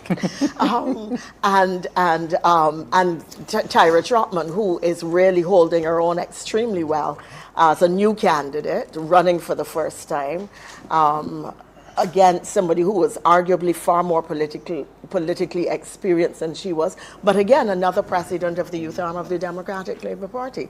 And I think that even at this stage, it is not too early to start to ask whether the Democratic Labour Party. We have a leader in St. John who seems to be in some trouble. I mean, it is looking close, but I think we are agreeing that the Labour Party will take it across the country in a third term. The Barbados Labour Party is outperforming considerably. So every Democratic Labour Party candidate, it is clear that in St. Lucie, Peter Phillips will retain St. Lucie, but albeit with a considerably reduced majority. His majority before was about 1,000. Just over 1,000, 1,005, 1,010 in that region. He is now polling ahead of Ian Griffith by about 500 votes approximately. But so he's winning comfortably, but with a reduced majority. What is going to happen to the Democratic Labour Party tonight if they hold a really significant defeat? Like a 30-0 or very close to, and it is something that I think we're going to have to look at the way that the votes are shaping up. I think Peter Wickham earlier was actually addressing that issue. In fact, history's repeat. Okay, again, let's go over to Pearson for more results. Pearson? Thank you, and for that, we're heading to Trevor Thorpe. Trevor, who's watching St. Philip South. Trevor. Yeah. Yes, I've got the returning officer, Karen Callender. She is ready with another batch of results. Mrs. Callender, go right ahead. Polling District PF3, A to G. Mr. Marshall, 61. Mr. Scantlebury, 2. Mr. Smith, 3. Mr. Weir, 111. There were 2 spoiled votes. Total for that polling district PF3 is 179. PF3 H to Z, Mr. Marshall, 63, Mr. Scantlebury, 3, Mr. Smith, 3, Mr. Weir, 111. There was 1 spoiled vote, total 181. Polling district PG1 A to D, Mr. Marshall, 106, Mr. Scantlebury, 4, Mr. Smith, 3, Mr. Weir, 159. Number of spoiled 2, total 274. PG1 E, Mr. Marshall, 98, Mr. Scantlebury, 1, Mr. Smith, 3, Mr. Weir, 168, total 270. PG1 M to Z, Neil Marshall, 32, Mr. Scantlebury, 3, Mr. Smith, 7, Mr. Weir, 155, spoiled vote, total 298. PG2 A to G, Mr. Marshall, 109, Mr. Scantlebury, 5, Mr.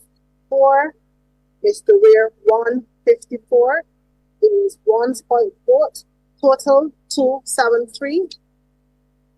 PG2 H to Z, Mr. Marshall, 83, Mr. Scantlebury, 7, Mr. Smith, 2, Mr. Weir, 135. There was 1 spot vote. Total number 288. After this, I will bring the final results. Thank you very much. You heard it from the returning officer here at St. Philip South. And it's back to you in the studio. Thank you, Trevor. We're nearing the finish line there in St. Philip South. Let's go now to the city of Bridgetown, the constituency of the city of Bridgetown, where Anthony Nelson is waiting with more results. Anthony? Yeah, back at the Bethel Auditorium, we've got the returning officer, Gloria Medford, in with 3 more boxes. BD1, I to Z, Corey Beckles, 10. Michael Lashley, 172. Dale Raw, 34. 1 spoiled. A total of 217. BD1, A to H, Corey Beckles, 7. Michael Lashley, 200. Dale Raw, 40. 1 spoiled. a total of 247.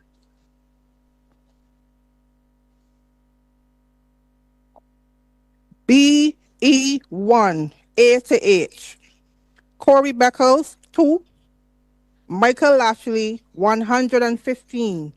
Dale Rowe, 21. A total of 138. There was one spoiled ballot. Thank you. Gloria Medford, the returning officer here at the Bethel Auditorium here, Bay Street, the city. We'll come back as the counting continues from this constituency breakdown. Indeed, Nelson, and it is indeed Barbados decides 2026, the general election. Our coverage continues in just a moment. Barbados decides. Election night coverage is brought to you by Chickmont Foods, Superfeeds, Western Wholesale, Blue Waters, CS Pharmacy, Caribbean Home Help, Standard Pharmacy, Nature's Discount, Hannah Properties, and Amaze.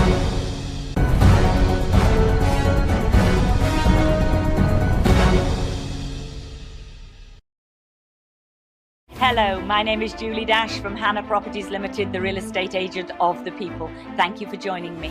No one will give you more advertising coverage than we will at Hannah Properties Limited. We will advertise your properties on radio, the internet, the newspaper, Instagram and Facebook. You have no risk whatsoever because if I don't rent your property, I don't get paid. It is absolutely no use being a landlord without a tenant. We will show you how to get a tenant very quickly. Call me 262-5072. Check our website at hannahproperties.com for more details.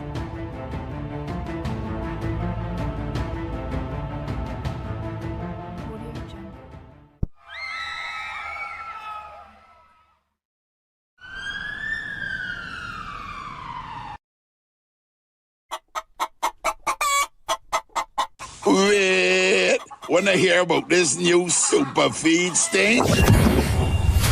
From the fields where hard work meets hope. Born from the heartbeat of every farmer. Forged in dedication, strengthened by purpose, and fueled by the power of superior nutrition.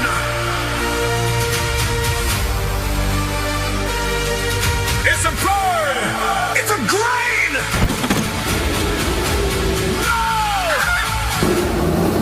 It's super feed!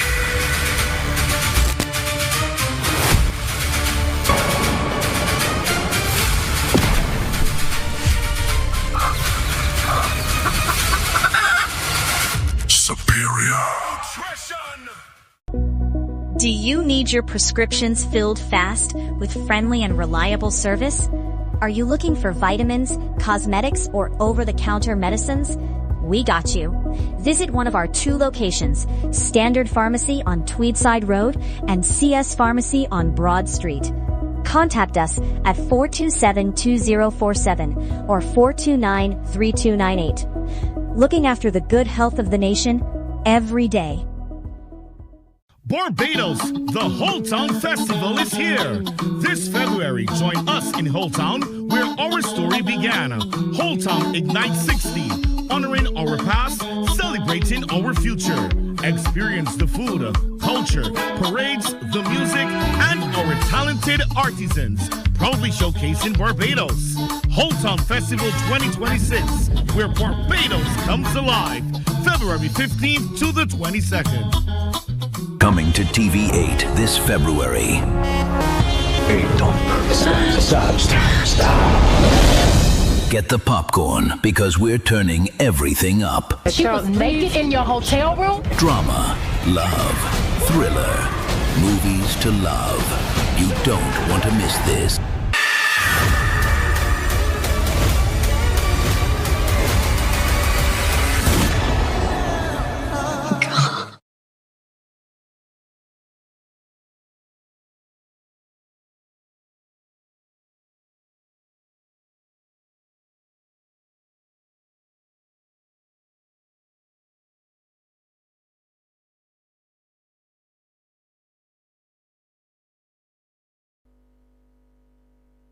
Barbados Decides. Election night coverage is brought to you by Chickmont Foods, Superfeeds, Western Wholesale, Blue Waters, CS Pharmacy, Caribbean Home Help, Standard Pharmacy, Nature's Discount, Hannah Properties, and Amaze.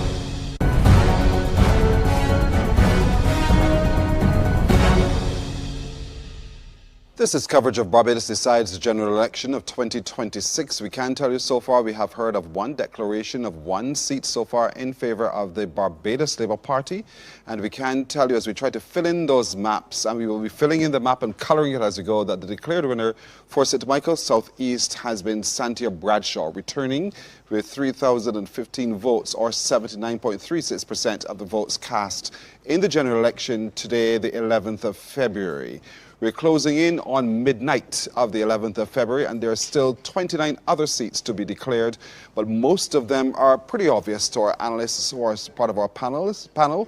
But there's one in particular which they're watching very, very keenly and very closely as well, and that we will continue to share with you as we continue the analysis of Barbados Decides general election of 2026. Part of the conversation that was ensuing while you were away from us has been about the loss of a base, whether or not there's a concern relative to one of the parties or the other party. And so I'm sure that as Stetson settles again, we'll be talking a little bit more deeply about that while we await further information flowing from the different counting stations of the other 29 constituencies yet to be declared. And so, Stetson, the discussion has been about a base. But before we get to you, we need to get back to Kimberley, sir, as Kimberley continues to monitor what's happening in Christchurch, South. Kimberley.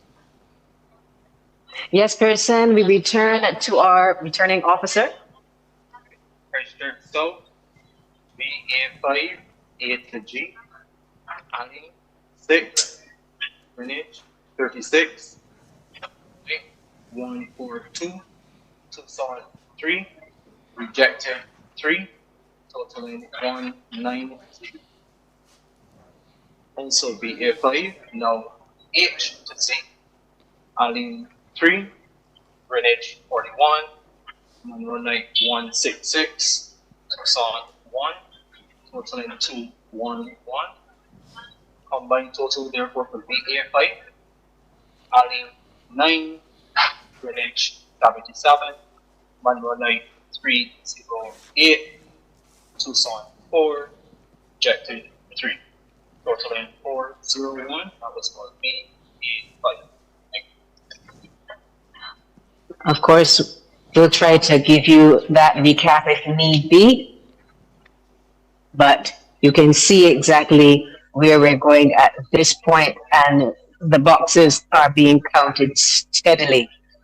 Back to you.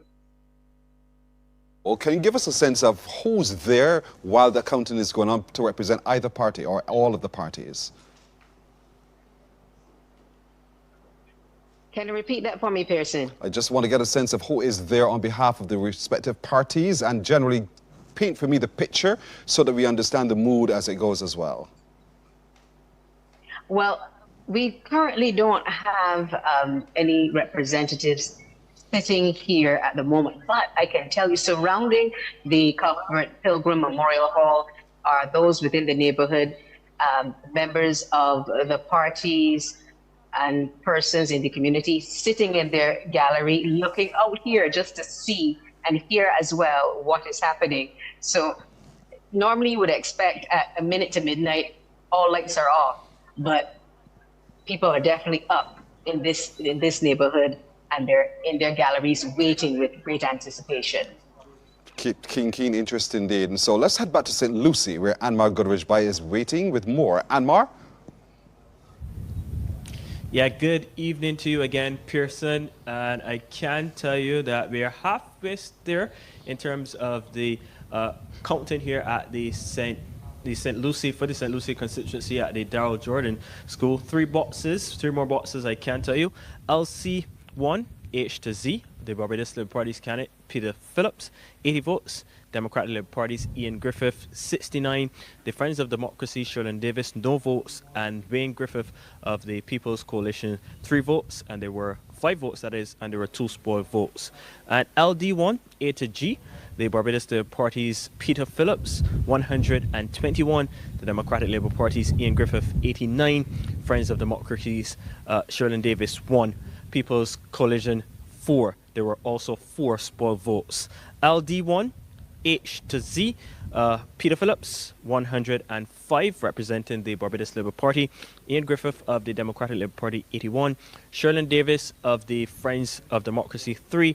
People's Coalition's Wayne Griffith, 2. And there were also 2 spoiled votes. So I can tell you that Phillips continues to increase his lead. It's now 317.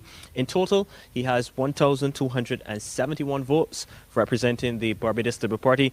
Democratic Labour Party's Ian Griffith, 954. Sherlyn Davis of the Friends of Democracy, 19.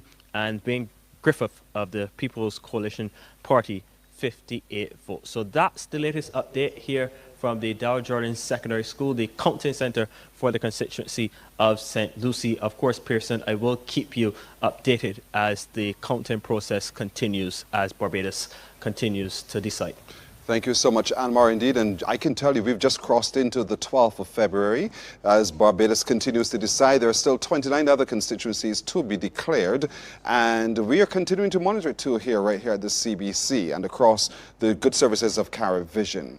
I do know that we have reporters fanned all over the place. I was hearing in my ear that we may be attending to Damien Best. Is Damien Best ready to share something with us? All right. So as soon as we get to know more, oh, Anne-Marie joins me now from the Barbados Labour Party's headquarters, and boy, is the crowd building, Anne-Marie. Yes, first. So what I can tell you is that the crowd has really grown here now in Robert Street. Of course, one candidate already declared the winner in Santia Bradshaw. So I'm telling you that the atmosphere here is electrified. They're also listening to our broadcast. So as the votes come in and as the tallies come in, then of course, and then as the tallies come in, then what's happening is that persons are just feeling the vibe that the Barbados Labour Party will be returned to government. So I'm definitely looking forward to seeing the crowd grow even bigger. The supporters are coming down. Of course, they were waiting on the counting to get a certain point, as well as ensuring that the count also is completed at some constituencies before they come down to their supporters. So I can tell you the crowd is growing here. The atmosphere is getting more and more electrified. There's a lot more anticipation that there will be celebration here in Robert Street as the Barbados Labour Party seemingly is looking to return to the government for a 3rd term. So back over to you guys, as I of course expect that by the time I get back to you, the crowd would have been growing even more and more. So back over to you guys. No, before you go, Anne-Marie, it looks as if one particular commercial entity has been smart enough to capitalize on the crowd that's building right behind you, as a matter of fact. The other shoulder. I mean, persons are in.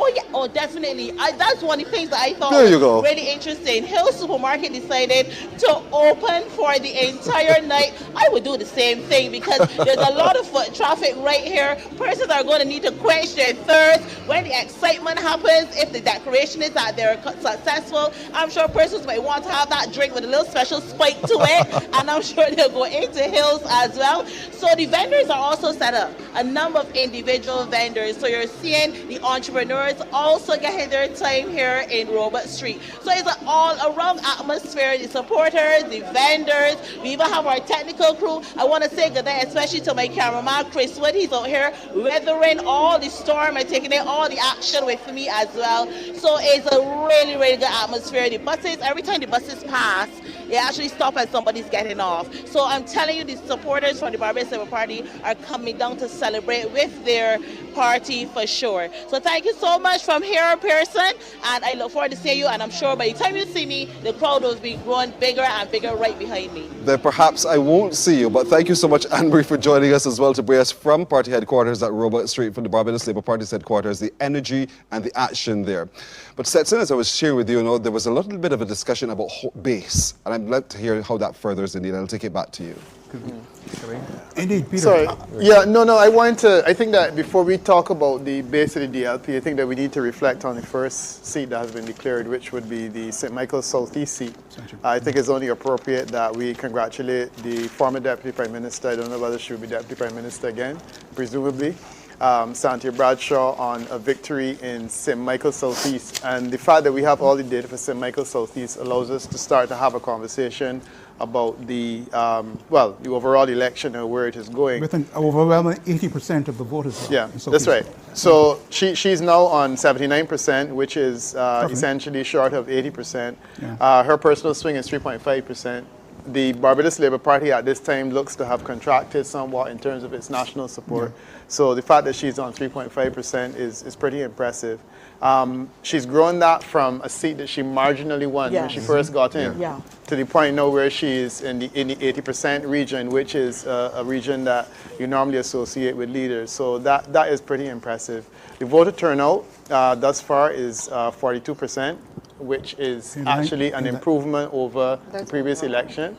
The voter turnout is what? Is it 42%? 42% in that constituency. In that constituency. In that constituency. So she has a 2% improvement over the previous election in terms of voter turnout, or there is a 32% improvement in the previous election, which is interesting because I think that may very well be a reflection of the fact that the list was cleaner, so it looks larger, but the numbers may very well be different. Yeah, I'm hearing we're ready for more results.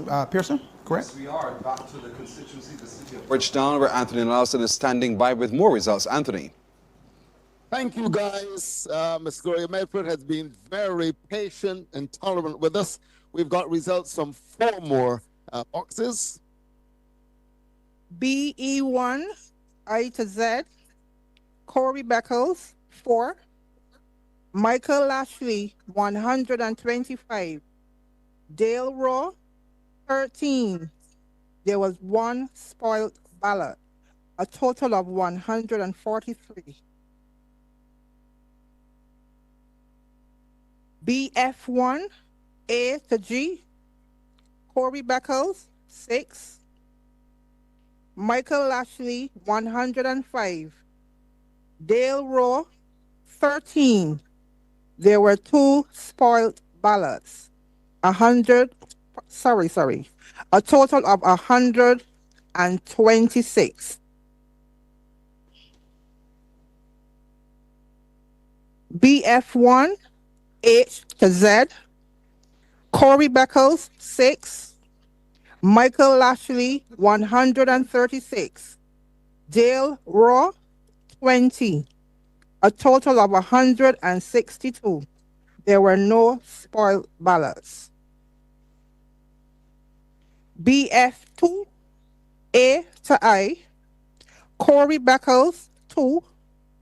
Michael Lashley, 129. Dale Raw, 29. There were no spoiled ballots. A total of 160. Thank you, Gloria Medford here at the Battle Auditorium in the city. The 4 boxes left. So stand by, because at any moment now we'll be bringing you the final results here from the city constituency live from the Battle Auditorium. Let's go now live to Crystal Hoyt, who's at the Ellerslie School, as we continue to look now at St. Michael Northwest. Crystal? Good night, Pearson. I'm here in St. Michael Northwest, where returning officer Charles Haynes is providing results from the first set of boxes. Okay, we start with HA1, A to Z. 189 votes were cast. Neil Rowe got 67. Ryan Walters got 117. Ricardo Williams, 4. 1 was spoiled. Total 189, HA1, A to Z. HA2, A to Z, 245 votes were cast. Neil Rowe, 114. Ryan Walters, 130.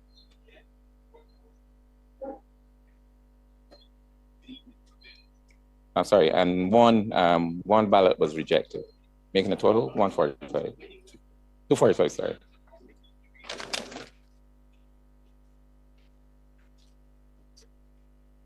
HA3, A to H, total votes cast 191.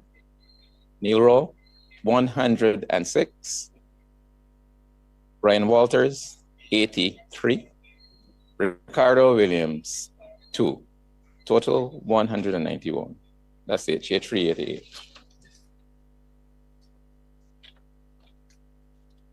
And HA3I to Z. Total votes cast, 231. Neil Rowe, 121. Ryan Walters, 104.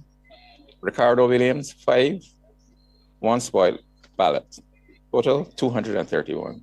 Thank you. I'll be back to you, Charlie, with more results. There you have it. Counting is ongoing at Alizé Secondary School here in St. Michael Northwest. Returning Officer Charles Haynes just provided those first set of boxes. A total of 15 boxes are being counted, and I'll just share those initial numbers with you again. HA1, A to Z, 67 for Neil Rowe, Barbados Labour Party's candidate. Ryan Walters, Democratic Labour Party's candidate, 117 votes. Ricardo Williams, Friends of Democracy's candidate, 4 votes. HA2, A to Z, Neil Rowe, 114 votes. Ryan Walters, 130 votes. Ricardo Williams, 0. 1 spoiled. HA3, A to H, 106 votes for Neil Rowe, Barbados Labour Party's candidate. 83, Ryan Walters, Democratic Labour Party's candidate. 2 votes for Friends of Democracy. And in HA3 I to Z, 121 votes for Barbados Labour Party's candidate Neil Rowe, 104 for Ryan Walters, Democratic Labour Party's candidate, and 5 votes for Ricardo.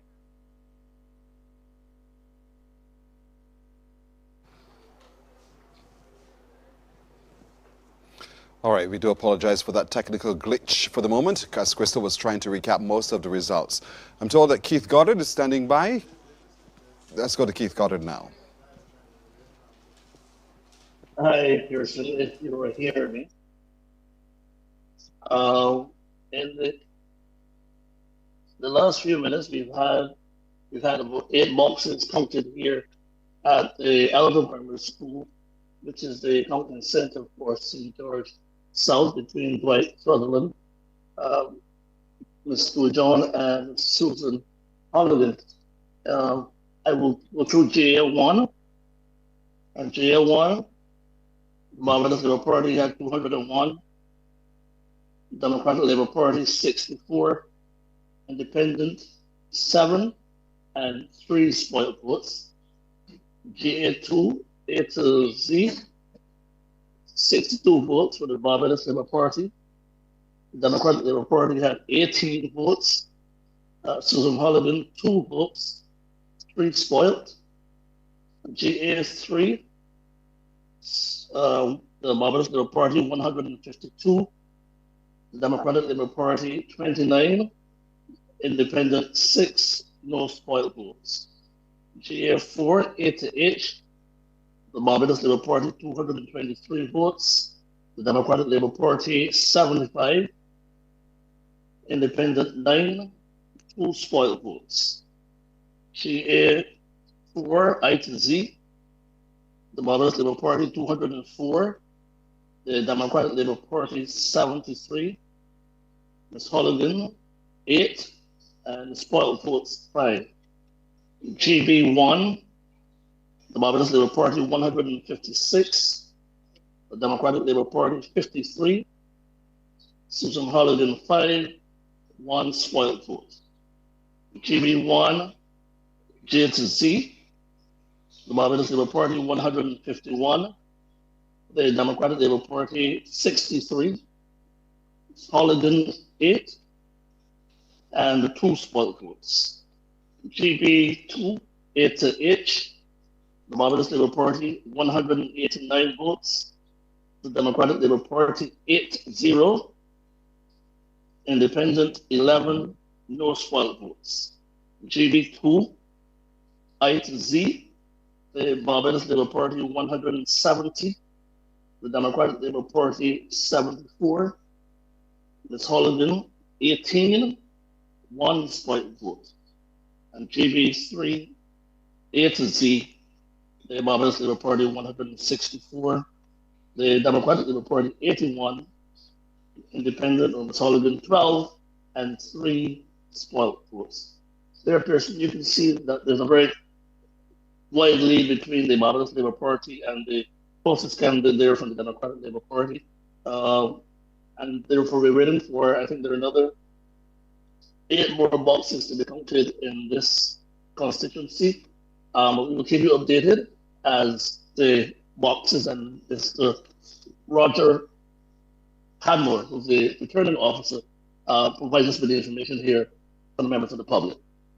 Thank you, Keith. Indeed, what I'm also seeing is the performance of the independent in this particular race as well. But thank you so much. We wait for more results as they come in. For further discussion, well, not yet, dear Tommy. I have to head back to Kimberly Skeet. Kimberly, what can you tell us now?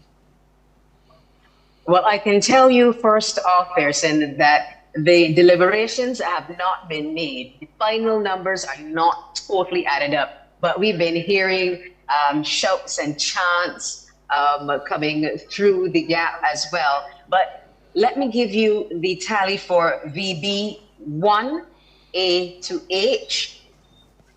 Chantal Monroe Knight, Barbados Labour Party, 100 votes.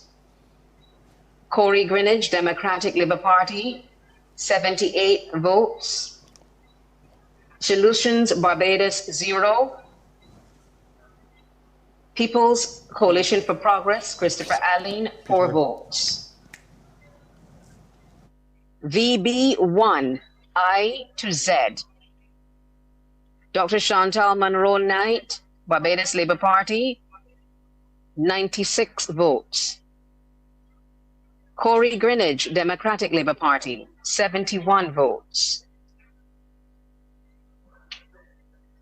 PCP, Christopher Allen, 5 votes. And Solutions Barbados, Robert Toussaint, 2 votes. At present, we can see, of course, those representing the Barbados Labour Party gathered on the outside of the Memorial Hall here in Maxwell, of course, waiting for the jubilant return, but we don't have those final figures as yet. We're getting there as Barbados decide. Kimberly, is the gentleman behind you the returning officer? If you just spin around. Yes, oh, well. Is that him? Yes, so he did. we're right on the point of. I guess we're in Good. time. Let's do some action. Go ahead.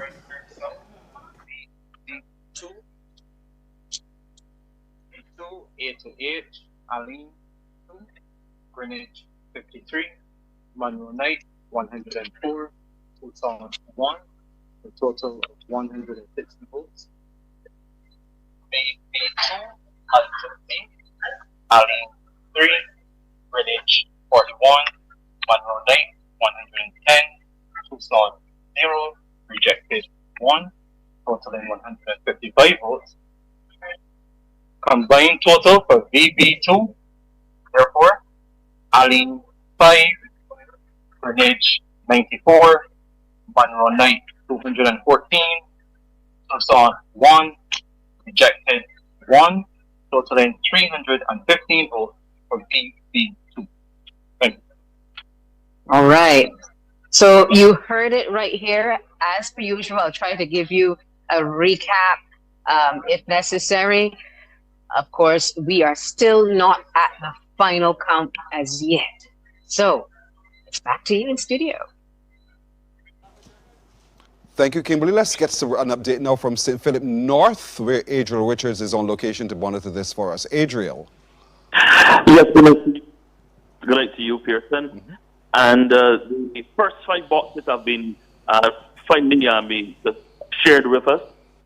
And I can tell you that in PA1, A to H, this box coming in from St. Philip Primary School, we have Beckles, independent. He pulled 3 votes. Dr. Sonia Brown of the Barbados Labour Party, 114. Simon Clark of the Democratic Labour Party, 130. And your Lord of Friends of Democracy, 5. Nigel Newton of the People's Coalition for Progress, he got 3. And there were no rejected votes. In A1, I to Z, also from St. Philip Primary School, it was Wayne Beckles 4, Dr. Sonia Brown 95, Simon Clark 107, Anya Lord 9, Nigel Newton 1, and 1 rejected vote.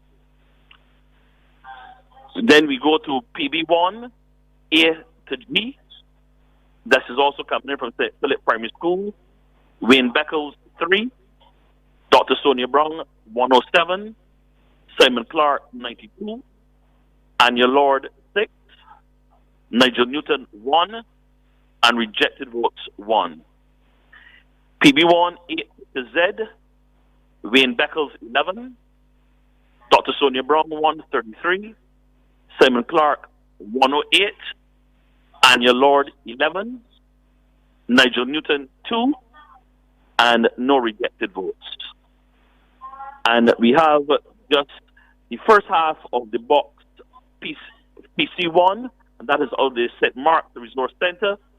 Wayne Beckles 5, Dr. Sonia Brown 133, Simon Clark 127, Anya Lord 3, Nigel Newton no votes, and there were no rejected votes from that box.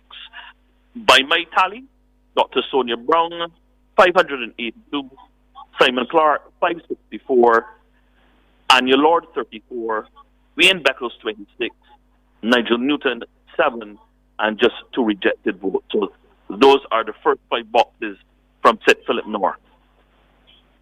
Thank you, Adriel. Indeed, that's a very keenly contested one of those that we're keeping a very close eye on. Now let's go over to the constituency of St. John for final results as we join Ryan Broom. Well, good evening, good night, Pearson. I almost have to say, well, good morning. Well, we're here in St. John with Returning Officer Mrs. Gracia Bolden Thompson. We have final results here in St. John, and I'm going to turn it over to her now to give those final results. Returning Officer statement of the polls by polling station JC4 A to Z. Charles Griffith, 220. Kemar Stewart, 7. Ralph Thorne, 87. Total 314. JD1 A to Z. Charles Griffith, 194. Kemar Stewart, 25. Ralph Thorne, 133, total 352. JD2 A to Z, Charles Griffith, 52, Kemar Stewart, 7, Ralph Thorne, 70, total 129.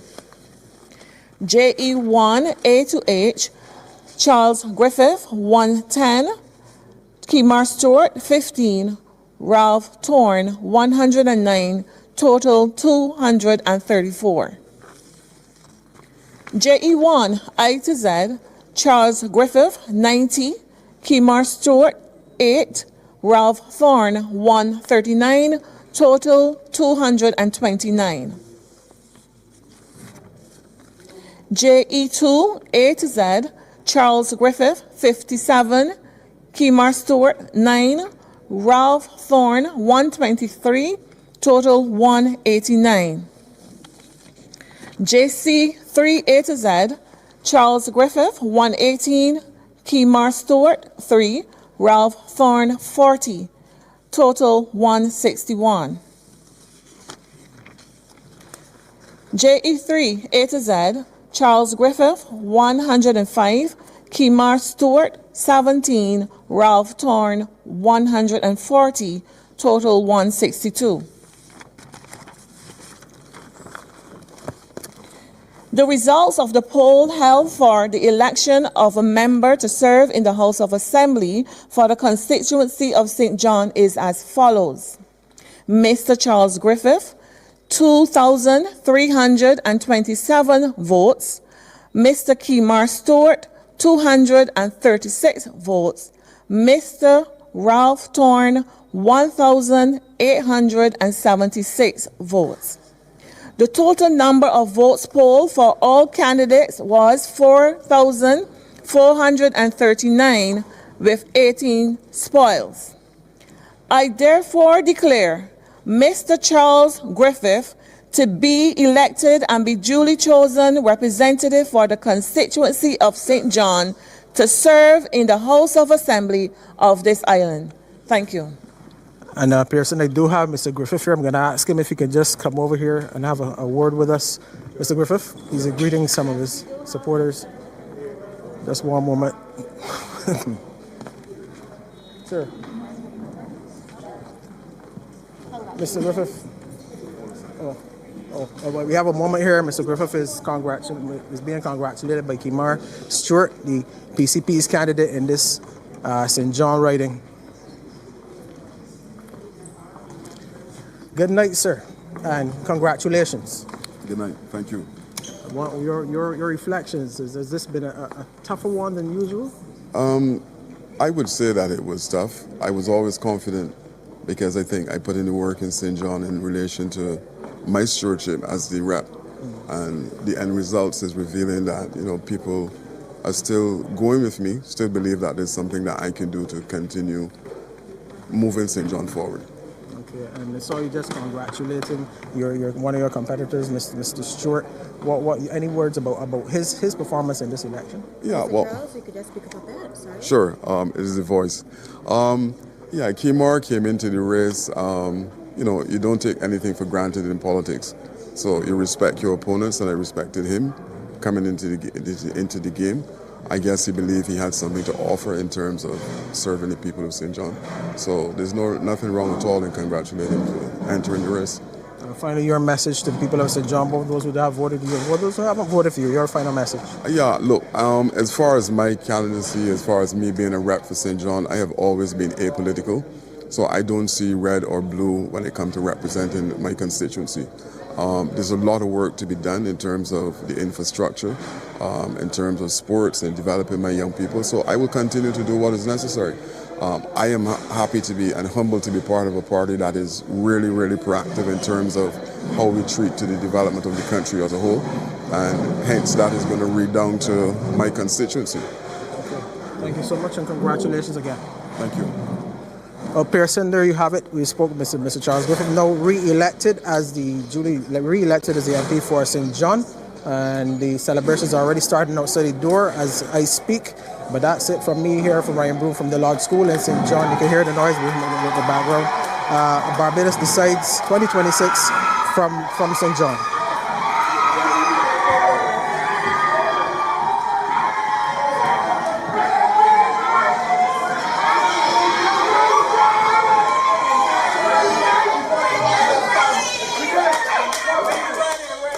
Those are the cries of victory there at the Lodge School in St. John as Charles Griffith has returned as Member of Parliament. No doubt that action will make its way downtown to be joining the posse there in Roebuck Street. Another set of information coming in to us, this time from Lynette Taylor, who is based at the Garfield Sobers Gymnasium. She's monitoring the race there at Christchurch East Central. Lynette, good morning to you. Hi, Pearson. Good morning. What can you tell us? Well, returning officer Michael Field has recently declared the incumbent candidate Ryan Strawn as the winner in the Christchurch East Central constituency.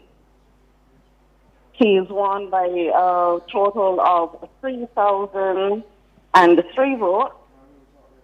And Quincy Jones for the Democratic Labour Party, his total was 1,412 votes. And we had a total number of votes cast in the constituency, 4,555 votes.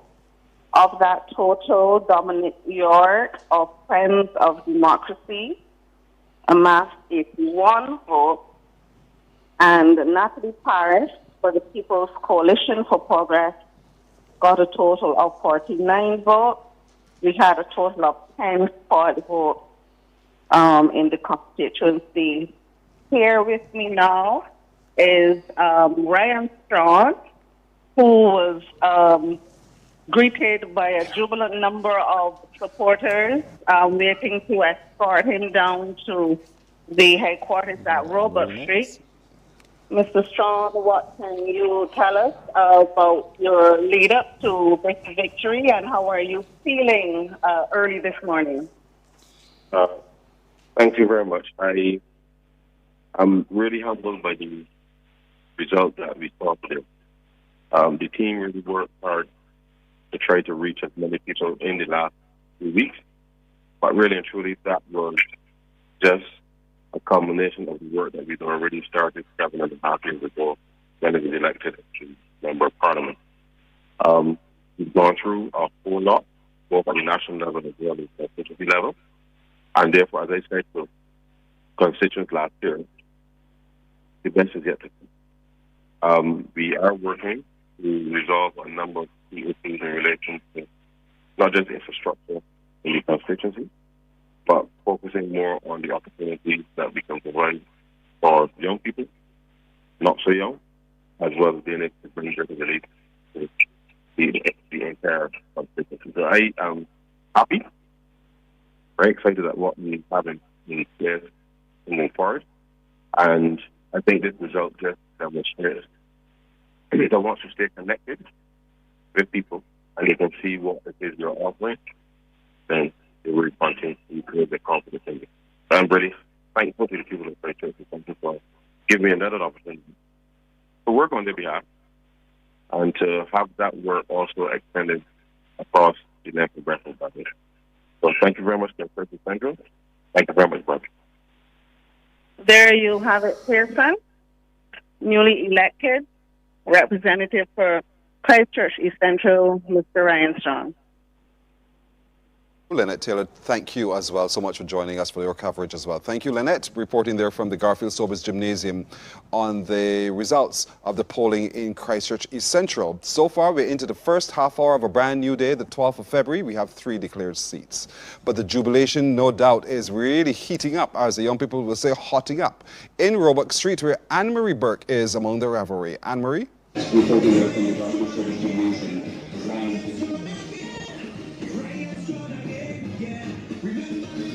No doubt you could well imagine, there she is. Jubilation here in Robert Street, as you can imagine, especially when the declaration was made for Charles Griffith to return as the Member of Parliament for St. John, defeating the opposition leader Ralph Thorne. The entire street went into an eruption. We missed the party atmosphere because we were looking at the other constituencies being counted. But if you would have felt the energy that went through the crowd here when that declaration was made, to know that Charles Griffith was returned to St. John. St. John usually one of the DLP strongholds, but Charles has been able to hold his own, and Mr. Griffith was able to come through again to ensure that he would have beaten the incumbent, beaten the opposition person from Democratic Labour Party. Even more important, the opposition leader. It was a sea of red. There was jumping, there was screaming, there was partying.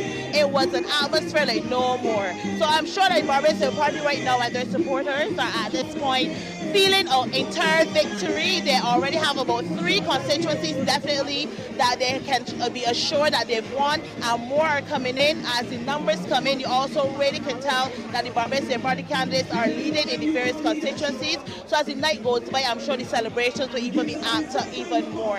I look forward to the candidates that would have already been declared making their way down here now to Robert Street for the celebrations to continue with the entire Barbados Labour Party family. But of course, it is an atmosphere like no more, and the crowd has now grown to just about hundreds of persons. The street is lined, they actually blocked off the street, so it's a sea of red here at Robert Street. So back over to you guys as we continue to follow the count for this general election 2026. Thank you, Anne-Marie. I think there's going to be a celebration. If we could have a split screen, I'd love to have that split screen, because we're about to have an announcement from the city of Bridgetown. And Admiral Nelson, you take it away. That's right, Pearson. Final count from the city. The returning officer, Gloria Medford, joins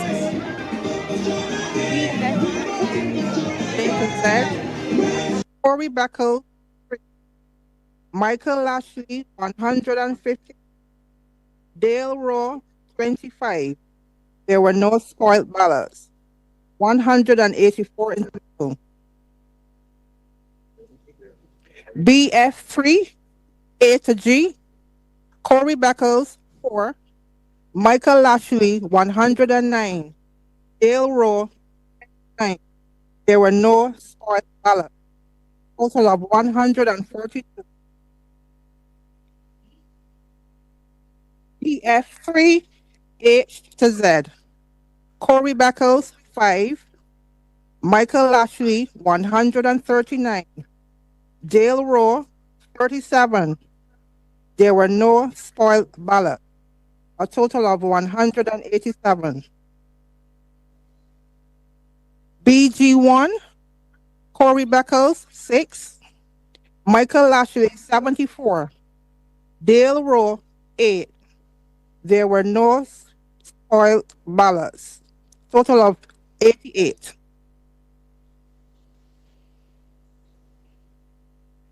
The results of the poll held for the election of a member to serve in the House of Assembly for the constituency of the city of Bridgetown is as follows. Corey Beckles, 92. Michael Lashley, 2,312. Dale Rowe, 425. There were 7 spoiled ballots. The total number of votes polled for all the candidates were 2,829. I therefore declare Mr. Michael Lashley to be elected and to be duly chosen representative for the city of Bridgetown to serve in the House of Assembly on this island. Thank you. There you go. You heard from the city of Bridgetown. We congratulate Michael Lashley. Mr. Michael Lashley, let me see if we can get Michael over here. Michael, come over, Michael. Michael has gone to his constituents, but we want to get a word from Michael Lashley as soon as we possibly can. Michael, come over. Come over. Michael Lashley is coming over to our microphone. First of all, congratulations. Michael, what do you have to say to your constituents? Let me say I want to thank the of Bridgetown constituents for support during this period. We recognize that short periods of time on the canvas, but during the canvas too, I recognize to this on my work, this national profile. It made it a lot easier for me to canvas the constituency. And I think the strength too of the Prime Minister, that too assisted me in Bridgetown. I want to thank the Prime Minister Party for endorsing me and their support. I want to thank the officers, my campaign manager, everyone who walked with me through the sun and the rain, who went to me. I want to thank them so much. And of course, I want to tell them that I'm here to give them a strong representative as I'm accustomed to. Is it too early to tell us what's your first order of business? My first order of business, get down on the ground again. Get down on the ground. Course and community meeting, all residents, particularly those living in the terrace unit. I want to meet. I want to do some work with the young people. I want to do work with these second chances. I want to do work with respect to victims of crimes. I want to sit down, have a chat with them, develop a body, and also have some important work to do. Plus the projects that come in, I would like to be to lobby to ensure that the city of Bridgetown and the constituent get some work. Thank you, Michael Lashley, representing, of course, the Barbados Labour Party. He is the winner of the seat, the Bridgetown seat here in 2026. That's our presentation from the Bethel Auditorium here in Bridgetown, Barbados. Admiral, we've got a winner, Michael Lashley. Thank you, Admiral, indeed. And so he's going to make that short trip across to Robert Street, no doubt to be a part of the party that's happening there in Robert Street as well. So the news is Michael Lashley has been returned to the House of Assembly. But let's get an update now from Mark Anthony, who has been monitoring what's going on with St. Michael. That does not sound like Mark Anthony at all. And we're hoping that we can get him on the line to tell us what's been happening with St. Michael West Central in just a little while. But in the interim, let's really hear from our panelists who are here. And so, Stetson, I return to you. Let's state the obvious. There are a couple of a few constituencies we continue to watch: St. Philip North, St. Michael Northwest, St. Philip West. Well, let's state the obvious, so go to the obvious scenario: the former opposition leader losing the St. John seat, Peter Wickham. Yeah, well, I mean, I think we should focus on the three that we have declared, and we already talked about the South Central. St. John, it wasn't a particularly huge surprise consistent with what else has been happening, but I think it's an important win for the Barbados Labour Party to have been able to have decapitated the Democratic Labour Party. What's significant about that we probably need to discuss is what are then the implications for the Democratic Labour Party, although that story is not written yet because you have other candidates and potential leaders that are still in the play.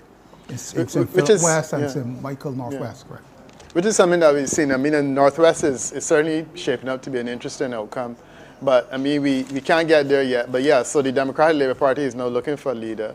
What happened in that constituency was that the Charles Griffith actually did lose some support. So there was actually a swing against the Barbados Labour Party, but a swing within controllable margins. And as a result, he has been returned. So he's now on 52%.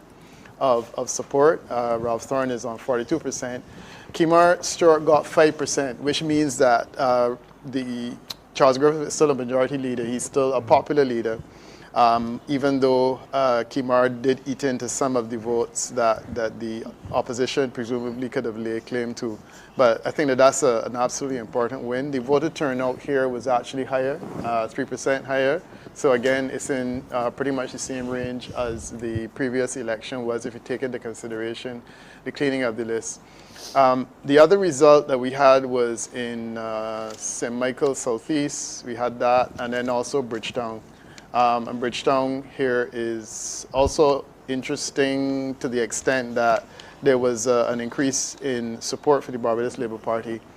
Michael Ashley has recorded the highest swing so far for the ones that has been declared. So he's on a 4.5% swing in favor of the Barbados Labour Party. He's on 82% support. I mean, this is a huge and unassailable lead. And it definitely means that this is not a seat the BLP is going to be losing in a hurry. The DLP has been beaten down to 15%. So I would say that these are some good results, and particularly to have been able to take the lead, even though Charles Griffith did lose some support as expected, he was able to bring it home. I know he mentioned the role of the Prime Minister Motley. Thanked her for that, and obviously on the ground it's known that she may have played a key role in that campus in there, correct? Yeah, I mean, and I guess that's really what you're seeing, because the last 2 weekends she was on the ground in St. John pretty much all the time, and clearly there were some political resources that were put behind, so that's significant. I want to quickly mention before going on back to the critical ones, only because we haven't had, I don't think, any results from St. Joseph, where Andrew Lowe is, and Ryan Bradford seems to be winning that comfortably. So we don't need to dwell on that particular one. So let's go back to. Just to jump on something that you said that the Prime Minister was on the ground in St. John, and I've heard this argument about a leader of a party supporting the candidates on the ground as if it's a bad thing. So you're like, can the candidates not stand on their own, etc. That's a lot of folly. If you are a leader of a party, you should be able to carry the party along with you. Otherwise, your leadership is a waste of time.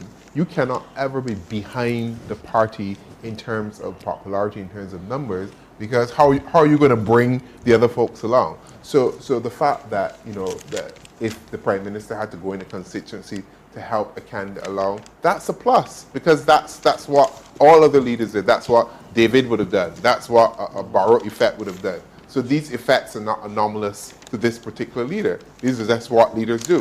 Obviously, in this case, you see that Mr. Thorne is unable to carry his seat and to carry anybody along with him.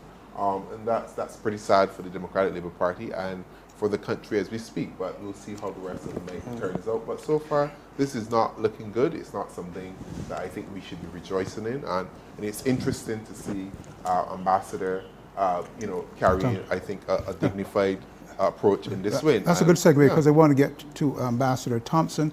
I think the rest of us will like to in the say balance. something too. Are we going to one of our reporters in the field? Is that what we're doing now? On the phone. So Peter has called me. Yeah, your constituency. Rachel Eggard. Go ahead, Rachel. Charles Hi, good night. The vote has been counted, tallied, and delivered here at St. Michael Northeast.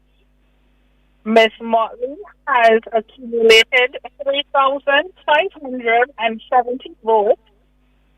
Jamal Sandiford, 391. And Kareem Howard, 96. For a total of 4,057 votes. 13 were rejected. Altogether, there were 4,070 votes in this constituency.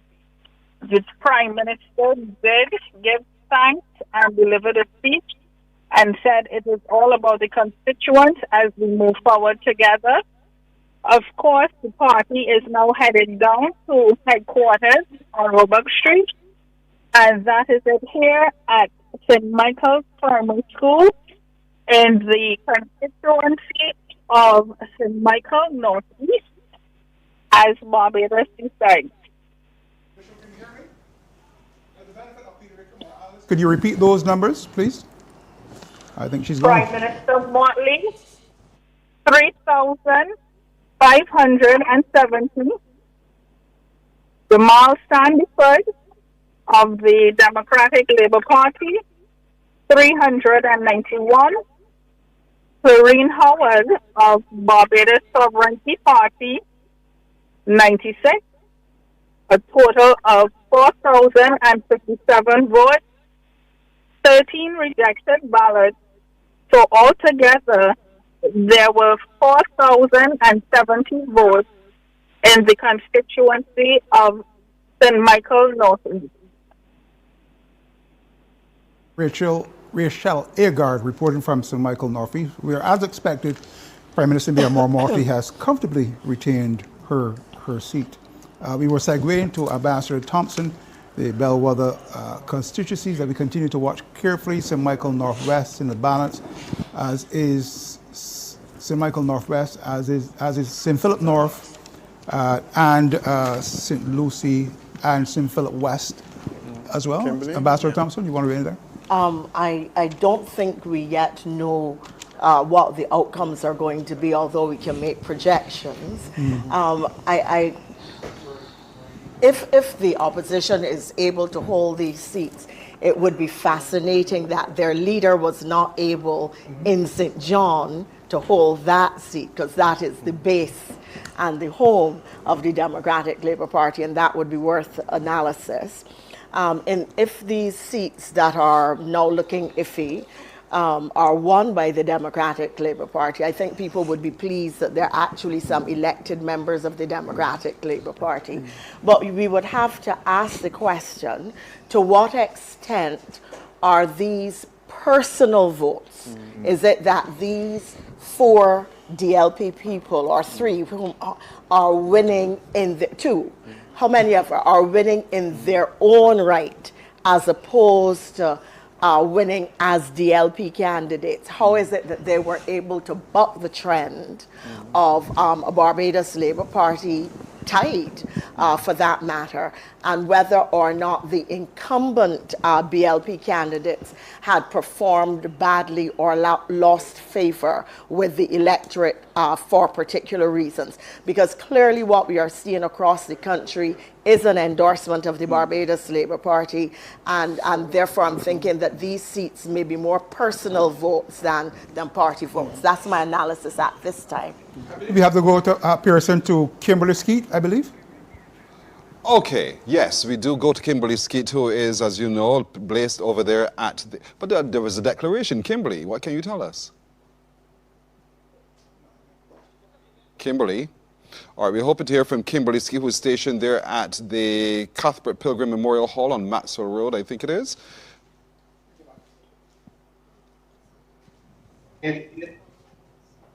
Anthony Hines polled 6 votes. Kyra Trotman, 197. Raymond Wiggins, 15. Andrea Worrell, 32.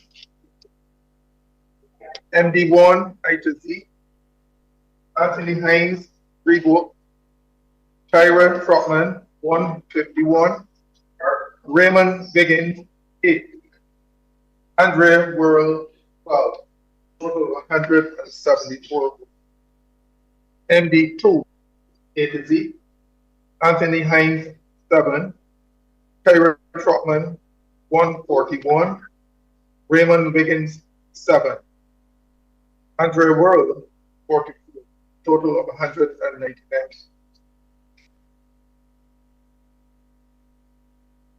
The result of the poll held for the election of a member served in the House of Assembly for the constituency of St. Michael Central is as follows.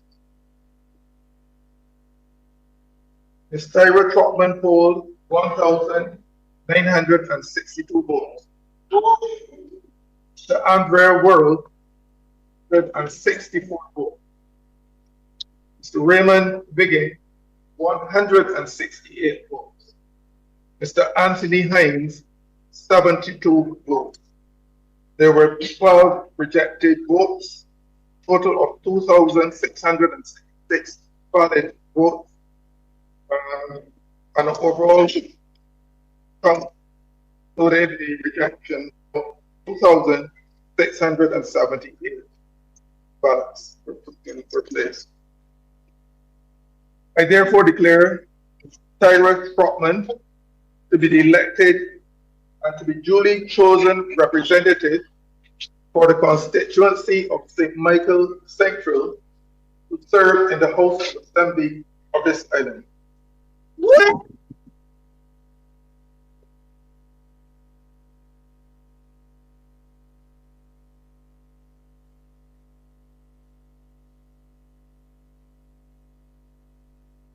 And so that's from the Combermere School with the celebration. The jubilation has begun. Tyra Trotman making it onto the steps of Parliament soon when Parliament resumes. And so congratulations to her indeed. That's the writing where Damien Best was doing the monitoring for us.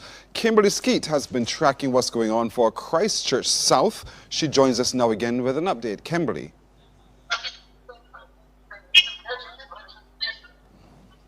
All right, Pearson. This is when jubilation meets the rubber on the road. And I have Dr. Chantal Monroe. Like, you missed all of the shouts and the screams. Congratulations to you. Thank you so much. Thank you so much. You know, I really got to give thanks to God for this moment. Really trust to serve because my team, oh my gosh, this wonderful team. I feel really blessed to have them working with me. They've worked hard. But then we put in the hard work together. So this moment feels like, oh my gosh, well, kind of humble.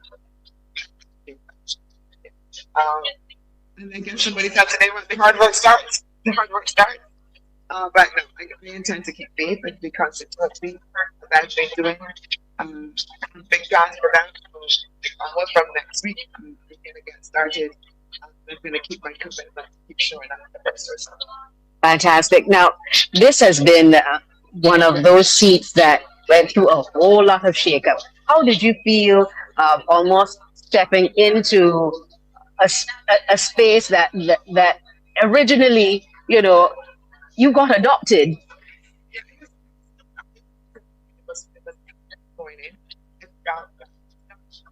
People were. All right, Kimberly, I'm so sorry, but we seem to be having issues with the audio there coming from your reporting coming out of the constituency of Christchurch South. But, you know, thank you so much for joining us indeed. And so this is Barbados Decides, the general election of 2026. And so let's go now to Lisa Broom, who is at the Democratic Labour Party's headquarters. Lisa. Thank you, Pearson. Yes, coming back to you again from the DLP headquarters here at George Street. It's been a bit quiet, quiet up until we started to hear some of the results coming out of, I think it's St. Michael Northwest, where the candidate is running against Neil Rowe. Ryan Walters is running against Neil Rowe, and of course there are perhaps two other candidates in that race. But the first set of positive news, it sounds like, for the DLP, where Ryan Walters' numbers are looking really, really positive. Otherwise, it has been relatively quiet here. I have with me, though, the candidate for Christchurch South, Corey Greenidge, a first-timer, the first time that we've seen Mr. Greenidge in the race. Dr. Chantal Monroe-Knight has been declared the winner of that constituency, but it's still good to hear from you, Mr. Greenidge. How are you feeling, having ran your first race?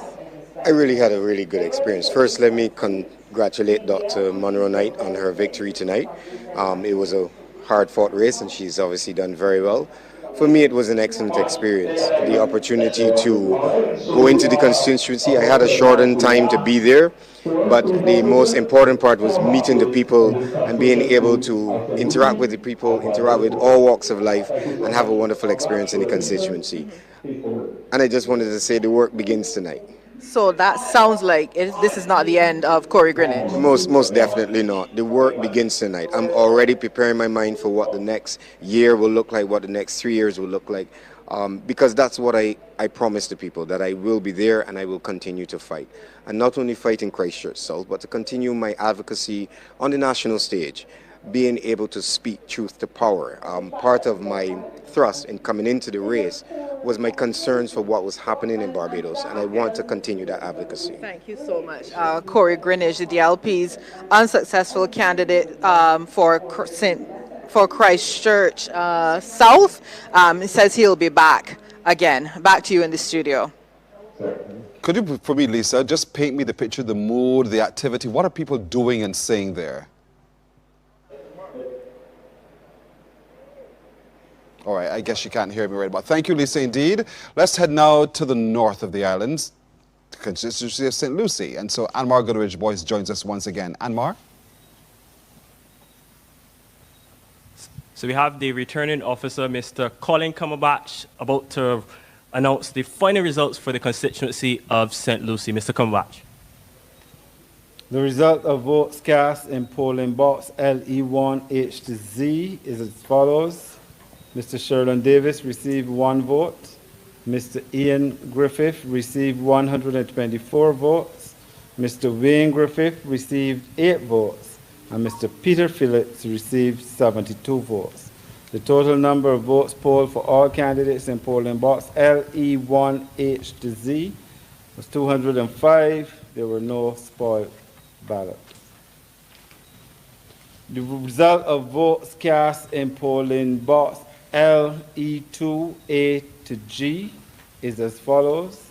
Mr. Sherlin Davis received 3 votes. Mr. Ian Griffith received 99 votes. Mr. Wayne Griffith received 8 votes. And Mr. Peter Phillips received 55 votes.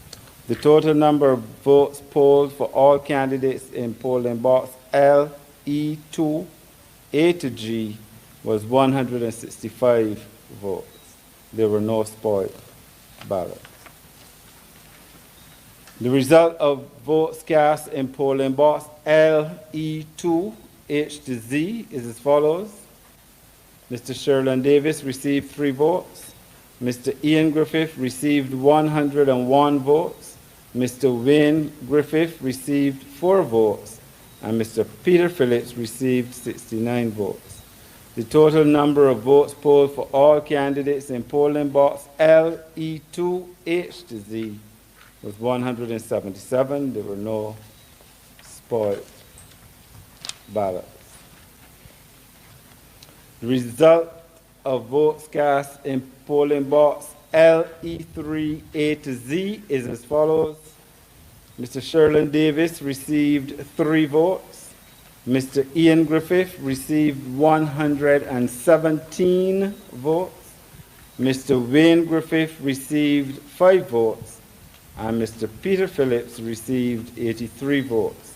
The total number of votes polled for all candidates in polling box LE3A to Z was 208. There were no spoiled ballots. The result of the poll held for the election of a member to serve in the House of Assembly for the constituency of St. Lucie is as follows. Mr. Sherlin Davis received 37 votes. Mr. Ian Griffith received 2,026 votes. Mr. Wayne Griffith received 134 votes. Mr. Peter Phillips received 2,211 votes. The total number of votes polled for all candidates was 4,431. There were 23 spoiled votes. I therefore declare Mr. Peter Ricardo Phillips to be elected and to duly chosen representative for the constituency of St. Lucie to serve in the House of Assembly of this island. Thank you. So there you have it, Pearson. It has been confirmed. Peter Phillips, the man who became just the second Barbados Labour Party candidate to win this seat of St. Lucie in history, has retained St. Lucie in 2026. Just heard the confirmation from the returning officer, Colin Cumberbatch. So it brings to end the race for the seat here in St. Lucie. Mr. Peter Ricardo Phillips of the Barbados Labour Party is once again the Member of Parliament for St. Lucie. Pearson, for the final time, on the behalf of my my entire team, cameraman Anderson, Arthur, Shanice Aline, and Ryan Kennedy, I'm Anmar Goodrich Boyce saying goodbye. Thank you, Anmar, for your great work there from the constituency of St. Lucie. This is Barbados Decides, the general election 2026. We're back in a moment. Barbados Decides. Election night coverage is brought to you by Chickmont Foods, Superfeeds, Western Wholesale, Blue Waters, CS Pharmacy, Caribbean Home Help, Standard Pharmacy, Nature's Discount, Hannah Properties, and Amaze.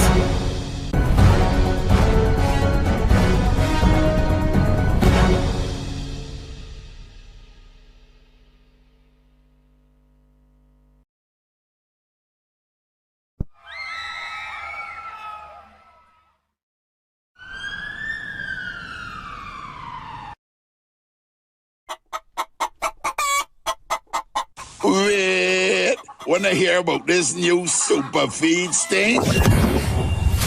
From the fields where hard work meets hope. Born from the heartbeat of every farmer. Forged in dedication, strengthened by purpose, and fueled by the power of superior nutrition.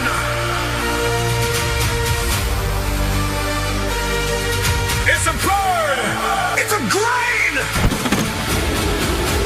No! It's super feed!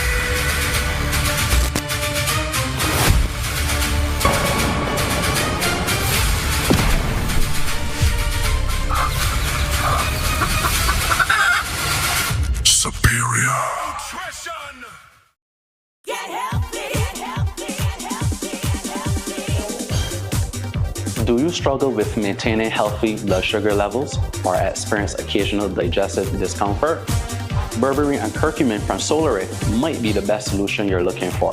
Backed by research, their rigorous testing ensures that every ingredient meets their strict standards. Don't let occasional health concerns hold you back and find it at your closest Nature's Discount. Welcome to the Western Sales Center, the home of quality products, excellent service, and of course, great prices. Come on, let's check it out. We've extended our product selection to offer a new and exciting range of products, from personal care items to household essentials, to meat and veg, and everything else in between. We are open Monday to Friday, 7:30 a.m. to 6 p.m., giving you plenty of time to browse and stock up. Come on down to the Western Sales Center, the heartbeat of Western, where great quality, products, and excellent prices are in store.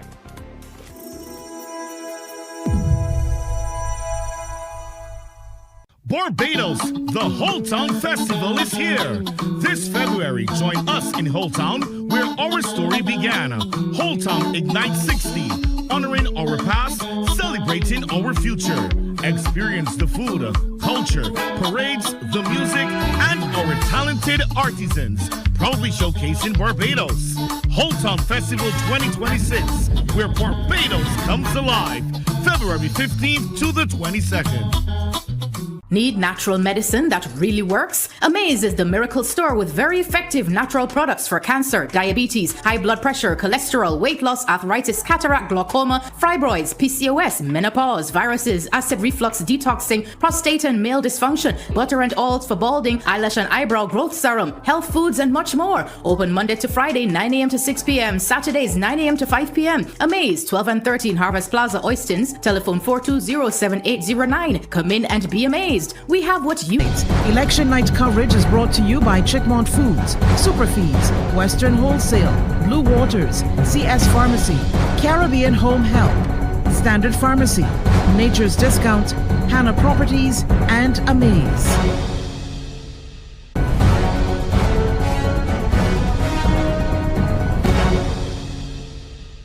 Big thanks to our partners in bringing you this broadcast. Barbados decides the general election 2026. Where are we now in terms of the number of declared seats? We can tell you that supporters of the Barbados Labour Party are in Roebuck Street in jubilation. We just saw the Chief Executive Officer in Paris, and she's there with Michael Lashley, who was just returned as the Member of Parliament for the constituency of the city of Bridgetown, with posters and placards and flags and music and drums and energy galore in Roebuck Street as people begin to gather to celebrate what is clear, I think, for a lot of us now, the return of the Barbados Labour Party seemingly in a full sweep of all of the seats available, the 30 seats available in Parliament. There's still some that we're keeping a very close eye on that we still consider to be relatively marginal, and we will watch those very, very carefully to see whether or not the Democratic Labour Party is able to win any of the seats in the 2026 general election. But so far, there are 11 seats declared for the Barbados Labour Party. Of the 30 seats are up for grabs. So we have another, 19 or so to be able to get to the finish line indeed. Stetson Bab, I am sure that you and your team over there have a lot to say. Close watch on the possible results from St. Michael Northwest, St. Philip West, St. Philip North, but St. Lucie is significant. That was very closely watched, very marginal. The incumbent scraped home. Peter Wickham, your thoughts? Yeah, well, here we are on the 11th hour. St. Philip West being marginal is entirely unsurprising, but I think all the news now is St. Michael Northwest. Indeed. And the performance of Ryan Walters thus far. Certainly, he was not numbered among the likely ones for us to be discussing. And I would say that certainly the fact that he is in this conversation now is significant. So regardless of what happens from this point onward, it's an extremely impressive performance for him. He's outperformed his leader and indeed several others in terms of the level of swing that was required to pull that seat even to where it is now. So to be and competitive could possibly give the Democratic Labour Party a new leader. I'm sorry? And could possibly. Indeed, yeah. I mean, if it works out that way, he may very well be the only person left in Parliament. If he ends up in there with Eswick, then it would also be interesting. But yeah, I think it would be even more interesting. But yeah, so the Eswick competitiveness, entirely unsurprising. St. Lucie has gone the way of the Barbados Labour Party again. So we have St. John and St. Lucie, which were the two questionable seats. Clearly, they have moved, have come over. Right now, the overall swing for the Barbados Labour Party, as I said, is still looking down. But, you know, there is still quite a bit more counting to be done in terms of a negative swing, but a manageable negative swing. Let's look at the factors in play in that St. Lucie outcome, Dr. Ronnie Yearwood. Well, really, what we're seeing is clearly that the Barbados Labour Party vote has held. The Democratic Labour Party vote has not been motivated to come out to support the party. You know, we would have to account for the events of August 2 years ago, for the effect that they're having on this election. You cannot discount what happened at the annual conference 2 years ago to think that would not have had any So let's deal with that. How significant, if at all, was the impact of the disaffected, former DLP members? Well, it's clearly having an impact. You saw one of the victims of that lockout, Tyra Trotman, jubilantly being elected as a member of parliament. And if we are honest with ourselves, that could have been a flip side. Tyra Trotman being jubilee elected as a Democratic Labour Party, because you still have to understand that these personalities are still winning personalities, and they would have brought that winningness to whatever party that they Did were in. others also play a role in either St. John or St. Lucie or both? From the data that we saw there with that Peter presented, you don't see that. For example, Kimar played an important role, but I think beyond Kimar, of course. Beyond that, I think that disaffected Democratic Labour Party base also played a role in that, and it just shows a complete rejection of Ralph Thorne, his style of leadership, and what occurred in the Democratic Labour Party 2 years ago. I think persons like Undine Whitaker and Big Heather and all the others that were so unceremoniously locked out and treated with such disrespect and disregard, this is their night. In many ways, the Barbados Labour Party's win is as much a win because of that moment. I think if the Democratic Labour Party has held itself together, we will be looking at a very different election tonight. And I think anybody understanding politics would be honest with themselves to affect that. So I believe the Democratic Labour Party should be humbled by this experience, but also the Barbados Labour Party needs to be humbled by this win and approach this win, I would say, cautiously, and not necessarily that I think Barbadians were voting for the BLP so much as there weren't many alternatives to vote for, and accept that and kind of come to the Barbadian public, I think, a little bit humble. I think that would be my advice to the Barbados Labour Party. From the outset of this discussion, Ambassador Thompson predicted that the Barbados Labour Party would, even if they scraped home, would retain St. Lucie. I did, yes. I thought so. I would have to confess that I thought we would win between 20 and 50 votes, so we've done much better than I thought. I congratulate my friend Peter. I'm going to tell you a story, and this is one of the constituencies that I really wanted to win. When I had COVID, I experienced a tremendous amount of stigmatization and a fair amount of nastiness from people. And Peter Phillips and the people of St. Lucie and Sharad's Bar were the first people after I came out of Harrison Point to invite me to a social event. And they were the first people to hug me and to tell me how happy they were that I had survived. I had spent 21 days in isolation in ICU at Harrison Point. And so St. Lucie is very special to me, and I really, truly wanted. I mean, Ian is my friend. I like him. We get on very well. I send him business from time to time, and I will continue to do so. But I'm happy that he's going to remain in business and that Peter remains in Parliament. Good story. We have to go to Pearson. Seats declared. Is this the 13th? Let's head over to Mishron Robinson, who's monitoring the action there at Christchurch East. Mishron. Thank you, Pearson. Coming to you live from Christchurch East. We're here with returning officer Nicole Nurse, and she has the results for us for the final 7 boxes. Nicole? Good night.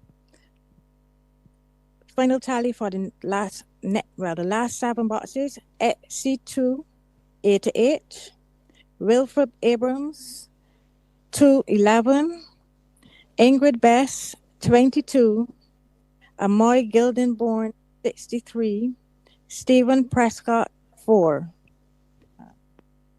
And we're just turning the page at this time.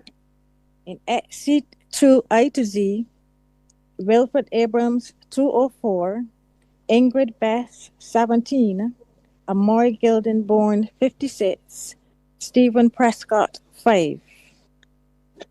In box C3 A to H, Wilfred Abrams 217, Ingrid Bess 14, Amoy Gildenborn 55, Stephen Prescott 2.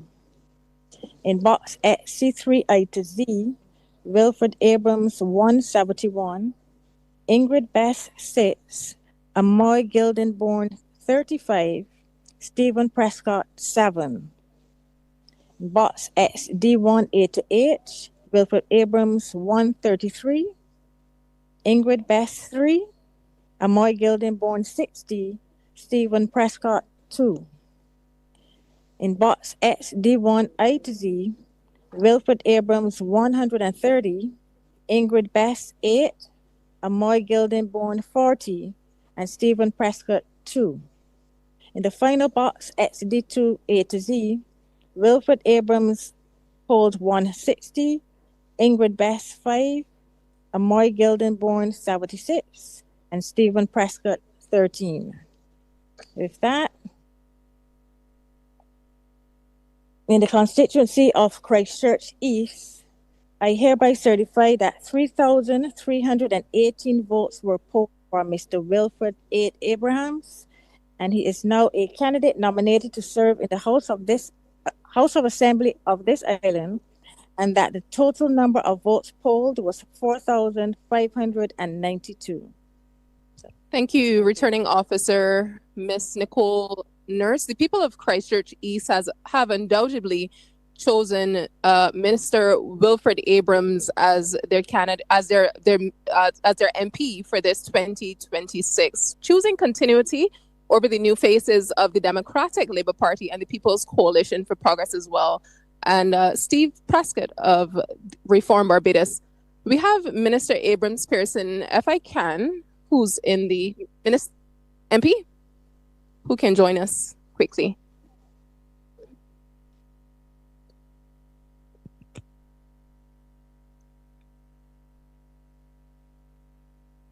Mr. Abrams, the people of Christchurch East have chosen continuity. In a marginal constituency, there's a lot of competition here, but they've chosen to spend another term with you, the third term, since 2018. Well, it has been nothing short of amazing. We had a fantastic response on the ground. The machinery clicked. All credit to my campaign manager, my campaign team, everything. Yeah, they know hearing. Hearing some noises in the background as well. Lots of bells. I think conch shells as well. And many constituents running, coming here. A lot of excitement here in Christchurch East at the St. Christopher Primary School. I mean, my team has been amazing. It has been a fantastic experience. And you know what? I'm humbled. You don't take the vote. The team is actually quite noisy. I don't take the vote for granted, and I am grateful for Christchurch East giving me the chance to continue to work and represent them once again. I am so humbled by this, and I gotta thank my team. Where's my wife? Lots of placards. Wife Natalie Abrams as well, calling on many of the constituents as well to come over as we carry the report live for you in the studio. A number of persons here from the constituency. Yeah, team, I just want to say on live TV, y'all have been amazing once again. Thank you. I could not have done it without you. And you know what? All credit to y'all. Big up, big up, big up.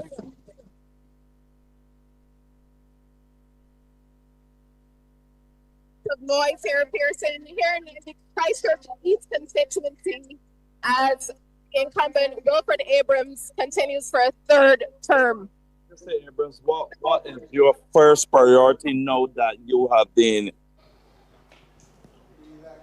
Well, Ms. Sharon, I thank you for that. You know, the noise is good. They'll have to take the bus down, however, because the distance from there to Bridgetown is a little bit vast. And so congratulations to those in Christchurch East as well. So Stetson, I'll take it over to you for further discussion as the results continue to flow. Thanks. But to tell me Pearson. before I do that, I need to take a break and remind you folks, you're staying with us for Barbados Decides the General Election 2026. Barbados Decides. Election night coverage is brought to you by Chickmont Foods, Superfeeds, Western Wholesale, Blue Waters, CS Pharmacy, Caribbean Home Help, Standard Pharmacy, Nature's Discount, Hannah Properties, and Amaze.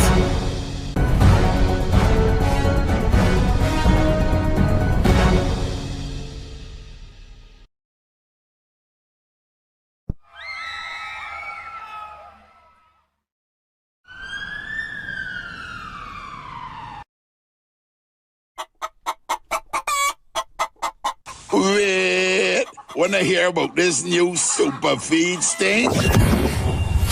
From the fields where hard work meets hope, Born from the heartbeat of every farmer. Forged in dedication, strengthened by purpose, and fueled by the power of superior nutrition.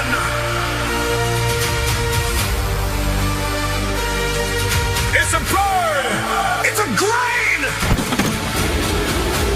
No! It's super feed!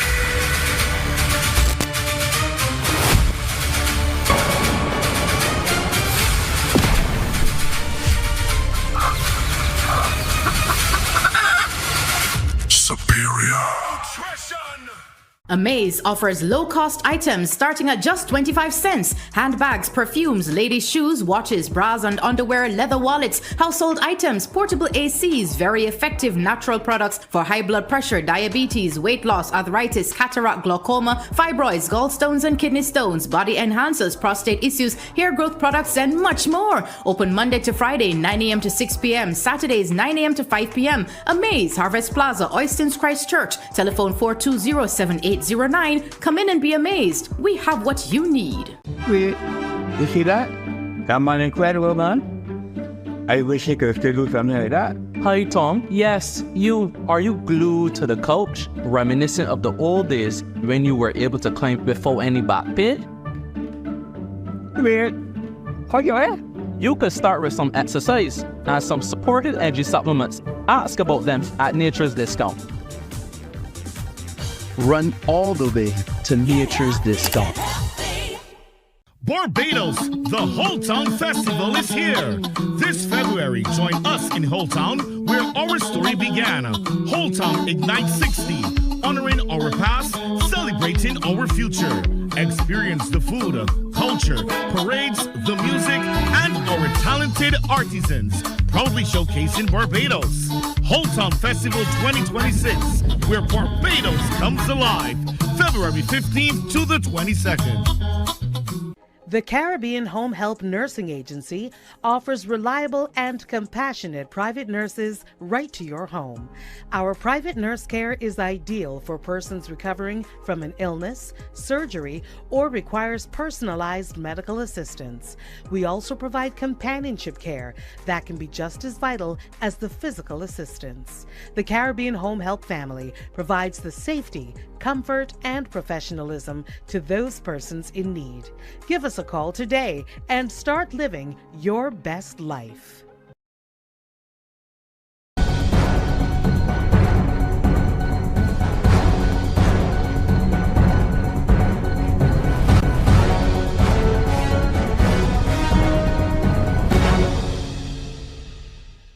This is Barbados Decides, the general election of 2026, as we head back now to Lisa Broom, who is at the headquarters of the Democratic Labour Party. Lisa. Thanks, Pearson. Well, I can tell you that the activity has picked up here quite a bit at George Street, with a number of the candidates now coming up here as the seats have been declared, coming up to, I guess, see what's happening, to talk with supporters who are on the ground. And with me, I have Andrea Worrell, who ran in the St. Michael's Central seat. Andrea, tell me about your experience. Well, like any campaign, but I put my all into it, and it was a good experience in terms of getting to know the person and getting to the uniqueness of the St. Michael's Central constituency. And as in everything, in every race, this is always a possibility, so you just move on from this experience as well. Unlike the last two election cycles, some would say that things are looking a bit more positive for the Democratic Labour Party. It seemed from the numbers that came in, it certainly was a little bit more competitive. What's your take on that? Well, my take on it in terms of looking at the issues that came out of the whole electoral process. We cannot forget that in terms of the number of persons who were not able to vote today, and the complete confusion with regard to the voters list, and persons not even receiving circulars from electoral and boundaries prior to the election. I also would have to say, as a Barbadian, the number of persons who were not willing to come out to vote and exercise their right to vote and participate in the democracy of the country, these are things that we need to be concerned about, and as a country as well. And whatever we need to do in terms of the education of the population and getting person interested in what is happening, I think that that is something that the country needs to look at, because the entire country needs to have a bit of introspection. What would you say about this performance, though, from the DLP in this election, as I said, compared to the last two? Well, I thought that our campaign was a clean campaign, and we campaigned on good ideas, and we listened to the people of Barbados and what they need and so forth. Obviously, it was not necessarily a fair battle, because you do know that the Democratic Labour Party came into this campaign and never received a subvention, and that is something that we need to look at in terms of when you compare the money which was spent in the campaign. You're looking at millions of dollars compared to whatever else the other parties would have placed. So we didn't operate on a level playing field to begin with. All right, so I think as a senior member of the party, you may be in a position to share your thoughts on this. With Mr. Thorne not securing the seat in St. John, what does leadership of the DLP look like going forward? That is something that the party would obviously need to discuss, and I want to say that Mrs. Thorne did well in terms of bringing the party together and to this stage and moving forward. So I want to congratulate him for his efforts and the sacrifice that he put in terms of at least he was the person out there that tried to bring some balance into what was happening in this country. Obviously, so the party as a whole would have to decide how we go forward, as every political party does after a general election campaign. Whether you win or whether you lose, you always have that conversation to determine how do you go forward. All right, and last question very quickly, what of your future? Well, my future, well, these are things that will be determined, of course. So I have been in politics from 2010, and it has been a tremendous sacrifice. So I will always be interested in helping others. So that is not an issue. Okay, thank you very much, Andrea Worrell, who unsuccessfully contested the St. Michael's Central seat, here with us. I also see a couple of the new candidates, the younger candidates. So I'm going to try to get a word with them when you come back to me. Back to you, Pearson. Lisa, I'm sure, like our viewers, I too am waiting to hear what our panel has to say. So Stetson, is over to you. Pearson, I have to get to this side of the table. Let's bring in Mr. John Delaney of Friends of Democracy, and of course Lynette Eastman of the People's Coalition for Progress on the results that we've had so far. Ms. Eastman? Well, first of all, I would like to offer my congratulations to all of the candidates who have been successful. From the results so far, I believe that it is correct that the Democratic Labour Party still has a base. It might have been eroded somewhat. There's also the point that there are voters who are not coming out to vote, and I'd be interested to see what the analysts say about the overall turnout, because on the last occasion, it was at 44%, which is quite low, as compared to, I think, prior to that, it was about 60%, 60-something%. So we have a number of people who are not coming out to vote. It is described as voter apathy. I believe some people are very strident in not coming out to vote, from what I've heard from constituents. They're not coming out to vote because I don't think it is so much about not having good candidates. It is about thinking that the whole electoral process does not serve them. That's what I'm hearing from them. So I think as far as the Democratic Labour Party is concerned, they have some candidates who I believe in the long term would be able to present themselves well, because in terms of politics, we kind of forget that the BLP and the DLP have been around for almost 100 years. And things would happen that you need to rebuild from. So the Democratic Labour Party needs to rebuild from where it is at the moment. In terms of alternative parties, if you call them that, or smaller parties, there still is a long-term issue. I don't think that, you see, every generation will not necessarily be born into the notion that they can only vote DNB. That is going to change. I've heard people talk about leadership. I've heard my friend here talk about leadership. And the type of leadership that we see these days that we kind of believe in, that wasn't always the leadership that we had. There were men equal to Errol Barrow and women who would challenge him. There were also men and women equal to Tom Adams who would challenge him. I want to pick up on a couple of points that you raised and also they were raised by Mr. Worrell, I believe. That's to do with the subvention, voter turnout, but I want to give Mr. Delaney a chance to weigh. No problem. I want to join in congratulating the successful candidates so far. You can officially call them representatives, members of parliament, especially the new ones. I think this is an election of a certain level of bravery, in which you see new persons stepping into roles in which they would have been a party stalwart there, and they're showing that they are a continuation of that legacy.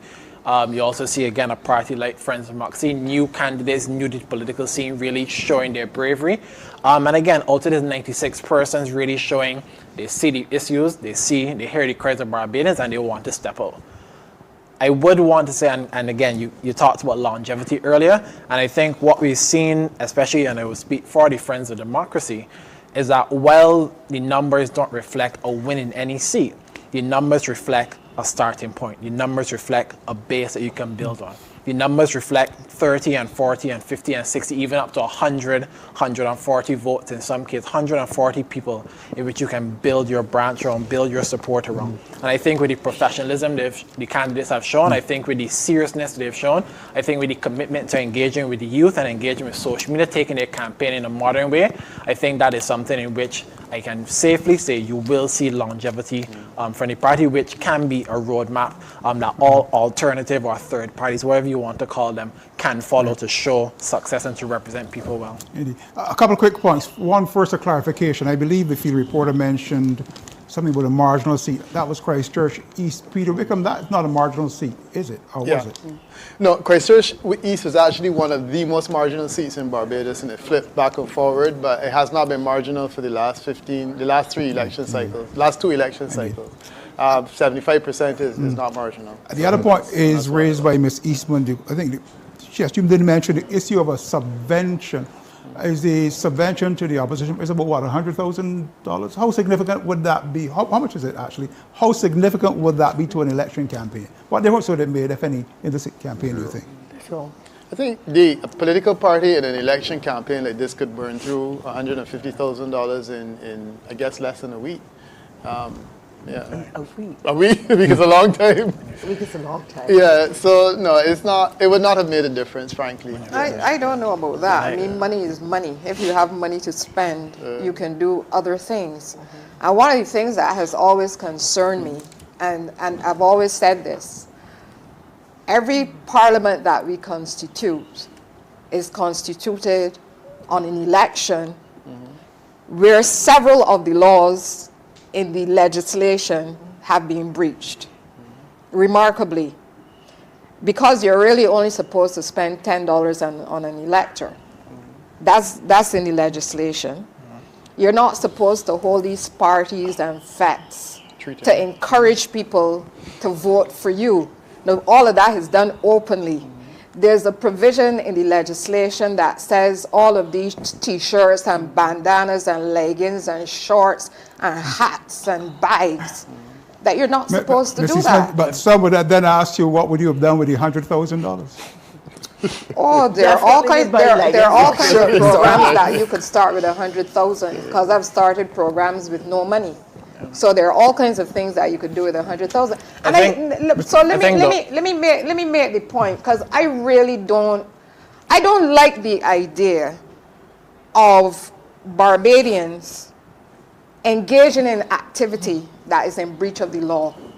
If we think that individuals should be wearing all these T-shirts, I think we should amend the legislation. Why do we have it?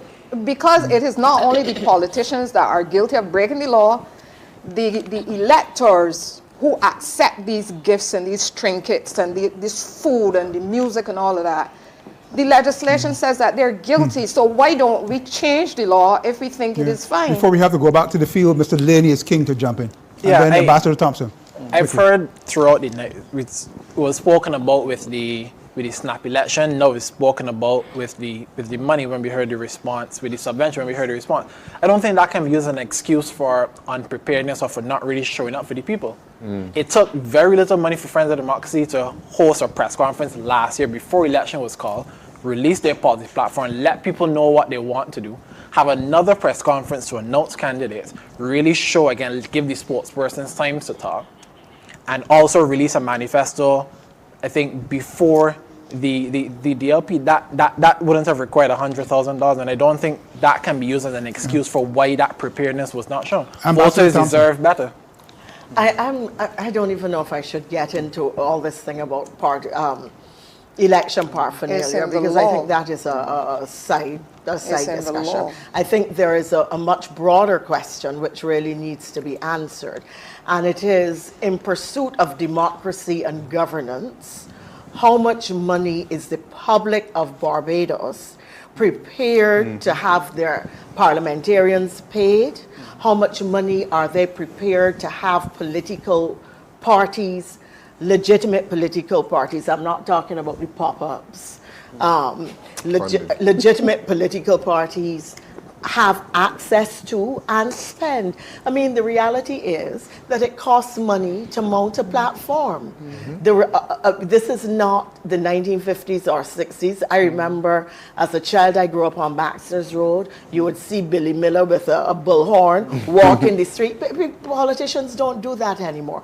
The style of politics is a lot more sophisticated. The elector, the voter, is a lot more analytical, a lot more sophisticated, much better informed. How much money are we prepared to put into the hands of political parties to conduct the style of campaigning to which we've become accustomed and that we, the electorate, want? That brings us to an important point, the evolution of not just politics, but campaigning in this country. And in this particular election, I think social media, for instance, digital platforms, digital media played a much greater, more significant role than ever before, and increasingly that will be so. We have some results, though, I believe. Pearson? From St. Joseph? For viewers, it's on your screen. For listeners, just to let you know that the final result coming in from the constituency of St. Joseph reads as follows. Ryan Brathwaite has taken the seat with 75% of the votes cast, a total of 2,662 votes. That's 2,662 to Randall Rouse's 24.87% of the votes cast. That's a total of 881 votes. That's 881. That's the final of the parish of St. Joseph. So congratulations indeed for Ryan Brathwaite with a total of 2,662 votes. That is what I can report to you now, Setson. Brathwaite, in a landslide in St. Joseph. We were talking about the evolution of political campaigning in Barbados. Well, it has. I think this particular campaign, actually, I would call this was actually the social media campaign. Indeed. This one, the memes, the songs, the music. To be honest, some of these campaign songs could probably go in for the crop over and still carry really through. There was a factor of that side. I thought the serious discussion somehow was pretty low, but from a campaign production point of view, it was pitch perfect. And I would also give credit to the Friends of Democracy. They ran a really good campaign, seamless, the branding, the messaging, it was on point. And I said this on different programs, so this is not even saying anything controversial. I thought the Barbados Labour Party campaign, they were enjoying the campaign. Same with Friends of Democracy. The Democratic Labour Party campaign to me was grey, it was dour, they didn't look like they're having fun. How is somebody going to vote for you if you don't look like you are, like you're part of it? You understand? How influential were the influencers, Peter Wickham? I think the influencers work. I mean, I wanted to say a couple of things about this whole party finance issue. I have some strong views on it. I do identify with what Lynette is saying regarding the extent to which we observe a lot of these rules in the breach more than anything else. Yep. And I mean, the T-shirt thing has been a problem for me for a long time. I'm not a fan of paraphernalia. I, however, realize that paraphernalia, whether I like it or not, is a part of our reality. Yes. And the regulation that we had saying that you couldn't wear branded T-shirts and whatnot, it was foolishness. I mean, let's face it, I came into an environment where it was being observed, where you had, instead of DLP, you had Dear Loving Person. You know, and ultimately it meant the same thing. So my thing is, we could as well repeal the legislation, quite frankly. All right, let's take a pen. We got to go to James North, is it, Pearson? James North, indeed. That's where we're heading to meet up with Carolyn Williams-Gale, who's at the Gordon Greenwich Primary School. Carolyn, what can you tell us about what's coming out of St. James North? Hi, good evening. Good morning, actually, everyone. And Chad Blackman has just been declared the duly representative of St. James North. And I'm here with Chad and his supporters. Chad, what do you have to say as a result of this result? Well, firstly, I want to thank God for his continued hand over me. Second of all, I want to thank the good resident of St. James North for the continued support that have placed in me, the representative in Parliament. I want to thank my team. Arguably one of the greatest teams in Barbados. And ultimately, today is the day that we can be happy. But of course, the work continues. That's why I started in the by-election. We referred to the last few weeks, what I've been able to do But now, with this mandate, to continue to ensure that people and their aspirations and their hopes can be manifested through a representation. Happy, of course, but at the same time, in victory, I remain humble. Okay, thank you, Mr. Blackman. And I will update the team with the numbers as soon as I close off from here. All right, thank you, Carolyn, for your report coming in from St. James North. As you just heard, Chad Blackman is returned as the Member of Parliament for that constituency. More discussion entails. Here's Stetson once again. You mentioned that was St. James North. The other constituencies we remain a keen interest in will be St. James South, as well as St. Philip West, St. Philip North, St. Michael North West. Yeah, South is called, I think. St. Michael South? St. James South. Sorry, did I say St. James South? Yeah. Okay. All right, certainly I meant St. Michael Northwest, St. Philip West, St. Philip North. We have not here at Barbados decides to declare the result for St. James South. We are seeing some information going around, but as soon as we get confirmation on it, we'll share with you. I know we are working on trying to get some information out of St. Michael Northwest, which is also a very keenly contested seat right there. So as soon as we do, Stetson, we'll break it and bring it to you.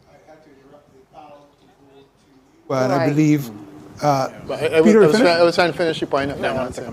Yeah, so as much as I said, I do identify with this whole thing about the T-shirts, but there is a larger issue which Liz was talking about, and this is the whole question: how do we finance campaigns? And I think that the point she made is an important one. How much are we willing to pay to finance the campaigns?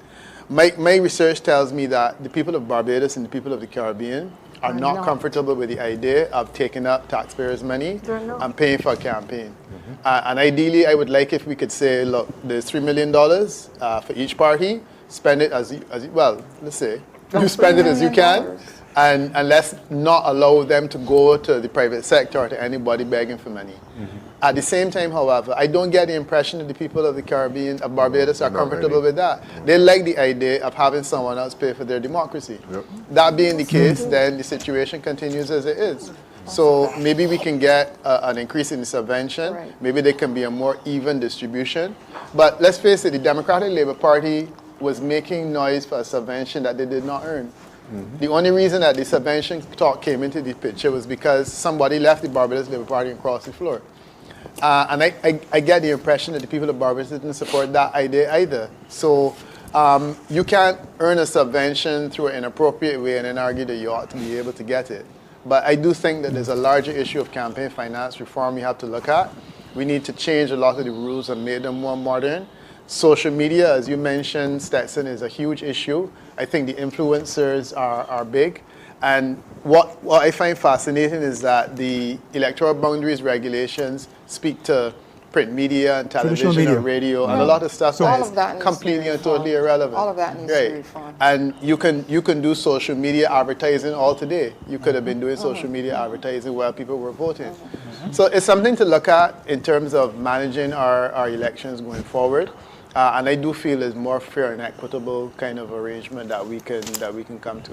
Let's get a response from this side. Can I just, because I was responding. I am glad that Peter recognizes that as a democracy and a country of laws, it is wrong for us to have laws on the books, which we break all the time. Every election, we break those laws, and yet we keep those laws on the books. There's something wrong with us if we can't change our laws. And I'm glad that Peter agrees, even though the lawyers on the panel seem to feel that it is okay to have laws on the books which we don't respect. Which that is wrong. I have no idea. I've not even spoken on the point, so it can't be me. I'm surprised Peter takes the point, even though he's not a lawyer, but the lawyers don't. No, in terms of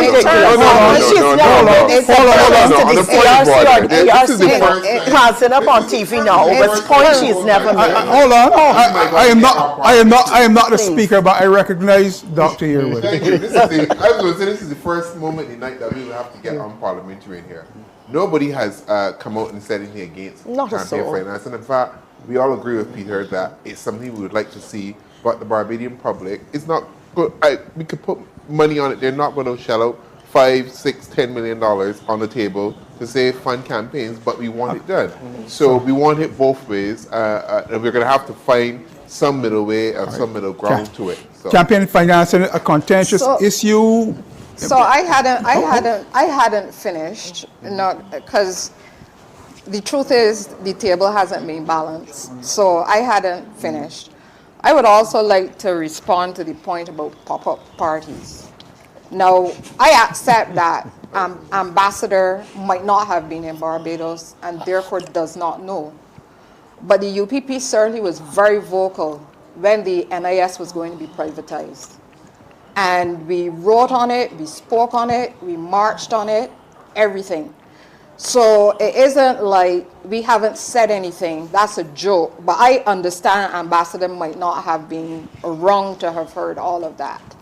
In fact, with the NIS, one of the points that I had made, and I sent it out in a voice note, was my concern about investment abroad and we in Barbados not knowing what we were investing in. And in fact, Prime Minister responded to that, so at least she heard. Unfortunately, I have to curtail you just briefly because we have to go back to, I believe it's St. James South, Pearson?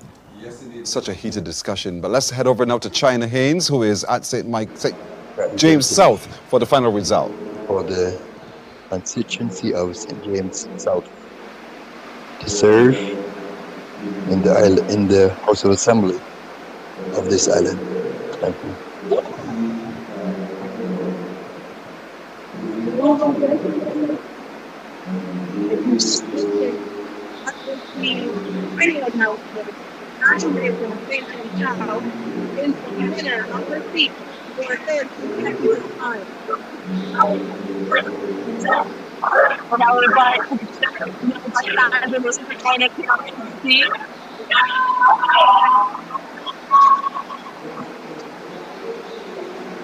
Good morning to you, Barbados, reporting from CaribVision at Queen's College in the constituency of St. James South, where Sandra Mason has retained her.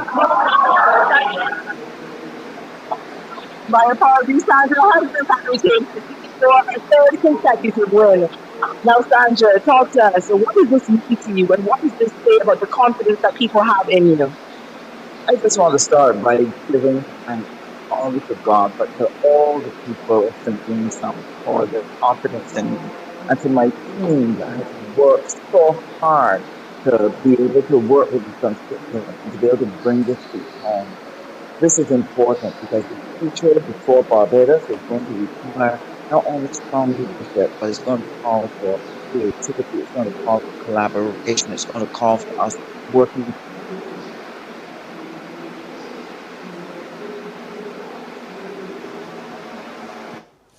We just got a taste of what the action is there from St. James South. Congratulations to Sandra Husbands being returned as a Member of Parliament for that constituency. A break, and we're back with discussion and a whole lot more as Barbados decides the general election 2026.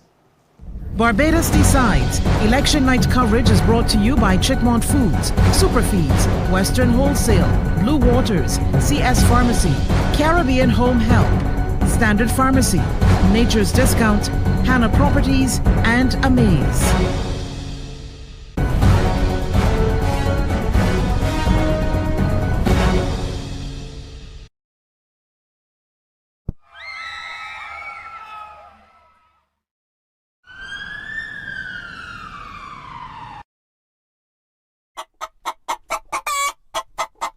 Wait, wanna hear about this new superfeeds thing?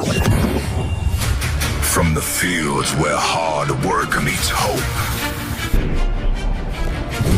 Born from the heartbeat of every farmer. Forged in dedication, strengthened by purpose, and fueled by the power of superior nutrition. It's a bird! It's a grain!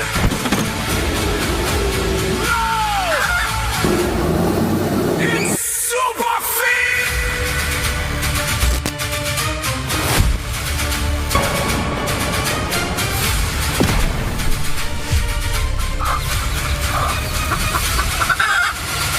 Superior. The Caribbean Home Help Nursing Agency offers reliable and compassionate private nurses right to your home. Our private nurse care is ideal for persons recovering from an illness, surgery, or requires personalized medical assistance. We also provide companionship care that can be just as vital as the physical assistance. The Caribbean Home Help family provides the safety, comfort, and professionalism to those persons in need. Give us a call today and start living your best life. Welcome to the Western Sales Center, the home of quality products, excellent service, and of course, great prices. Come on, let's check it out. We've extended our product selection to offer a new and exciting range of products, from personal care items to household essentials, to meat and veg, and everything else in between. We are open Monday to Friday, 7:30 a.m. to 6 p.m., giving you plenty of time to browse and stock up. Come on down to the Western Sales Center, the heartbeat of Western, where great quality, products, and excellent prices are in store.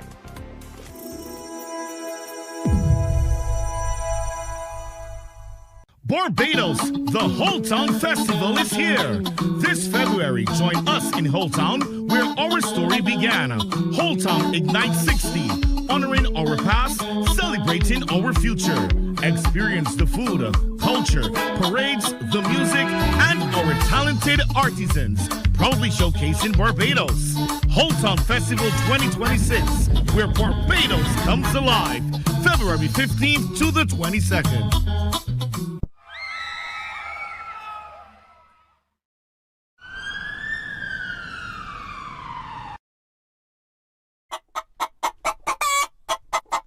Wait, wanna hear about this new superfeeds thing? From the fields where hard work meets hope. Born from the heartbeat of every farmer. Forged in dedication, strengthened by purpose, and fueled by the power of superior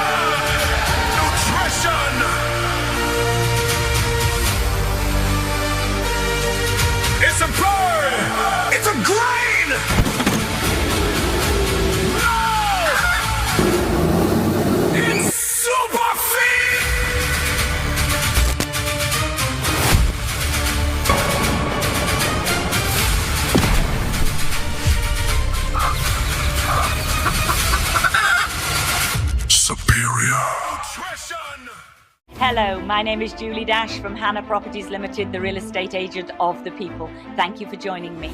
No one will give you more advertising coverage than we will at Hannah Properties Limited. We will advertise your properties on radio, the internet, the newspaper, Instagram and Facebook. You have no risk whatsoever because if I don't rent your property, I don't get paid. It is absolutely no use being a landlord without a tenant. We will show you how to get a tenant very quickly. Call me 262-5072. Check our website at hannahproperties.com for more details.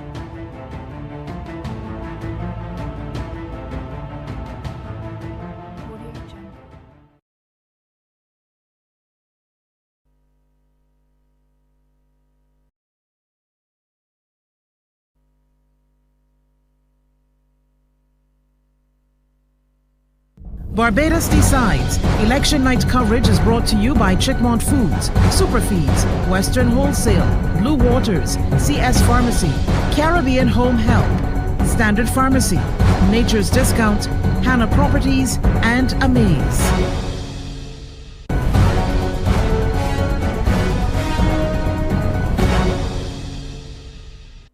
Big thanks to our partners in bringing you this broadcast here on CBC TV8. Indeed, as we approach the second hour of February the 12th, an occasion where we are marking the decisions made by Barbadians today or yesterday in the general election.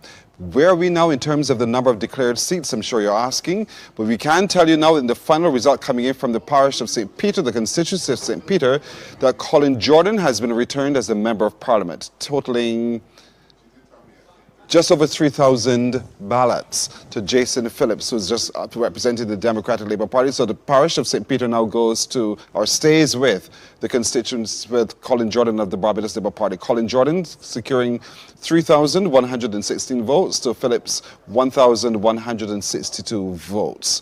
So that's another declaration of another seat for the party, Barbados Labour Party. But the conversation we were just having prior to our break was so hot. I'm just like you, waiting to get back to it. So Stetson, it's back to you. Pearson, of course, we continue to keep a keen ear and eye out for what could be the outcome, and especially St. Michael Northwest, but also St. Philip West and St. Philip North. As you indicated, the issue of campaign financing, and maybe Ms. Eastman would say the need for campaign finance reform, has been, let's use this word, robust.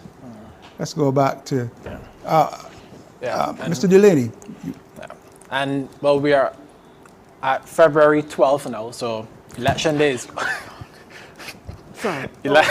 Election day is over, we're past that, and now, again, as I will keep saying, looking forward. I'm not a lawyer, so I can't talk from the lawyer perspective, but from the youth perspective. I somehow feel that Ambassador Thompson has something to tell us. She looks very excited. No, I don't. I'm not going to say it.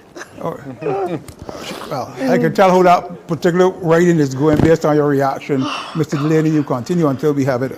And I would urge parties like the UPP, like the coalition, that seeing the seriousness in which you believe that these things need to be put in place, seeing the seriousness that you believe that these conversations need to be facilitated. Have town hall meetings, have press conferences, have forums where you invite the youth, because if we are moving towards a more modern campaign, if we are moving towards a more social media driven campaign, who better to help facilitate and direct a lot of these conversations than the youth? You have the Barbados Youth Development Council, you have the Youth Parliament, you have the youth arms of the two major political parties. You have young candidates in FOD. I think nearly half of the candidates that were run for the Friends of Democracy were under the age of 45, under the age of 40. That is something which has to be highlighted. You have young persons across the length and breadth of Barbados who have been integral in campaigns. The same. Right off all the old folks yet. I'm not. They're definitely not right off the old folks. You have the same. You have commentators like Marcia Weeks. You have Stephanie Chase. You have News on the Go. Persons that have kind of led the campaign in that social way from a non-partisan side. Those are persons who need to be brought to the table to facilitate. Marcia Weeks. Marcia Weeks is part of the problem. Let's not get too much into categorizing individuals who are not here to defend or to defend? What's their to defend or to clarify? Yes. To clarify. And I think those are persons who need to be brought to the table when we're talking about the way in which we evolve our legislation to suit the evolution of Because campaigns. in fairness to the other, there are also many influencers who many would say that their positions have been rather clear regardless of the independence claim. Given them the benefit of the doubt. And Ambassador, ultimately, at the end of the day, we're all here, and the critical thing is what is the ultimate outcome. And how do you feel about how the night has gone for the ruling party, or continuing to rule party, or to govern rather? I think that I would want. Clearly, I'm going to congratulate everybody who has won. I think the only seat at this time that is not clear is Northwest. And I've always believed that Neil will ease home. And I'm still thinking that he will pull it off, which would give us 30 seats. I am particularly pleased, I'd have to say, at the performance of the women. There has been, over the course of the last few months, very severe attacks on the Prime Minister, describing her unfairly as a dictator, indicating that women should not be in positions of leadership. There have been very vicious attacks on social media, and that the Prime Minister, the Deputy, could both increase their majorities, get more people out to vote, and to vote for them in this election than in the last one is significant. Mr. Capin, I think we have some important information. Pearson? Yes, we do. Coming in from St. Philip North, let's go to our report on location now. What's happening in St. Philip North? First coming out of St. Philip North, we've just had 3 more boxes. The numbers from 3 more boxes. This is PD1, which is located here where we are at the Augustine Primary School. PD1 A to E. Wayne Beckles, the independent candidate, he called 4 votes. Dr. Sonia Brown of the Barbados Labour Party, 115. Simon Clark of the Democratic Labour Party, 88. Anya Lord of the Friends of Democracy, 4 votes. Nigel Newton of the People's Coalition for Progress, 1 vote, and there is 1 rejected vote. In PD1 F to M, Wayne Beckles, he got 3 votes. Dr. Sonia Brown, 137. Simon Clark, 97. Anya Lord, 3. Nigel Newton, 2. And there was 1 rejected vote. And in the PD1 N to Z, we had Wayne Beckles with 5 votes. Dr. Sonia Brown with 111. Simon Clark, 81. Anya Lord, 4. And Nigel Newton, 2, with 2 rejected votes. By my tally, there was Dr. Brown's tally of 1,434 votes so far. Simon Clark, 1,180. Anya Lord, of Friends of Democracy, 59. Wayne Beckles, the independent, he got 47. Nigel Newton, he got 21. And there have been 7 rejected votes so far. We have 7 more boxes to be counted here at St. Philip North. We started, perhaps, I think we were probably the last constituency to start counting today. We got on the way at just about quarter past 10. There were they had a bit of a challenge with one of the boxes coming in from one of the polling stations. And so we got on the way quite late here this evening. And so we have another 7 boxes remaining. So I think we'll be here for maybe a quite a long time. And those boxes were coming in from Bailey's Primary School. There are 2 sets of boxes coming in from Bailey's Primary School, the PD2 boxes and the PD4 boxes. And then there's the PD3 boxes, which will be coming in, which will come in from the Shrewsbury Methodist Church. So still a long night ahead of us here who are following what's happening in St. Philip North. I'm Adriel Richard. Barbados continues Decides 2026 coverage. What encouraging words. Still a long night ahead of us. Thank you so much for that report, Adriel Richards, indeed. But the decision and the discussion continues. Back to you, Stetson. Thank you, Pearson. And before from Ambassador Thompson. St. Philip North, one of those bellwethers to some extent, constituency, we kept an eye on. Dr. Sonia Brown appearing to continue to hold on, even if marginally. How significant is that? Well, you know, I did say earlier in the night that it was my view that we would hold the 3 St. Philip constituencies because of the social organization of that parish. That is not surprising to me. I expected us to win 3. Quite frankly, I'm only interested now in hearing St. Michael Northwest to see what the final result is. As I indicated, I believe that Nero is going to be able to hold on marginally. I don't think that is going to be a broad margin. It will be interesting to see. So you expect St. Philip West to I poll as expect well? us to win the 3 St. Philip constituency. So it's just a matter of time to see if I'm right or not. I expect. You've been right so far. We give you that. But I think that the question that came up earlier in the night, well, I wanted to return to this issue of voter apathy or the appearance of voter apathy and whether or not we really know what is the real size of constituency, so that when you assess the numbers, you're really assessing on accurate data to be able to say what the turnout is and so on. But I think that the broader question here remains what is going to happen to the leadership of the Democratic Labour Party. I don't know if Ronnie is coming B or D, or if he is staying up the hill at UE. Since Dr. Yearwood is here and can speak for himself, do you want to weigh in, Dr. Yearwood? If I may just finish, I think that there is now the question. Ralph has not yet conceded. I don't know if he plans to. We haven't heard that he has.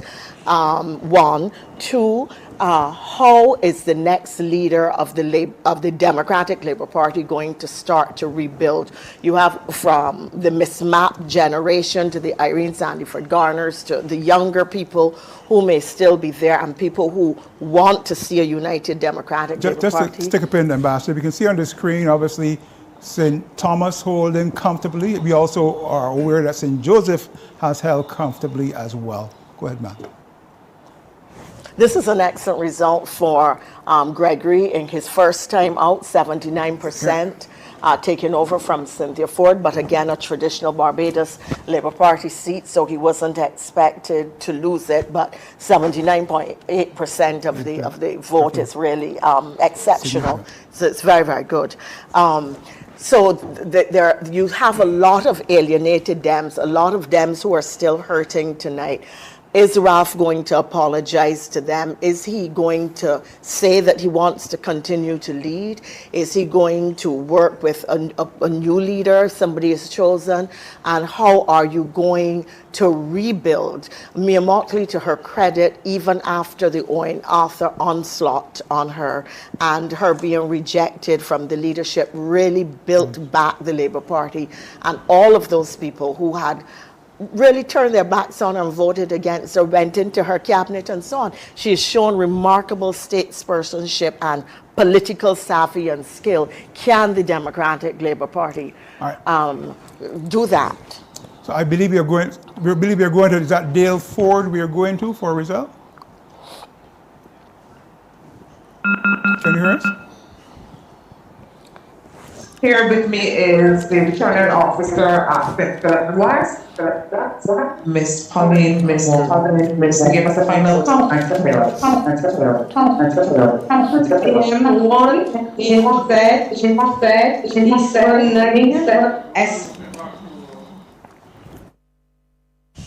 McConney 122, 24, 24, 24,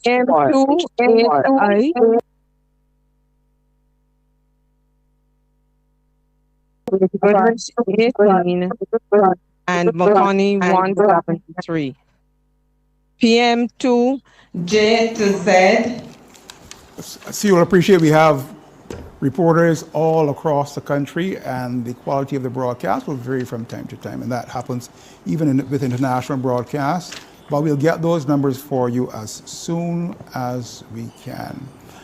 The Barbados Labour Party. Stetson, Sorry. Peter, go ahead. Yeah, no, I just quickly received a note from our reporter in the field in St. Joseph, and he's indicated that the provisional numbers for St. Joseph look like 22662 versus 889 for Randall Rouse, 2682 for Ryan Brathwaite. Yeah. So as a reference, sure, whatever. The provisional information is here, so I just wanted to share that with you.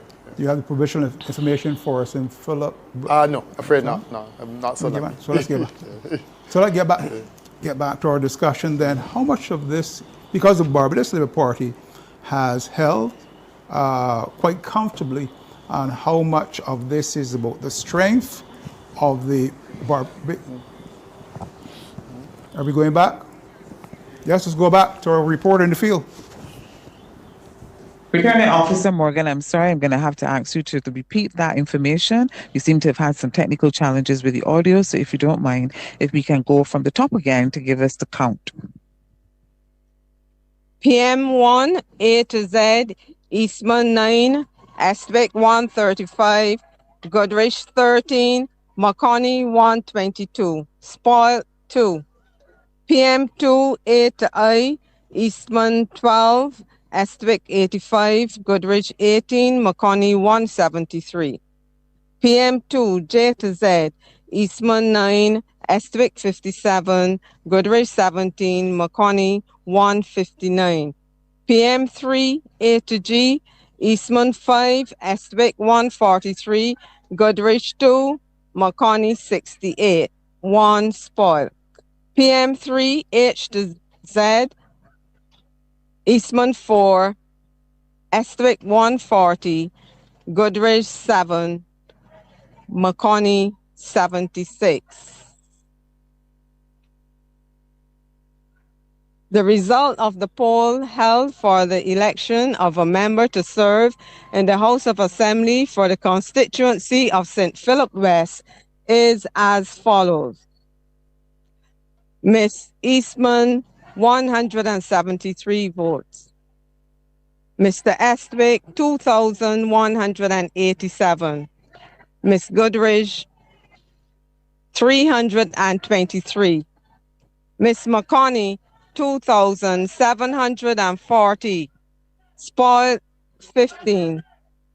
The total number of votes polled for all the candidates was 5,438.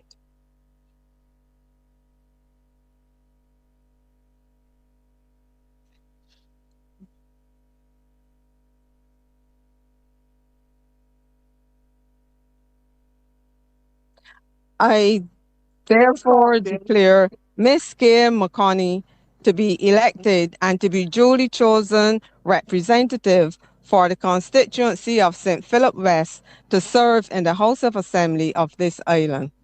Thank you so much, Returning Officer Pauline Morgan. As you heard, the incumbent K. Makoni has been returned as MP for the constituency of St. Philip West. And of course, their supporters are here in their numbers with their placards and their flags celebrating her win. So this is it for me from Princess Margaret Secondary School. I'm Dale Ford. Good night. Thank you, Dale, indeed, and thank you for your really good coverage, indeed. And so that celebration moves now again with all the others down to Roebuck Street. And so we're waiting on a number of other boxes to come in and other constituencies to be declared, but it is evident that so far, based on all we've seen, the Barbados Labour Party is retaining the government. And so for further discussion on all of this and a whole lot more, here's Stetson Babb. Pearson, and let's go to our analyst, Peter Wickham, the man who monitored the numbers. The Barbados Labour Party holds, even if narrowly, yet another of those critically and closely watched bellwether constituencies. What's that say to you?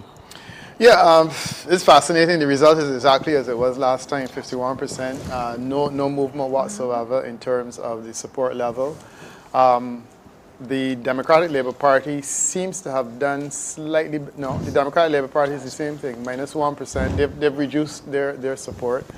And then K. Goodrich, of course, the third parties or the alternative parties are in 1% range. But the interesting thing with this constituency is that it hasn't moved at all, you know, in the period of time in between. So Kay McConney is back in with 51%. This is the heartland of the Democratic Labour Party, and I imagine that she feels quite happy with herself today. And we actually have one of the candidates in that particular constituency Right. with us right now, Ms. Eastman. So I would say to Peter that even if David Estwick had got our votes, he still would not have won. Right. Agreed. So this thesis about these other parties cutting the LP votes, I think we should put that to bed. The Democratic Labour Party needs to earn its votes in the same way that all of us go out there and make an effort to convince the electorate to vote for us. They have to do that. They have a base. So, well, I guess Ronnie would say that the base is a bit smaller than it used to be, but they do have a base. So they need to work on that. So the focus shouldn't be on any other person going out there and running for a seat. Apologies to cut you, but we have the winner, Kay McConney. Over back to you for your interview with Kay McConney. What? Congratulations on your win. Thank you. Tell us, how are you feeling right now? I feel grateful. I start with gratitude to God, and I am grateful to the people of St. Philip West for reposing their confidence in me. And I am grateful to my team who have worked with me not only at election time, but they've been with me throughout the first term, and I know they will be with me again as the second term start representing the people of St. Philip West. Any time did you feel it was a little close, or were you confident and you felt, yes, from the beginning, I have this?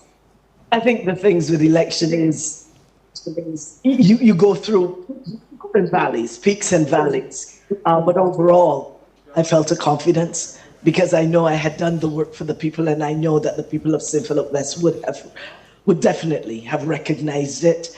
And I think too that the Barbados Labour Party brings the strength of leadership to this, and I know that the people of Barbados will of course recognize that. So it's just an awesome feeling. But I know you want to go and get and continue your celebrations, but before you go, what are some of the major things? What do you think is, maybe you won't start on today, Thursday, but maybe Monday morning, these are the things that I have to do for my constituents? Well, the very first thing that I have to do is to make sure that I touch base with them again. Because there were many things that have been shared over time, and there are things that came up during this period of election, and the first thing I want to do is to touch them and feel them. Thank you so much, and congratulations again. And thank you so much. I'm going to head back to the studio because definitely know everything here at St. Philip West has been wrapped up. The winner has been declared, and it's definitely good night now from me, Dale Ford. In other words, bedtime from you, Dale Ford. Thank you so much for your reporting. Indeed, one of the casualties of competing in any general election is the loss of the voice. And so there it is. Kay McConney, who has been returned as a Member of Parliament for St. Philip West, in losing the voice challenge, but no doubt rest will help to return that. So far, our electoral map shows that 24 of the seats declared, all 24 have gone to the Barbados Labour Party. Stetson? The BLP, they've held St. Lucie, they've held now St. Philip West. Kingly watched and awaited it is the position in St. Michael Northwest. What has come up though in this discussion is the role or influence or impact, if any, of the alternative parties. Friends of Democracy, Mr. Delaney. Yes, and not only would I like to congratulate the incumbent, Ms. McConney, but also congratulate the party leader of Friends of Democracy. She has more than tripled her vote tally from 2022. And we spoke earlier about the role that PM Motley would have played in terms of being the leader, the strength that she had and confidence she had in her seat, and how she was able to help and support her other candidates. And I think that's something which, although being a new party, you've seen that kind of seriousness and you've seen that kind of leadership from Karina Goodridge, party leader of the Friends of Democracy, that she's able not just to increase significantly her vote tally, but also able to mass canvass with her candidate, able to assist them in training, assist them in getting their feet off the ground. I think that is a lot of promise that you see from her and from the party, and we look forward to seeing them grow in strength to strength. What do you think this outcome so far says about the BLP and the DLP?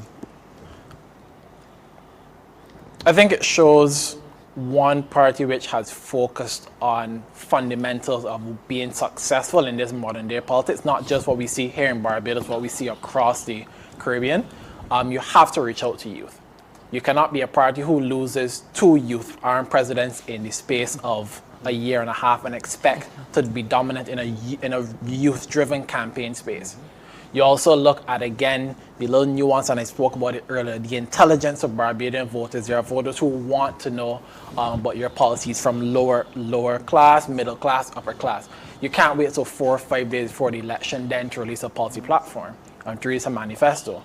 You also look at the rhetoric that persons, if they do want change, they don't want old change. They want fresh, they want innovative. And even by bringing back some persons which left that bit of sour taste in persons' mouths, I think that is something which was a bit of a downfall. I think from the Barbados Labour Party, to give them some credit, they have shown that seriousness in releasing the red record, in releasing their manifesto, and in showing, and the smaller version, and in showing that they can give the youth what they want. Sure, it may come across as pomp and pageantry at times, but you have to excite young voters who need to be brought into that. And anything, to me as a young person, anything that brings more young people into the space of politics, they get exposed to these ideas, and to me that's a win for all of Barbados. I want to take this question around the table, around the panel. What does this outcome so far, what does it say about the DLP and the BLP, Ambassador Thompson? As you asked the question and John was speaking, I did some jotting. First, I think it has to do with the superior messaging and platform of the Barbados Labour Party. It has to do with the fact that the Democratic Labour Party is proving itself not to be a learning institution. In 2018, you started a campaign with abuse. In 2022, you started a campaign with abuse. And David Estwick comes back in 2026 and starts his campaign by calling the Labour Party nutty liars, whores, and prostitutes. His words. It was shocking, particularly so because there was a candidate from the Democratic Labour Party who had said his mother had been a prostitute. How then do you get and abuse people like this? And then Ralph gets on the platform immediately after David says like that. He's talking morality and decency all the time, embraces Estwick and says, this is my brother. I mean, this is absolutely ridiculous, and the public doesn't want it.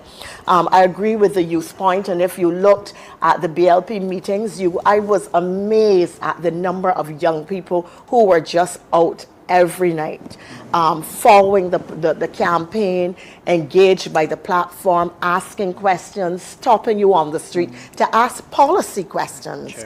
It was utterly fascinating. But I think there's something that we have to concede, particularly if the Labour Party gets to 30-0 tonight. And it is that Mia Mottley is a political phenomenon that just has to be studied. I mean, this is a remarkable result, however you count it. That she was able to win 30 again, that in several constituencies, and again, the women point that I made earlier, Kay also increased her majority. That this has happened is really absolutely shocking. I mean, Ralph's last night on the platform, he spent the whole night cursing her, and he did that consistently every night, rather than releasing a manifesto and focusing on policy. He speaks for an hour and 20 minutes and spends 55 minutes talking about Errol Barrow, and the rest of the time talking about cursing Mia and talking about himself, not promoting his candidates. None of them got to do any of the electoral broadcasts. sorry, but even though he's not here to clarify, I'm sure he would say that it was critiquing rather than cursing. But I want to take the description around. You should keep critiquing then. Dr. Hayward, what does it say about the DLP and the BLP? I'll start with the Barbados Labour Party. I think, as magnificent as the victory may be, and congratulations to every one of the candidates, especially the younger candidates. Props and big shout out to Tyra, and Chantal. I think the Barbados Labour Party would do well to not get caught up in this victory. And I mean that not to celebrate it, but to understand the context of the victory and to show how they are going to listen and how they are going to embrace critique of the government and how they're going to move forward. I think the Prime Minister has a real chance to reform the country and the governance space in a way that was promised and not do half-hearted and try to pretend it's reform. And if I were in her position, I would do some big, like you've been given just do it. Yeah. This is saying, stop being afraid, stop with the half measures, stop being conservative. You've got the mandate, do the big reforms that Barbadians want, just push through and go down the road. At this point, that's what people expect. Now, in terms of the Democratic Labour Party, I think the message is clear. This is not only a rejection of Ralph Lauren. I think it's been a rejection of Randall Stewart. I think it's been a rejection of Bob Morris, rejection of Al Gollop, it's a rejection of Michael Carrington. It's a rejection of the whole lot.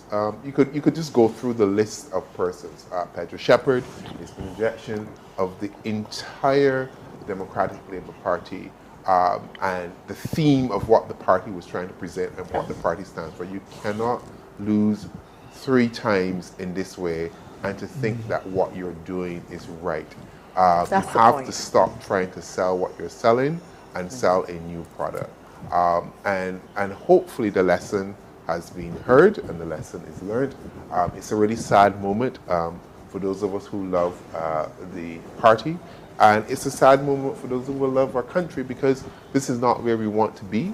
But obviously the Barbadian public is not satisfied that the party learned the lesson in the last 2 defeats, so it's given it a 3rd one. And if it doesn't hear it now, I don't know when and how else the message can get through.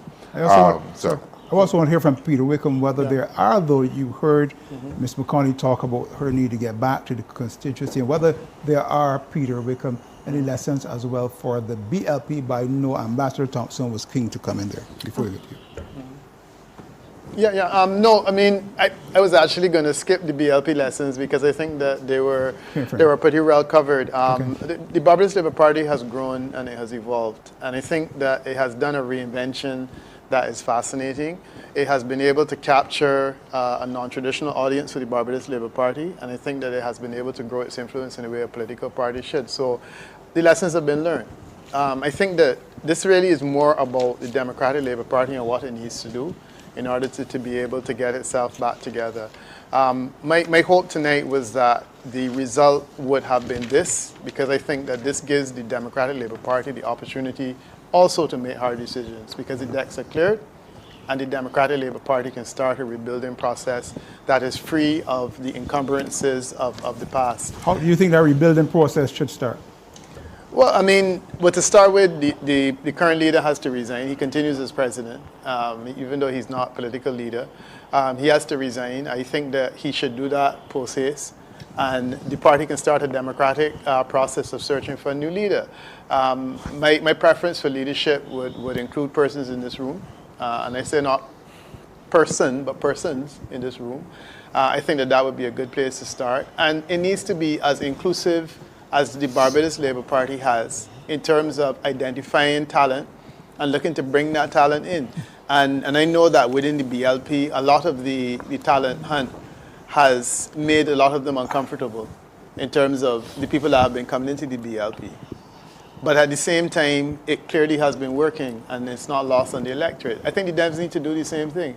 The Dems need to practice the politics of inclusion, and they need to reshape the organization in that way. And I think when you are planning to reshape an organization, starting at zero is not a bad place to be, because you are free of the encumbrances and so on that you will carry on. The campaign was horrible. I don't think that anyone here would try to suggest it was anything but horrible. I listened in great agony last night to Ralph Thorne's address, which was not the type of thing that I expected to be hearing. The attacks and the viciousness, and there was not any sunlight in what was being said. And I compared that with what was going on at Bay Street, and it was a happier environment. But that said, so I think the issue and the lessons really are for the Democratic Labour Party. If Ryan Walters succeeds, and I want to state this categorically, that if he succeeds tonight, I think that would also be good for the Democratic Labour Party, because I think that his campaign has been remarkable and it stands out. Certainly his swing, his improvement, and the campaign that everyone saw stands out from the rest of them. He clearly decided to be a Lone Ranger. And I think that regardless of what the outcome is, it has paid dividends for him. And if indeed he does succeed, I would say that the gods have smiled upon him. You made reference to potential possible leaders being around this table, and I'm pretty confident you were not referring to Ambassador Thompson. So maybe politics of inclusion. The politics of inclusion. It's an amazing opportunity. But I'm sure Ronnie will take up that. We will pick up that particular point, and I'm keen to hear the response. This is Barbados Decides Election 2026, election coverage on the stations of CBC Radio, TV, and the web. We'll be back. Barbados Decides. Election night coverage is brought to you by Chickmont Foods, Superfeeds, Western Wholesale, Blue Waters, CS Pharmacy, Caribbean Home Help, Standard Pharmacy, Nature's Discount, Hannah Properties, and Amaze.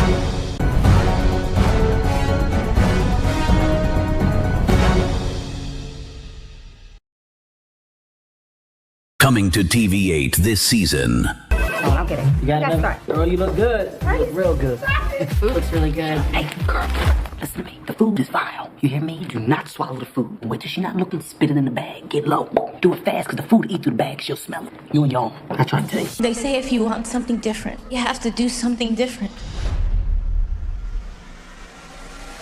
Why not? Yes. I'll marry you. You. Go! Go! Go! Ken and I weren't expecting you. Get out of my house before I kill you! Must-watch movies all season long. Available for sponsorship.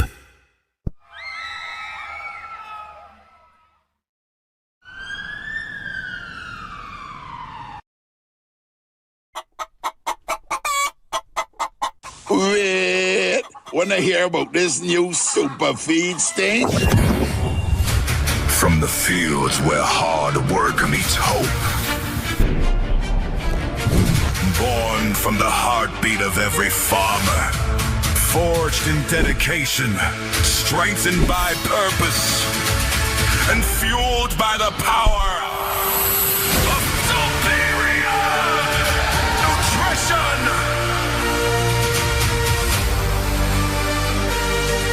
It's a bird! It's a grain! No! It's super feed!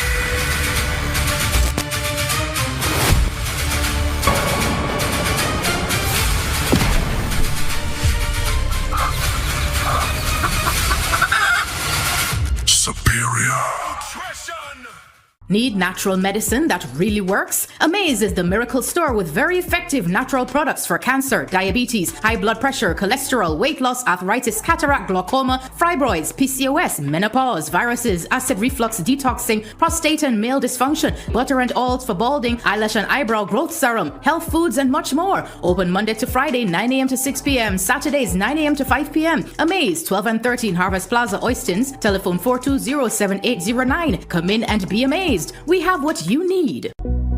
Do you need your prescriptions filled fast with friendly and reliable service? Are you looking for vitamins, cosmetics, or over-the-counter medicines? We got you. Visit one of our 2 locations, Standard Pharmacy on Tweedside Road and CS Pharmacy on Broad Street. Contact us at 427-2047 or 429-3298. Looking after the good health of the nation every day. Welcome to the Western Sale Center, the home of quality products, excellent service, and of course, great prices. Come on, let's check it out. We've extended our product selection to offer a new and exciting range of products, from personal care items to household essentials, to meat and veg, and everything else in between. We are open Monday to Friday, 7:30 a.m. to 6 p.m., giving you plenty of time to browse and stock up. Come on down to the Western Sale Center, the heartbeat of Western, where great quality, products, and excellent prices are in store.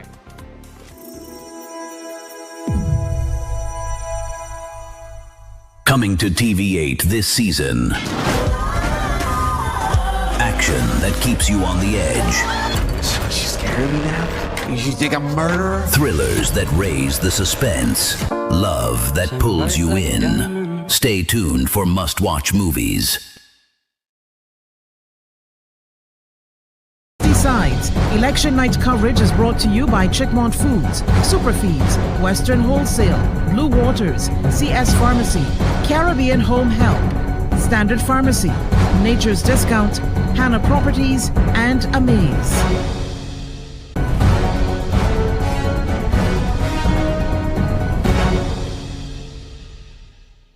This is Barbados Decides, the general election of 2026. You're hearing it right here on the stations of the Caribbean Broadcasting Corporation, as well as across 16 Caribbean territories, the New York tri-state area, Canada, Colombia, Latin America, and more through our cooperation with CaribVision. And we thank them for teaming up with us to be able to bring Barbados Decides to the rest of the world indeed. A lot of you are keenly watching, as you see on your screen. There are 25 declared seats already. Our electoral map is filling in for the Barbados Labour Party, none for the Democratic Labour Party, nor for the Friends of Democracy or the People's Coalition for Partnership for Prosperity. And so we wait to see whether or not by the end of it all, anyone else grabs a seat like that of St. Michael Northwest, which is one of those seats where we're watching very, very keenly whether or not Ryan Walters is able to bring it home for the Democratic Labour Party. But so far, none of this surprises anyone. This is literally a repeat of the last couple elections, but we're waiting to see if there is a change simply in the trend that we're picking up from St. Michael Northwest. Big thanks to all of you for watching and staying with us. Big thanks also to our sponsors who've stayed with us and brought this to you as well. And there we are now, a view of Roebuck Street, where Peter Phillips has made his way from the parish of St. Lucie as he continues to join the celebration with this team of Bajan Strong people on Roebuck Street having a good time in celebration of the win of the 2026 general election. Shaking hand there with, if you could help me quickly. All right, good. So there it is, the crowd assembled in Roebuck Street just outside of party headquarters, and they're assembling, waiting no doubt to hear from the party leader and Prime Minister, Mia Amal Motley, to address them and to address all of us, really. Usually the habit is that there's a concession followed by an acceptance and the like. We don't know if that will obtain at all, because when we flip the view at the Democratic Labour Party, we don't know quite yet who is there, even though the last time we heard from Lisa Broom, we were told that some of the newer candidates have begun to assemble there, no doubt to perhaps just give support one to the other indeed. But the party is right there on Roebuck Street as the Barbados Labour Party, clad in red and yellow, continue to celebrate the win for 2026. 6 indeed in the general election.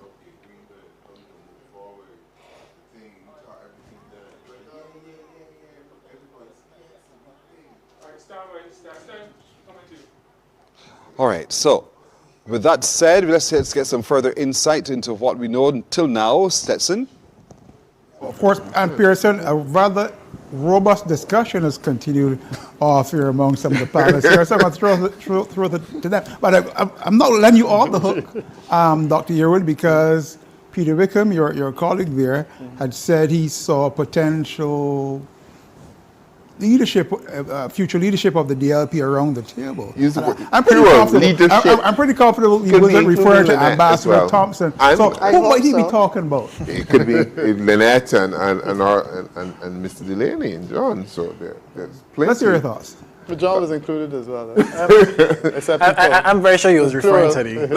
Look, as I was just telling you, slightly joking, but not, The Prime Minister went shopping in the political supermarket. You were never joking. We know that. So you have Tyra Trotman, you have Michael Lashley up front, but what people fail to miss is that often these people take all the support and the team with them. Oh yeah, what they miss. So when the person goes, it's not just the person. There's a whole network and a whole support system that goes with them, and then there were the others that were in the background supporting some of the other candidates that haven't come, that weren't the candidates themselves. So it wasn't as straightforward as just losing 2 people or just a few people who were staying home. So you had an entire party that was affected in that way. And it's, I can't help but reflect on the sadness of this moment because, we know that we didn't have to be in this position. And that's the saddest part. But there's something, and I guess Ambassador Thompson would approach. We have to go back to Pearson. Just take a we'll get back to you. We're not letting you off the hook yet. Yeah. Back to Pearson and our reporters in the field. Thank you, Stetson. We want to go to Crystal Hoyt, who is monitoring what's happening there in St. Michael Northwest. Crystal, what's the latest?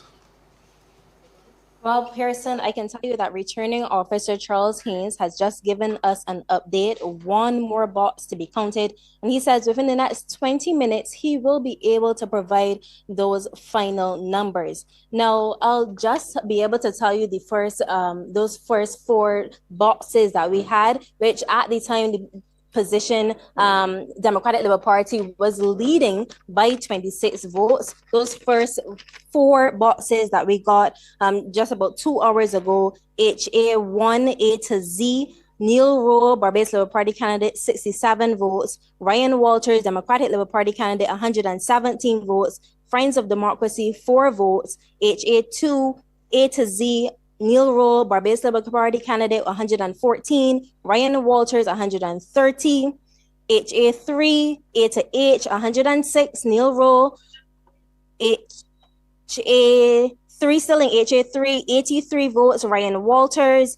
Friends of Democracy, Ricardo Williams, 2. And that final box that we do have right now is the HA4, which is HA3, I to Z, my bad, 121, Neil Rowe, Barbados Labour Party candidate, and Ryan Walters, 104, and Friends of Democracy, 5. That is resulting in the Democratic Labour Party at this time leading by 26 votes. But these are just the first 4 boxes, and we hope to have the other 10 boxes within the next 20 minutes to be able to give you those final results. Key areas, HB2, Deacon's Primary School, HB3, key boxes that will determine these results. Thank you so much. We understand the Prime Minister is addressing us, and so let's go to party headquarters at Roebuck Street. Happen in this country today. I want to be clear that we are still waiting on one result. We do not have 2 of our members here who are trying to get through, I suspect, the density of traffic and audience. I speak of Kerry Simmons. Kerry isn't here yet, right? 3, I speak of Kay McConney. And I can speak also of Sonia Brown and Dwight Sutherland. But I'm reliably informed that all four of them will be the members of Parliament for St. James Central, the members of Parliament for St. George South, the member of Parliament for St. Philip North, and the member of Parliament for St. Philip West. We have one more result to come. And on my last count, he is ahead by 186 votes. I speak, of course, of Neil Rowe.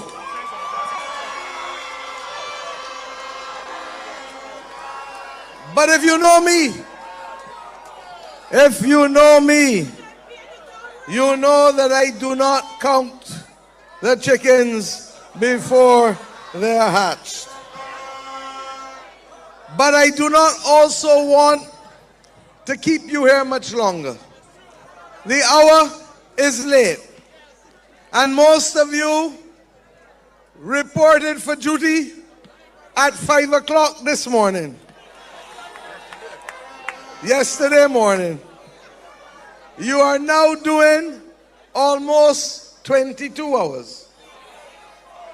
And I am appreciative of that fact.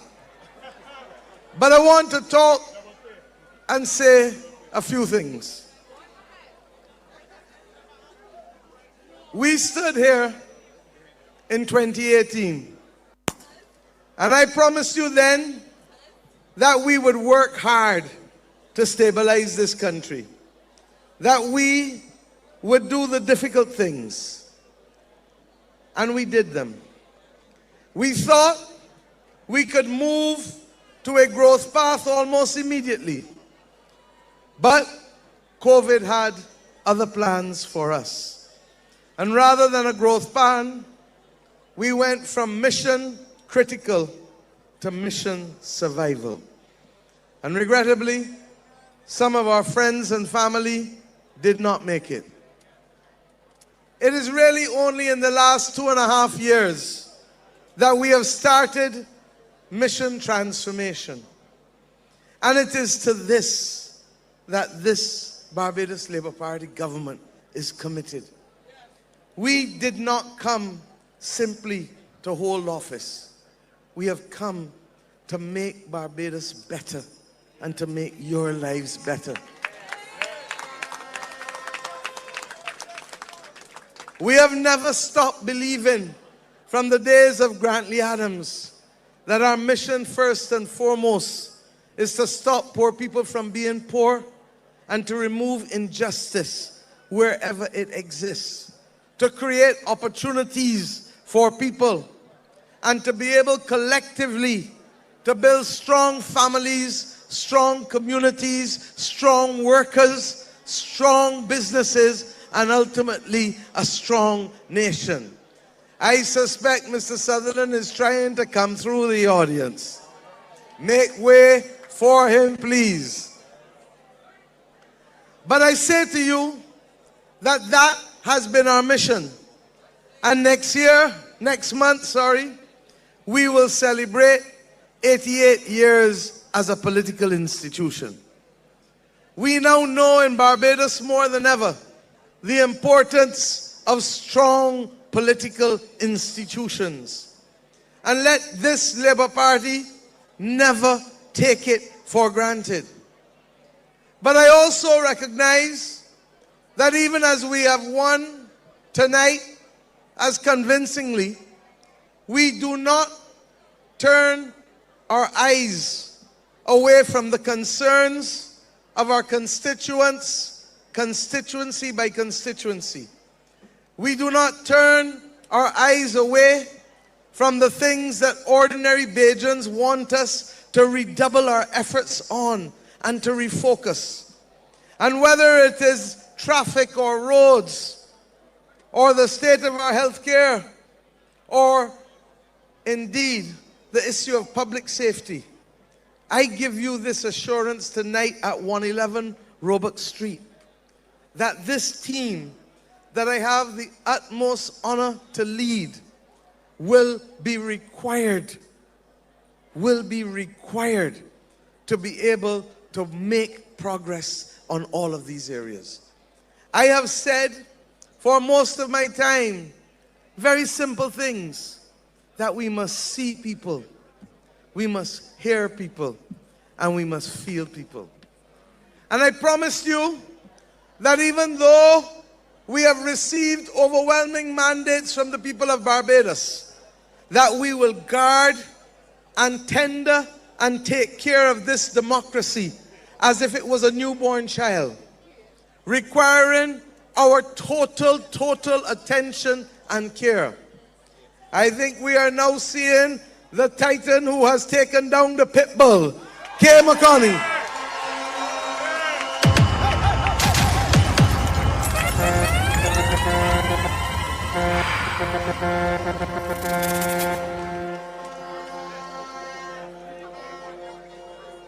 Make way for her, please.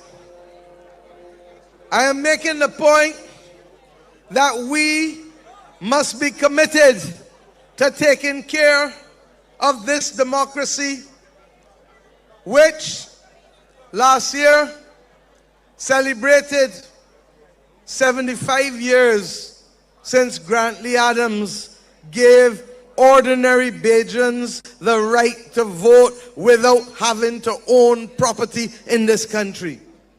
If Grantley Adams did not do that, none of us would be able to claim the Barbados that we have. And the majority of you who are here would never be able to vote. And that is why we say without fear of contradiction that the father of our democracy was Grantley Herbert Adams. I equally say that the father of our independence, Errol Walton Barrow, helped us unite as a people, and to recognize the importance of taking those steps to chart our destiny, or in the words of our anthem, to be firm craftsmen of our fate. We have now come this year, as we go to celebrate the 60th anniversary of our independence on November 30th, and the 5th anniversary of our republic. It is time that we fully accept that the responsibility for transformation of Barbados is not just these men and women on this platform, but it is each and every Bajan. No one owes us a living. No one owes us anything. And we know it because in our individual lives, most of us have to find our own way. But as a society, or as a community, or as a family, we work to help each other. I want us, please, as a nation, to recommit to this process. This country has been good to us. Previous generations have worked hard for us to be here today, and we must not take it for granted. And I ask you, please, that even in this moment of victory and jubilation, that each of us recommit to doing a little more each and every day. That each of us commit to doing our job without trying to jinx and move off. That each of us commit to look and see who we can help raise up when a person needs a helping hand. That each of us recommits to making sure that our senior citizens, who are constituting more and more of our population, are treated with dignity and respect. That each of us recommit now to building the future by raising our children well. Every time I see or take a picture with a little child, I ask them one question: are you reading? Are you reading every day?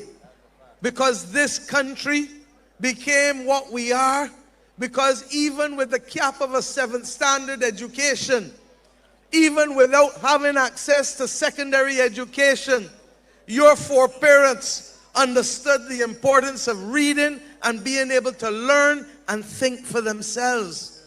In this world in which we live, there's a danger that this tool, as great as it is, as much entertainment and productivity as it gives us, if we are not careful, it will cause us to become slaves again in the 21st century.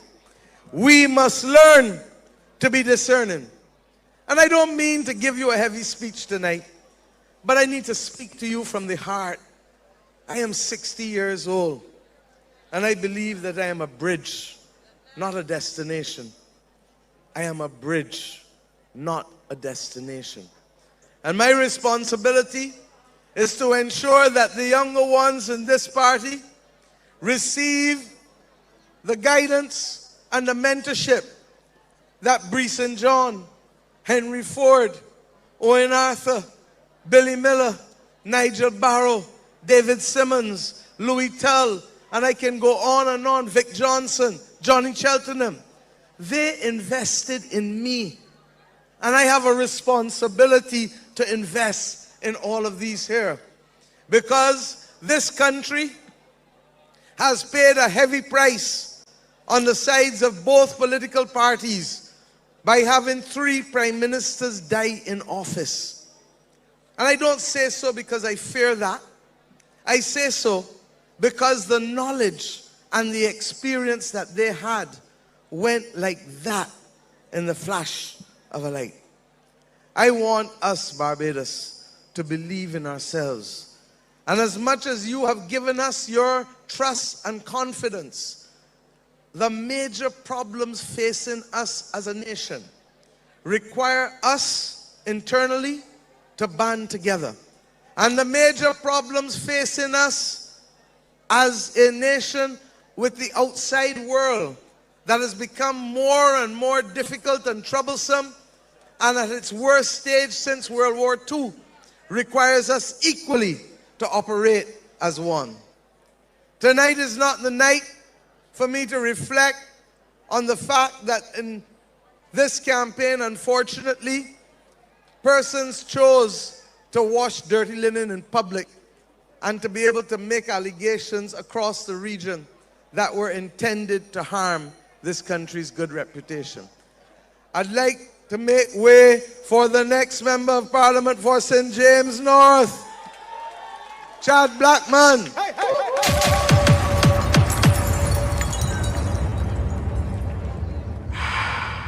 But what I will say to you is that we have a responsibility to be able to protect our reputation.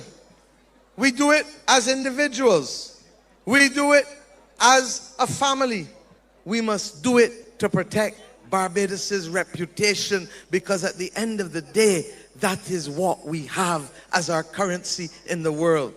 People regard us not now, but from the days of Grantley Adams as thought leaders that could help shape the world and shape the region. And I ask us to respect that legacy and to build on it. I'd like equally to say to you that this government is still focused on the basics. We must get rid of pit toilets. We must ensure that people's houses that are in a dilapidated condition, that we find new and novel ways on top of what we have done already to help lift people out of those terrible conditions. And I say so because if we don't do it, our society will disintegrate and there will be nowhere to hide on 166 square miles. And that has been the genius of what Barbados has brought to bear. But I'm equally conscious that those challenges internally, particularly as it relates to gun crime, and those challenges externally, particularly as it relates to the threat of war and cost of living and geopolitical fractions require not just me asking us as a population to work together. When I called the election at Westbury School, I spoke to you, and I know that some people had concerns. I started to carry you there at Queen's Park in October at our annual conference.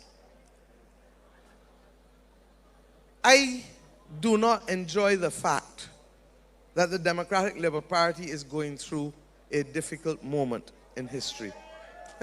Just bear with me, please. I don't. Because I believe that this country needs strong institutions. And I pray that they will listen to the people of Barbados and do what is necessary. It is not mine to advise them. On 2 previous occasions when I offered them the opportunity to be able to serve in the Senate, to have a voice, they told me I was out of order. But I, at risk of being told that I'm out of order again, say that they have a duty to be able to put themselves in a state to be able to help this country.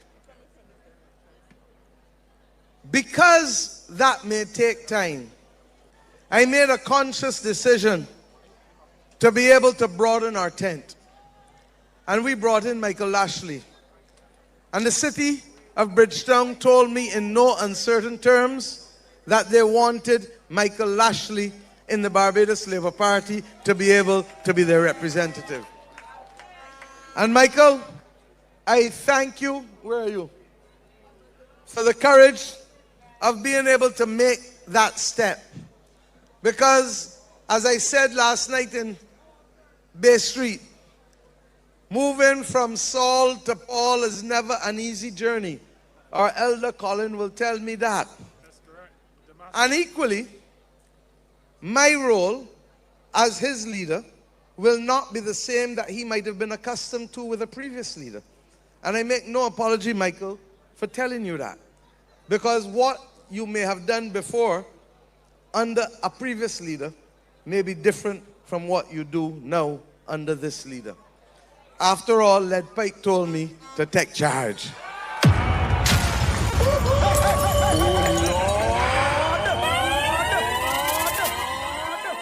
But I want to talk you through something too.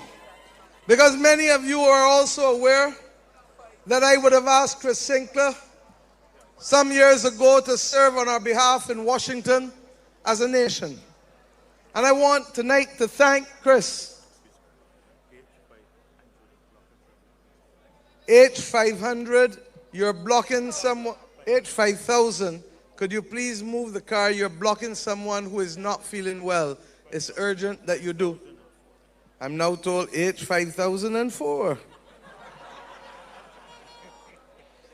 But I want to thank you, Chris, for being a part of this campaign and for helping us start to reimagine what a Barbados with a big tent can look like.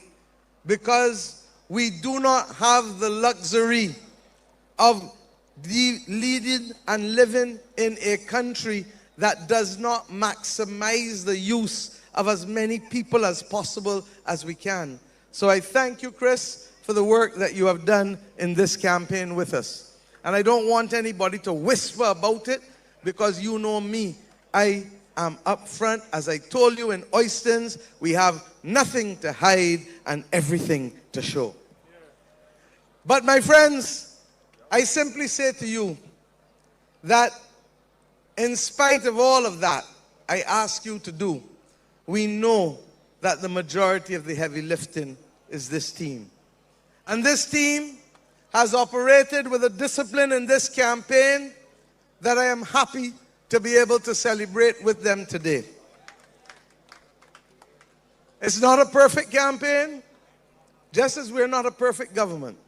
And we will learn from our mistakes, but it was a good campaign, and we had candidates doing their best to be able to impress you and to persuade you that we deserve the opportunity to continue. I want to say to them that your future depends not on me, but it depends on these people out here. And don't ever, ever, ever forget that they must be seen, heard, and felt. And I want to say tonight that I have every confidence that when I announce my cabinet and reduce some of my portfolio and increase some of my supervisory capacity, that I will make sure that being a bridge is not simply words, but indeed will allow me to be able to mentor and ensure that this Barbados Labour Party team can continue to be appropriate and fit for the times at all times. My friends, we will do the heavy lifting, and we will ask you to allow us to tell you, don't hot up your head, relax yourself. In the song that many wondered why we did it. And I want to thank young brother, because it was a gift. And I thank him for the gift. But it is equally important for me to give you a gift, because you have worked hard the last 3.5 days, 3.5 weeks. Oh Lord! Oh Lord! It will not be today, but Friday will be a national bank holiday in Barbados.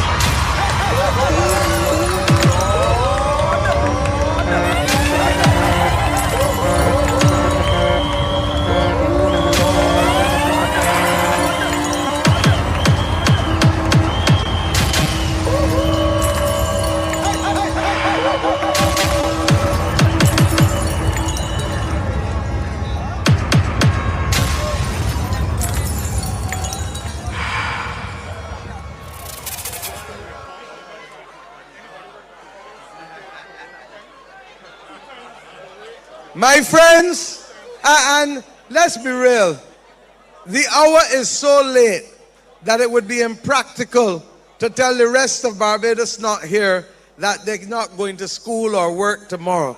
So we do things in a disciplined way, and you will have a long weekend because you will have Friday, Saturday, and Sunday.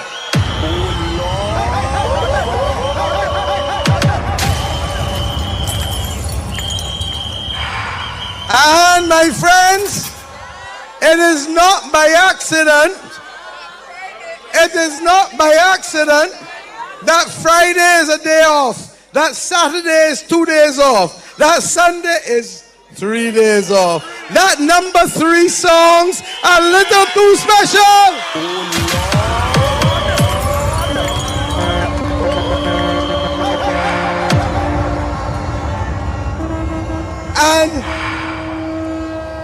And while I do not believe in counting the chickens before they hatch, I have been taught always that I must share everything that I know with you. And if I happen to know that Neil Rowe is ahead by 217,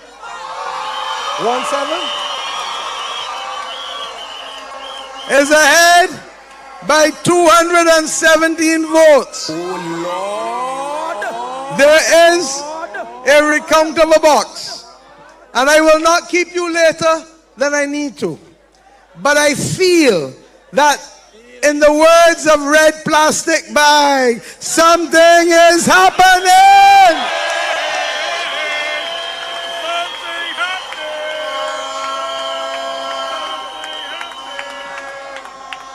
And whether that is so or not,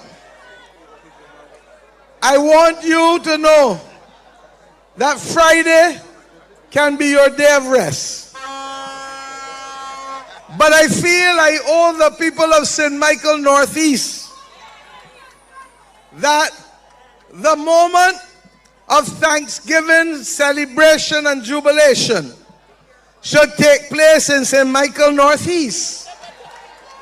And against that backdrop, I say to you, that it is wonderful in life when things come together. Or in the words of Gary Sobers, when the timing is perfect. And the timing between Saturday the 14th of February, the Day of Love.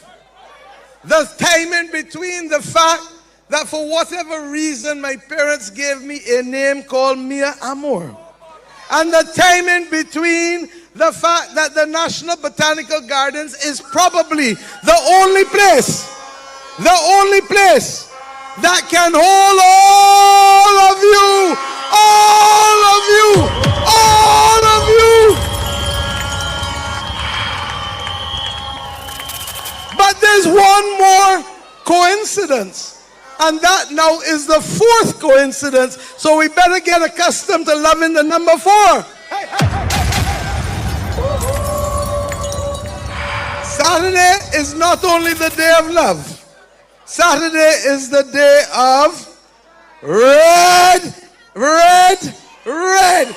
The day when we are truly red and ready. Because everybody on Saturday will show their love and their red, and their celebration and their thanksgiving. So all roads on Saturday afternoon, 4 p.m. at the National Botanical Gardens. Peter Phillips, come down from St. Lucie with your people. Colin Jordan, come down from St. Peter with your people. Ryan Rothrick, come down from St. Joseph with your people. Rommel Springer, come down from St. Andrew with your people. Gregory Nichols, come down from St. Thomas with your people. Dwight Sutherland, come down to St. Michael with your people. Tony Moore, come down from St. George with your people. Chad Blackman, make it the big man, make a big step into St. Michael. Kerry, you are not here, but I know you can hear my voice wherever you are. Make your way from St. James Central to the Botanical Gardens. Sandra Husbands, I heard you won a cricket match and you won every single over today in every single box. Come down from St. James South with your people. My dear friend Davidson Ishmael, step across the road with your people. You only got to step across the road. And Tyra, you got to step across the road from St. Michael Central. Annie and Goodinedgel, come up. You got to go 2 steps across the road. But that is not a problem, since the next man that gave you two foolish statements was the man that you left 2 foolish statements and endorsements that have already gotten you accustomed to 2 steps. Oh Lord.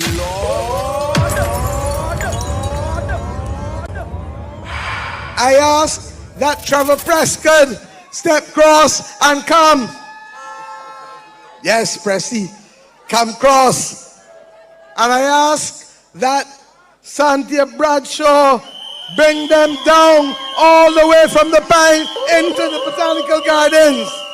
I ask that Kirk Humphrey come forward, and Marsha Cattle hold his hands and come up to the Botanical Gardens. Poor people Governor Michael Lashley, bring them up from the city.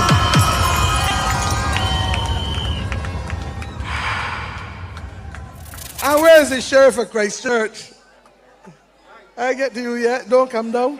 The Sheriff of Christchurch, William Dugan, marshal your troops and make sure that Ryan Strong, Wilfred Abrams, the medic, in case any of us needs him, and of course, the only lady in the Christchurch team, Chantal Monroe Knight, come cross. They tell me that the man Chris Gibbs is bringing up all of what we need from St. Michael West because he is the anchor down there. And when we do all of that, you notice that I come around so rather than going around so. I then want K. McConney, you have now silenced a pit bull for I hope ever. Bring your people from St. Philip West down to celebrate and to give thanks that we will no longer be a victim of that pit bull.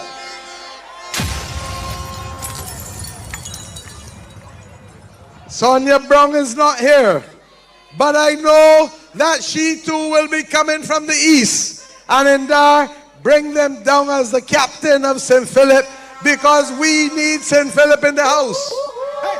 But you notice I have left one for last, because I have spent much time in St. John in the last few weeks, and I ended my day today in College Savannah. And I said to them and to the people of St. John that with Charles you have me. In fact, I will now make sure that St. John has, along with Charles, its third Prime Minister.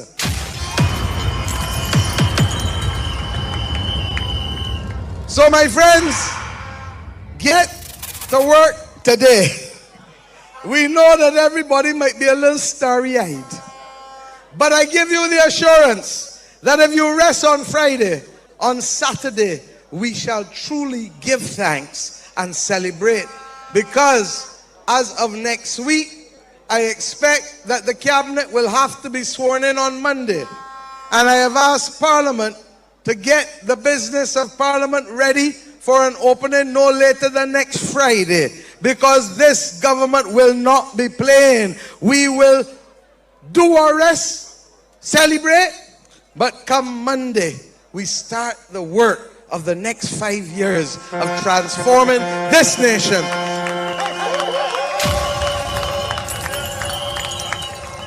Such that the target of Mission 2030 and our 6 missions, you now have to embrace fully, just as we have embraced you, because that is the core of our transformation program.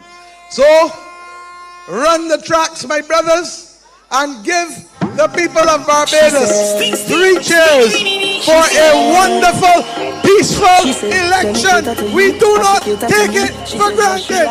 Let us go. No, no, no. She said, take it easy, I will do the work. You don't have to, on top your head. You don't have to, on top your head. Oh, she said, take it easy, I will do the work. You don't have to. So that you heard the speech from Prime Minister Mia Amor Mott. They're celebrating. Get familiar with the team. A few new faces are in there, but the celebrations will run on for some time still to come. We saw 29 people. There's 1 boss still to be declared, and so I'm told that Crystal Hoyt is standing by to bring us an update from St. Michael Northwest. If we can go to Crystal, let's do so now. Crystal.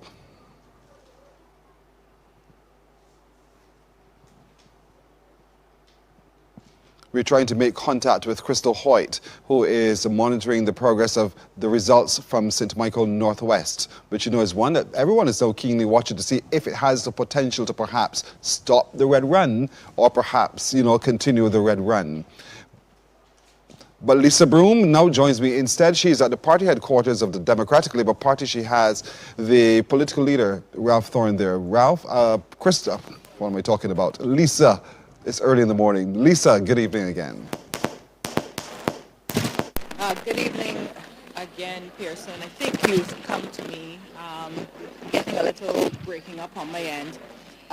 But we are here with Ralph Thorne, the leader of the Democratic Labour Party. We just heard the Prime Minister's speech. I'm going to turn it over to Mr. Thorne now for some words. Thank you very much.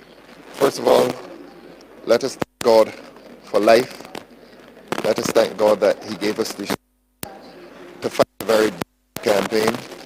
Let us thank God that we acquitted ourselves well, that we brought the issues to the people of Barbados, that we fought a clean campaign. We set an example for the young people of Barbados. We set a good example for the children of Barbados. There was no vulgarity, no crudity, no profanity on our platform. As they say, we fought the good fight, we finished the course, and we kept our faith. And we go forward, this party goes forward, that what we do is well done here. I also want to thank the Democratic Labour Party. I have had amazing comradeship around here, certainly within the team, a group of young men and young women who made for a good group dynamic. We had an excellent group. When you saw us in public and even here tonight expressing affection, often it was quite genuine. So I want to thank the party for being a good party, and we make an apology for acknowledging the size, for acknowledging the forefathers of the party. Wishes to acknowledge those who began, and we continue to the nation. I want to say the result is quite disappointing. There can be no immediate explanation for it, but what we think and regret is that there's a paradigm in Barbados in which money has a bearing. But we will continue to focus on values as a party. We will continue to focus on morality. I know that some people were upset that we talked of morality over money, but we continue to believe that. Yeah. So thanks to the party, thanks to the people of Barbados, thanks to those who supported us throughout this campaign. I want to say that the party came back after the obvious difficulty to be back and all together. We were united. And the Barbados stand that the Democratic Labour Party, they have all the way in which the Democratic Labour Party fought. And I think we came, as I said,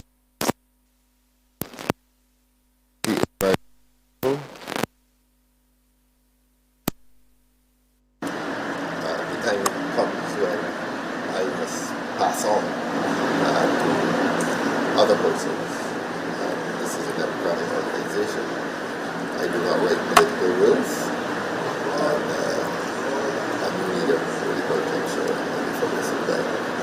Thank you so much, Mr. Thorne. Ralph Thorne here at the Democratic Labour Party, sharing his feelings and his thoughts at the end of this general election.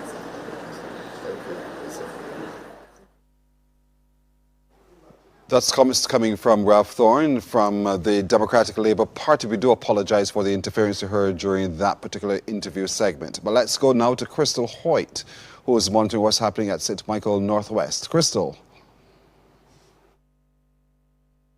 Well, good morning, Pearson. I have our returning officer here in St. Michael Northwest with the remainder of those boxes. All right, beginning at HA4 A to Z. 273 votes were polled. Neil Rowe, 139. Walters, 129. Williams, 2.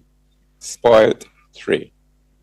HA5 A to Z, 230 votes were polled.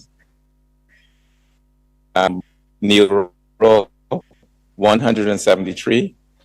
Walters, 51. Williams, 4. Spoiled, 2. HB1, 8 to H, 286 votes were polled. Rowe, 146. Walters, 137. Williams, 2. 1 spoiled.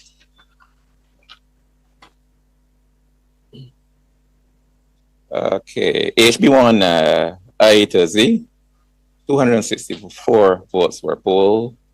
Rowe, 137. Walters, 121. Williams, 4. Spoiled, 2. HA2 A to H, 283. Rowe, 145. Walters, 138. Williams, 0. HB2 I to Z, 220 votes. Rowe, 121. Walters, 91. Williams, 7. Spoiled, 1. HA3 A to Z, HB, no, HB3 A to Z, 121 votes were polled. Rowe, 62. Walters, 59. Williams, 0. HC1 A to I, 208 votes. Rowe, 110. Walters, 97. Williams, 1. HC1 J to Z, 241 votes were polled. Rowe, 134. Walters, 102. Williams, 4. Spoiled, 1. HC2, the final box, A to Z, 183 votes were polled. Rowe, 99. Walters, 82. Williams, 1. Spoiled, 1. The total number of votes cast in the St. Michael Northwest election was 3,165. Rowe, 1,674. Walters, 1,441. Williams, 36. Spoiled, 14. I therefore declare Mr. Neil Rowe to be the elected and to be the duly chosen representative for the constituency of St. Michael Northwest in this island to serve in the House of Assembly of this island. Thank you. Just one question from me in terms of the delay in having those results. People are asking like, well, we are all a bit tired from the last 3 weeks of election work, and it has taken a toll on us. We've had a few recounts during the night among the boxes we were counting. So, but we had to get everything right in the end. So, but at least it's finished, and we are happy that the results are now done. Thank you. Sure. And there you have it. Yeah, the fatigue is showing on everyone's experience indeed tonight. But that's one we were all waiting for, and that I think is the last one to have been declared. And so, Stetson, it's back to you for responses. Indeed. So that confirms the three-peat, Ambassador Thompson. Maybe you should go around the panel for some thoughts as we approach the wrap-up of this particular broadcast. Okay, let's go back to you, Pearson. I believe we have the winning candidate in St. Michael Northwest. For giving me the strength, giving me the team, giving me the resources in order to be victorious here tonight. I have a lot of work to continue, and I also want to take this opportunity to say to the good people of St. Michael Northwest, the people who re-elected me, to let them know that this victory belongs to them. And I will continue to do my utmost, my very best, when it comes to representing the good people of St. Michael Northwest. And work now begin for me in St. Michael. and what about the All right, well, there we got the idea. He's thankful, and that work now truly begins. Back to you, Stetson.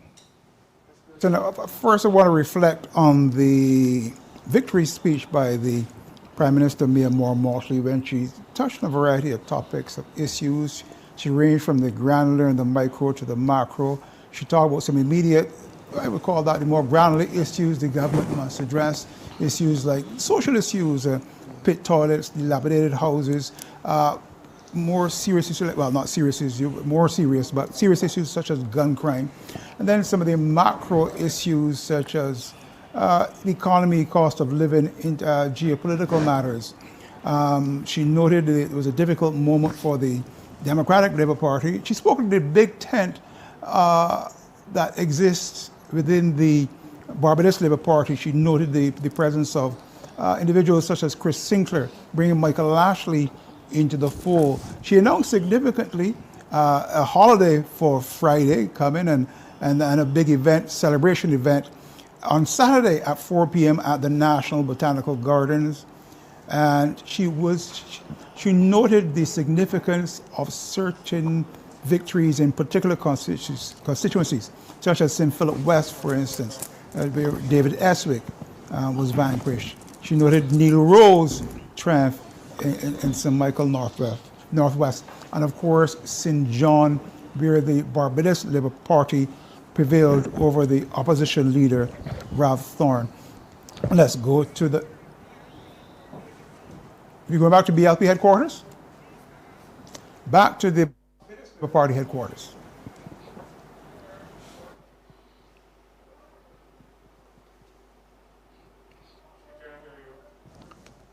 Well, I believe Anne-Marie Burke is in the midst of the crowd in the jubilation. And she can't hear me, but take it away.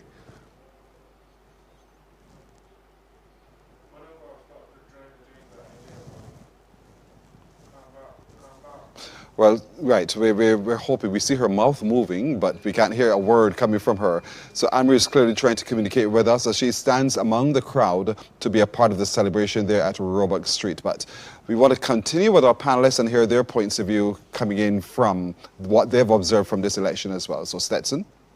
We're going to go back to our panel for their final thoughts. For those who joining us at this particular occasion, we just want to recap our panel. Is the ambassador, the Most Honorable Elizabeth Thompson, the representative of the Barbados Labour Party, from the Friends of Democracy, John Delaney. We also have Dr. Ronnie Yearwood, Peter Wickham, our analyst, and Lynette Eastman of the People's Coalition for Progress. We've had a third successive 30-0 victory by the Barbados Labour Party. Let's get your thoughts, Lynette Eastman. Okay, so I believe that the Barbados Labour Party did run a very slick campaign, and in looking at the campaign, you could see that they were better funded than any of the other parties. But I would also say that running a slick campaign does not necessarily mean that you will win. So it means that the Barbados Labour Party, in terms of securing a victory, they were able to prevail. What I would be interested in seeing is what the voter turnout was for this election, because then that would put it in a better context. But I would say from my discussions with Barbadians that Barbadians did not want a 30-0 result. They wanted to see one or more persons being able to form an opposition. I think that's what people wanted. But as you know, with first past the post, people can't control that. So that's the difficulty. And I do think that we have to look for some other method, whether it is proportional representation or a modification of the first past the post system, where we can look at a percentage of the votes actually cast, because I believe last time it was 70% to the Barbados Labour Party and approximately 30% to the other parties. And if we had done it in a proportionate way, it would mean then that the Barbados Labour Party would not have held all the seats. I believe from what we've seen tonight that the Democratic Labour Party still has a base, and some of its candidates did quite well. And if they build on that, they should be able to secure victory sometime in the future. Mr. Delaney? We want to start by congratulating. Yeah, so we'll go back. In fact, let's throw to Pearson. Go ahead. Anne-Marie is still waiting on us to come back to her at the Barbados Labour Party's headquarters at Roebuck Street. Anne-Marie, if you can hear us, take it away. The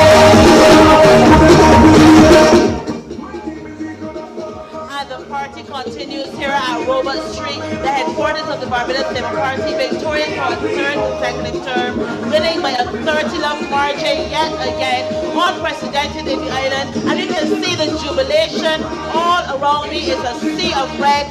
Many persons came out here tonight in their thousands to support the candidates as they one by one came in from their constituencies and then for Prime Minister Mia Mormoni to address the entire crowd.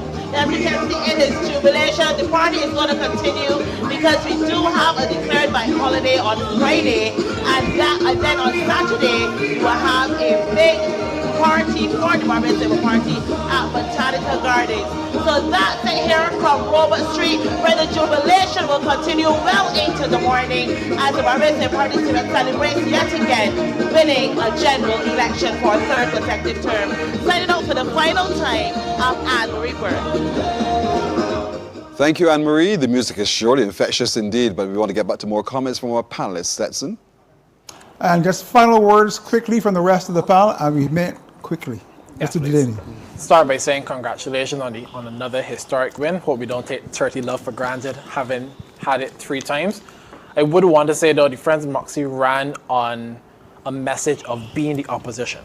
And despite not winning any seats, despite now being an extra parliamentary party, the Friends of Moxie will, and I can speak confidently and say they will show that seriousness in being an opposition, in being a party which continues to advocate for persons. So Barbadians can look forward to seeing that. Ambassador Thompson?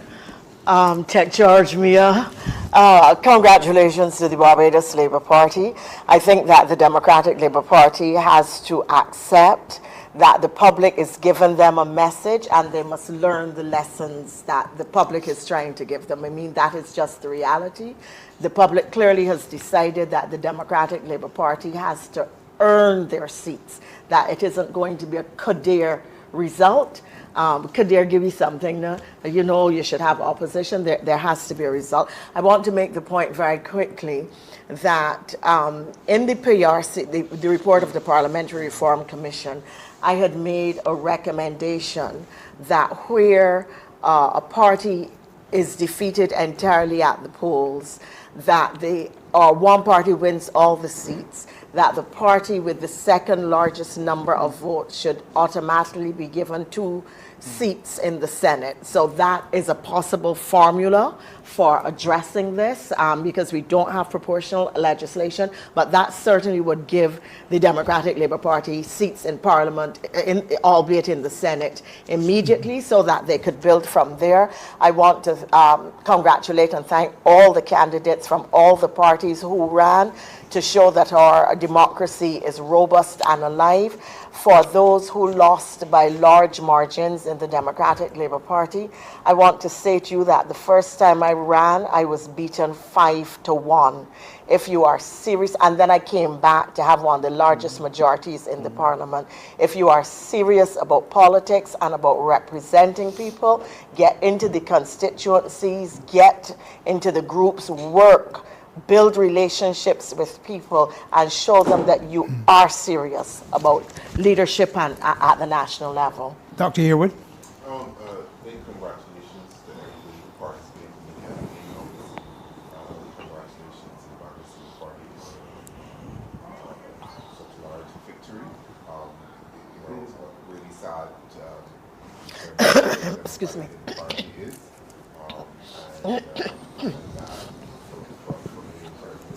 Watching on is painful, but we move forward together as a country and we build democracy.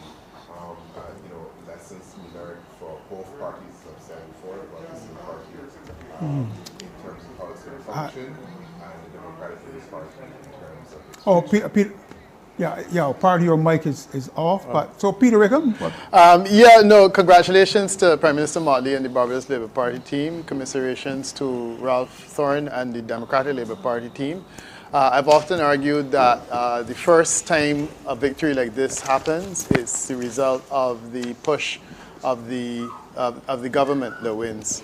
The second and third time, I think it speaks more to the opposition. Yes. And I think on this instance, a lot of our reflection has to do with the opposition. The hour is late, however, and it's not time for us to do that. But definitely, I think over the next few weeks, we will need to focus a bit on those kinds of lessons that have been learned. But certainly nothing should take away from the congratulations to the Prime Minister and the government and the Barbados Labour Party team, of which Liz Thompson is a part. Thank you, Peter Wickham. And first of all, I want to thank our panel for their robust, entertaining, and of course, always interesting contributions on the panel tonight. And back, in fact, let's get a few comments from Dr. Ronnie Yearwood. No, your microphone is circling. Okay, so thank you very much, Stetson. Thanks to the Barbadian public for listening in and staying with us throughout the night. Thanks to all the candidates. Big congrats to the Barbados Labour Party. Hope it also learns its lessons in terms of how it presents itself. Humility to the public. Never answered what your and the Democratic Labour Party, again, it's sad to see this situation, but hopefully there's lessons learned there as well as we build forward our democracy. So a really good night from everybody, and have a good one. And we end as we began by tossing back to my co-anchor, Pearson Bowen. Stetson, thank you. This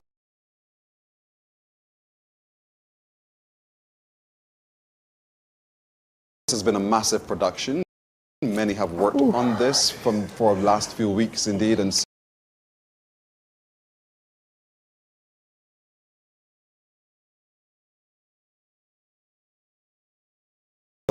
to all of our reporters who've been found out at all 30 constituencies, our technical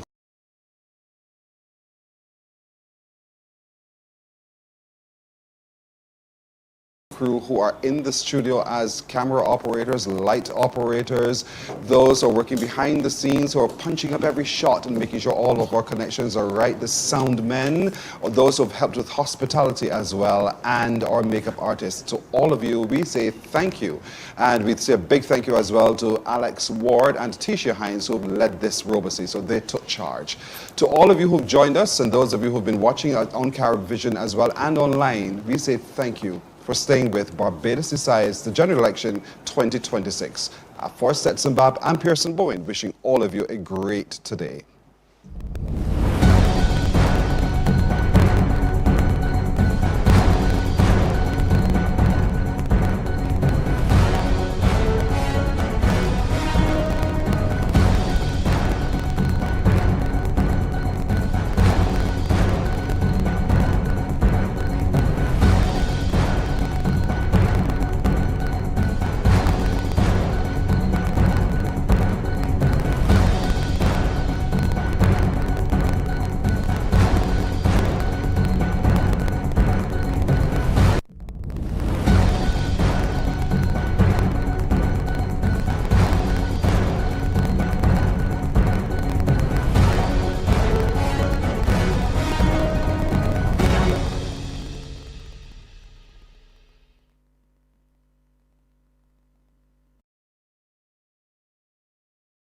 Hello, my name is Julie Dash from Hannah Properties Limited, the real estate agent of the people. Thank you for joining me. No one will give you more advertising coverage than we will at Hannah Properties Limited. We will advertise your properties on radio, the internet, the newspaper, Instagram and Facebook. You have no risk whatsoever because if I don't rent your property, I don't get paid. It is absolutely no use being a landlord without a tenant. We will show you how to get a tenant very quickly. Call me 262-5072. Check our website at hannahproperties.com for more details.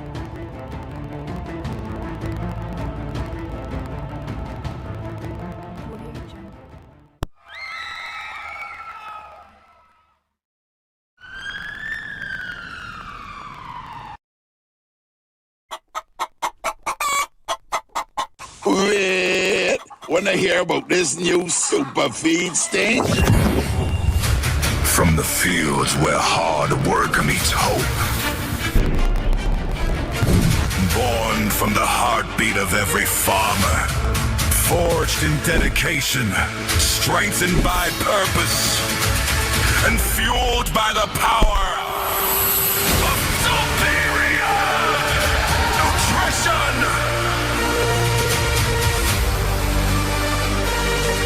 It's a bird! It's a grain! No! It's super feed!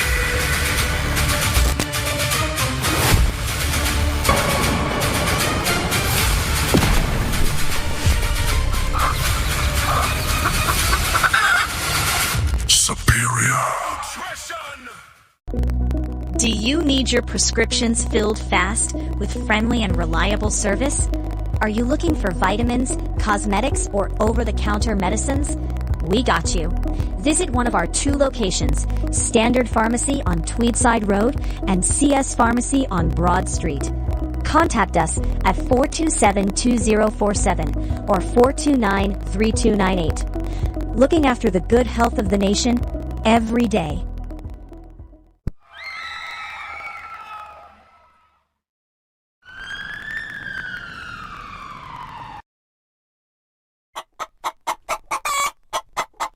Wait, wanna hear about this new super feeds thing? From the fields where hard work meets hope. Born from the heartbeat of every farmer. Forged in dedication, strengthened by... Tanto en la evolución, cree tanto en Fidel, en Raúl, en todo. Y seguiremos para adelante hasta el final.